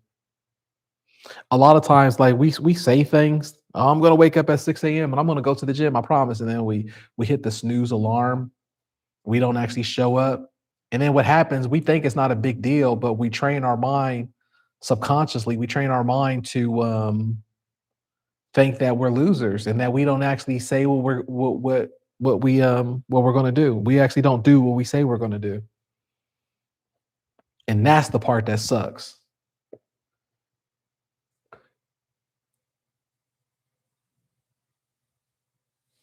Well, that's some large pieces. 48 by 48. That's like commission size right there. I hope that is a commission if you're going to be, dedicating your time to that. I don't want you to be working on paintings like that and spending your time on a painting like that if it's just going to go for a buy it now and you don't have a buyer yet for it. Or you could just do paintings like that after you already finished your homework and you did your work for the day, such as your auctions and your eBay work. Then you would be like, you know what? I'm gonna take a nap. Then I'm gonna go back and I'm gonna do my gallery work or my larger stuff.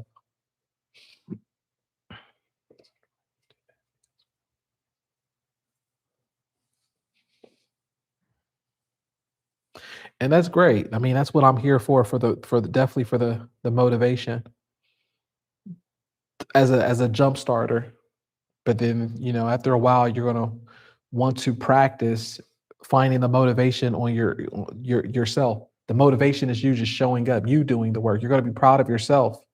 You're gonna be more confident about you that you are capable of doing it without. I don't need Corbellic today. I believe I don't need it today because I was able to show up and do the work the other day without him. I know that I'm capable of doing this many paintings or that many paintings. I don't then that's when you really find the power in yourself.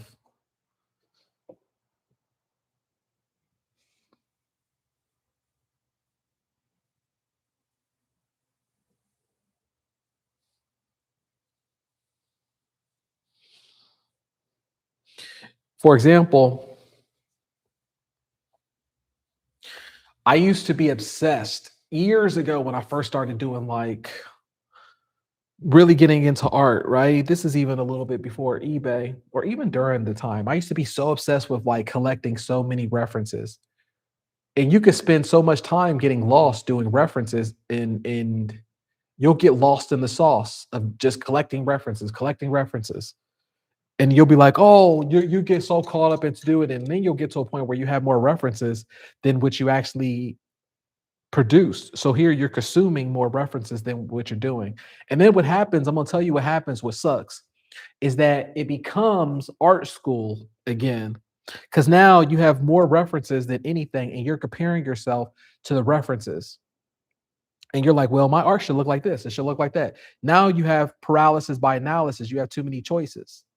You have too many things that you're looking at, and you have too many options. So what helped me, I eventually got to a point where I just started deleting. I just started deleting a lot of the references that I had, so I didn't get handicapped into feeling like I needed them to start work or I needed it to be per. I would be comparing myself without even noticing that I'm comparing myself, and after a while, you're like, well, it needs to look like this, or it needs to have this reference or that, instead of you just producing and I don't know if I'm saying that right,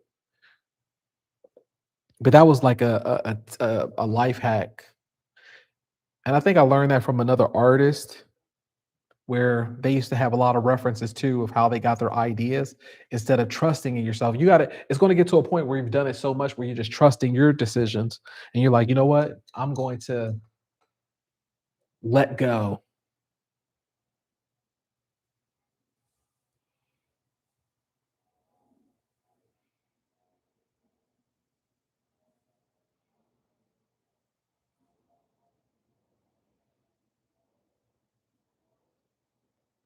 I'm going to let go and I'm going to do my own thing. So I mean, of course I still work off of references, but I used to be so obsessed with the references and I would get caught up into collecting more references than me actually working.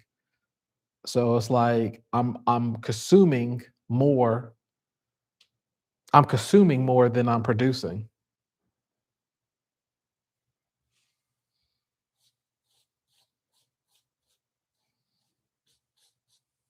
And I get caught up into the mindset of, well, no, I just need to collect a little bit more references and then I'll be inspired. Then I'm ready to work. I just need a little bit more references.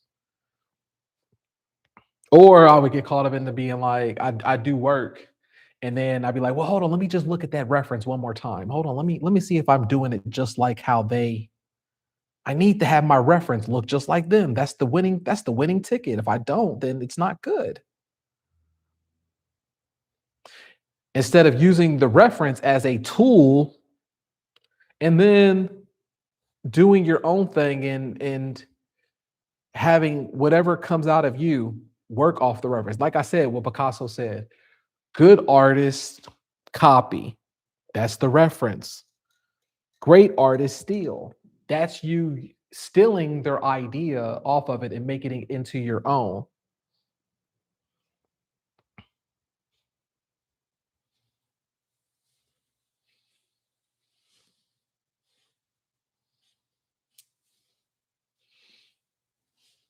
I never talk about you need to have artwork that looks exactly like a replica or anything like that. That's not what we ever talk about. I always just talk about using it as a tool and being able to find your own lane in it and take from it and then do something funkier and different. Then after a while, after you've done so many of those type of references, you're able to come up with different ways of how to go about that reference or different ideas of how to go about it.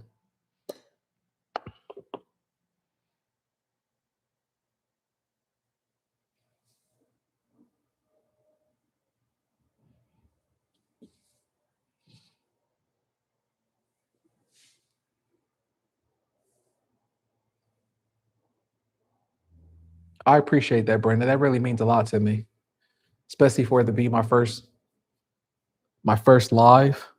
Because like I was saying yesterday, there's so many people who do lives and they don't have any basis points or it's kind of boring or I don't want to say boring. I don't want to be judgmental. Everybody's taste is different, but at least to grab a crowd or to something, I don't know. I don't know. Don't listen to me. Never mind. But I appreciate it. Thank you so much. It was such an honor today with everybody.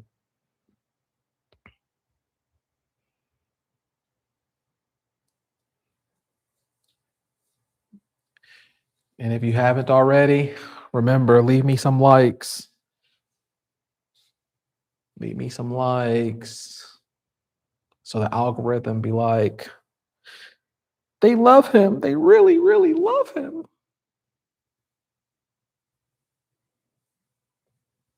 Let's promote him for tomorrow.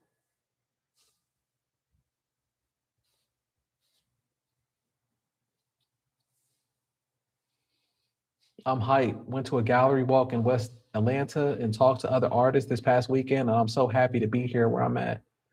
That's amazing to hear. That's awesome. What hyped you about it? To talking to other artists? Is it looking at the artwork and seeing that you can do it yourself or that you could do it better? Seeing that it's capable or seeing like just being around other artists in the Atlanta area or what part about that got you hyped up? If you don't mind me asking.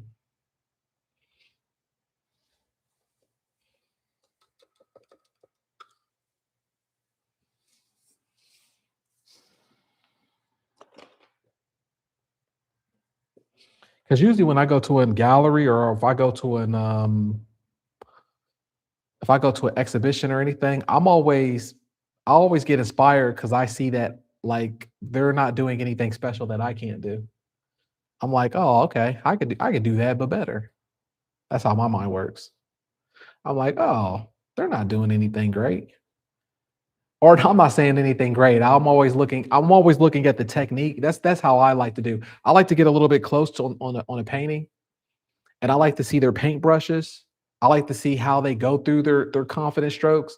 I like to see which ones that they do first, either sometimes the coloring or the black or the coloring. I like to see their layerings. I like to look at stuff like that.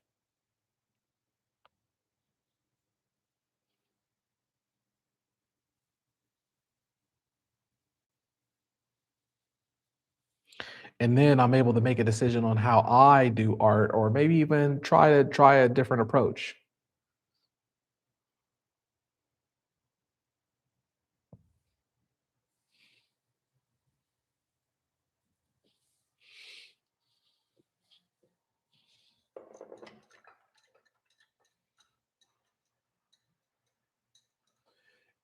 Says Corey, you put the elite group on another level. We are the ish. I'm in other art communities and they are not pushing it like you have us doing. We are lighting up and changing the entire algorithm. I agree. That's the whole idea. That was my dream of how I wanted to do. I want us to be the new galleries, you know? I want us to be we're the new gallery.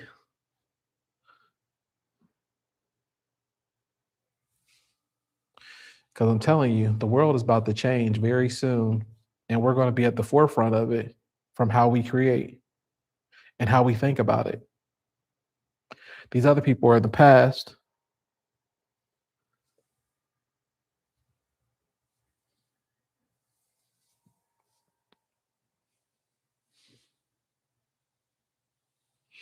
Yeah, they struggle to sell. Look, they struggle to sell, right? But yet they have their they don't care because they're like, well, I'm in this gallery though. I got my title. They don't care because they got their title. Some people don't even care about being broke and all that as long as they got their title. But you know what? And I can't knock those people because that's their journey, whatever. Sometimes people haven't gone through the fog enough. I had a business meeting yesterday, and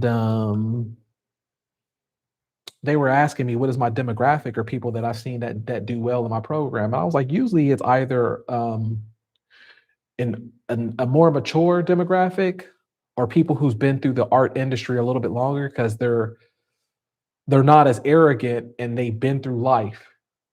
They've seen how things really are. And then you have younger people who are still arrogant and they think that they're going to be some type of celebrity. They want the fame. And it doesn't work like that. I mean, you can, but you'll get the fame for free or it's not even worth it.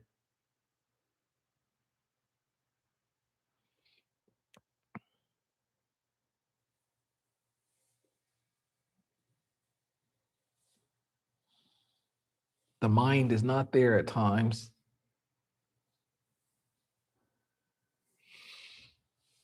I'm reading the comments. I'm not saying that. What do you mean the mind is not there all the time? Did I miss something?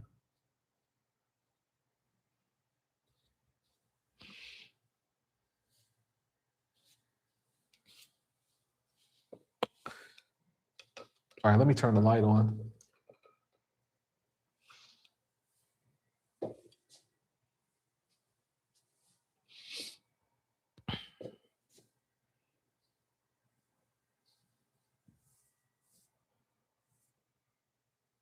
No title needed here, exactly. You're not going to get a title either.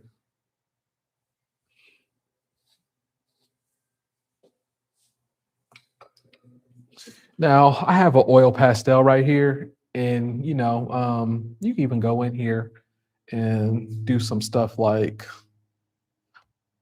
oil,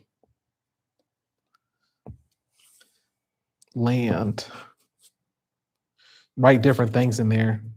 People who look at it, they might think it's something deeper than what it is, but you're just writing whatever. Like you're not even thinking about it. At least I don't. I just write whatever and make it sound deeper than what it is. And they'll be like, wow, that artist is such a genius. They really thought about the social political aspects within the diaspora of the landscape that's really going through the. And then as an artist, when you're selling, you could go along with the story too and be like, yeah. See, I was thinking about, you could be different personalities when you're selling art to collectors, and you could be like make things more deeper than what they are. Because when they're hanging it up and when it's in their home, it's valuable to them because they think there's a story behind it. And you need to make a story behind it. Even if there's not a story behind it, make a story behind it.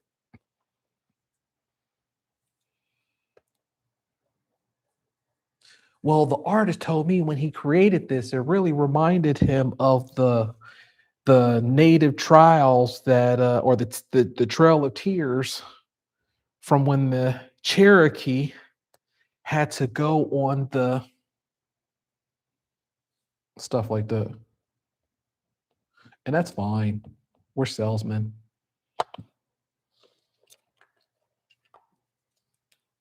Now, you and I, we're just talking, saying that it doesn't have to be anything that's that deep, but when you're pushing it off or whatever, and if it's a genuine collector, make it a little bit more. Give them a story.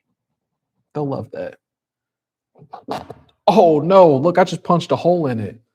All right, so this is about to be a learning lesson I'm about to give you right now. I just punched a hole in this. What you can always do if you punch a hole in the artwork, here, let me get the masking tape.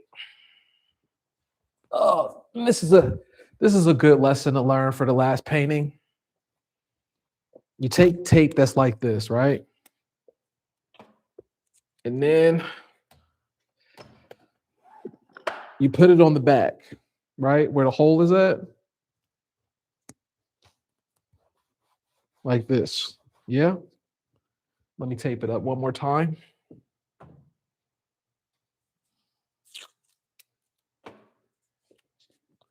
Like this. Put it back over there, over the hole. So you got it, things like this. Now you do is you just take a paintbrush and then whatever the color is, or you can even change up the color, put it on top of the hole like so.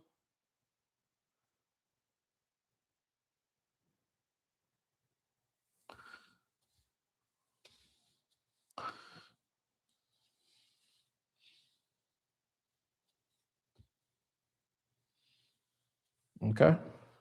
It's okay. It happens. It happens. And you can always paint over it. So that layer, anyways, they're not going to see it. And it has the paint that's at the tape that's underneath of it. So they'll never see it. It'll never be part of it. That's fine. It's all good. So this is just a learning lesson for you too. Never feel like, if you puncture a hole in it, you can always fix it. There we go. I'm going to draw the sun out a little bit more. I always have PTSD whenever I lift this up like this. Because one time I lifted the painting up like this. Because I have a weighted book bag on here on the back, so I can hold down the canvas. I don't like it on the back because I want to paint at the top. So, but one time I lifted it up and there was pressure, me lifting it up, and then it slipped, boom, hit me in the face. I was like, dang. That was like a month ago. So every time I do that, I make sure that it's really on there so that way it's not going to knock me out. Thank God I didn't have any kind of like black eye or anything like that, but still. Look, there's our sun. And there we go.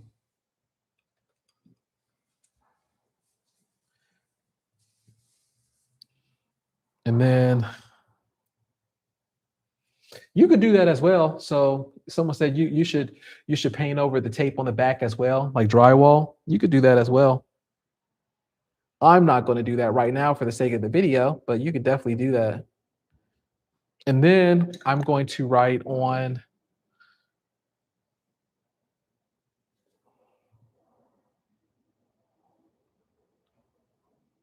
That is true. That's true. That's very true. Zen wrote, some artists don't have a mindset to sell. It's different. Yeah, that is true. It's different. But that's also goes back to being like, put yourself in the mindset where you're somebody else then.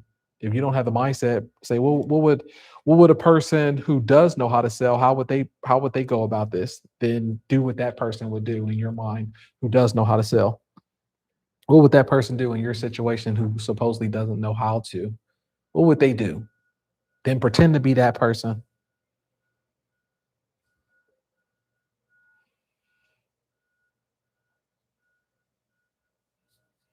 On the last paintings, I always love it because I get to do what I want and spend a little bit more time on the painting.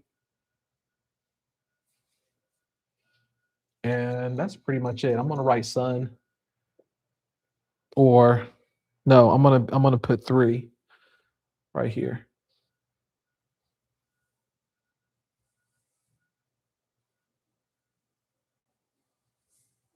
Boom.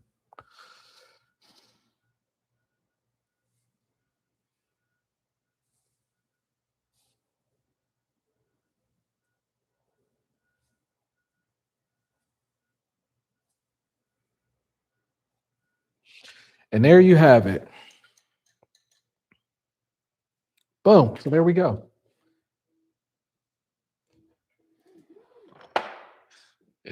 There we have it right there. Look at that painting, huh? What do you think? I'm just looking at what it looks like on the screen. And look, we just did this together. So much fun. I had a lot of fun today. There's a couple things that I've learned from as well when it comes to creating these paintings, when it comes to the flow of the live stream that I'm going to have. That way, it could be a little bit more clean cut on some things. But that's just me being an artist. Just like you, when you create art, I'm pretty sure you're the only person that sees the flaw in your artwork. But if you show it to anybody else, they don't see the mistakes that you might have made or any of the things. So if you're ever also, this is a tip when you're selling art or anything like that, never point out the mistakes or anything like that to a collector or to someone buying your art or anything even in life when it comes to business. Never be like, yeah, well, but I messed up on that. Don't show that to anybody. Make everything where it's perfect and fine because they can't see the flaws in your business or even your art. So that's just one thing. And yeah, I'm going to have this to be the same time tomorrow. It's going to be 10 a.m. Pacific time. I enjoyed it. We showed up. Look, if I can do it, then you can do it. All right. So leave a like. If you're not already part of the cool eBay art community, click the link below. It's either in the description or it's in the chat where it's pinned in there. And you could get everything started for you where you can start selling art as early as next week. So I appreciate you being here. Thanks again for the super chats. That means the world to me. And I'm excited to come back tomorrow and let's just paint together. All right. Let's knock this out. Look, we knocked out some work today. All right. So I'm going to check you later.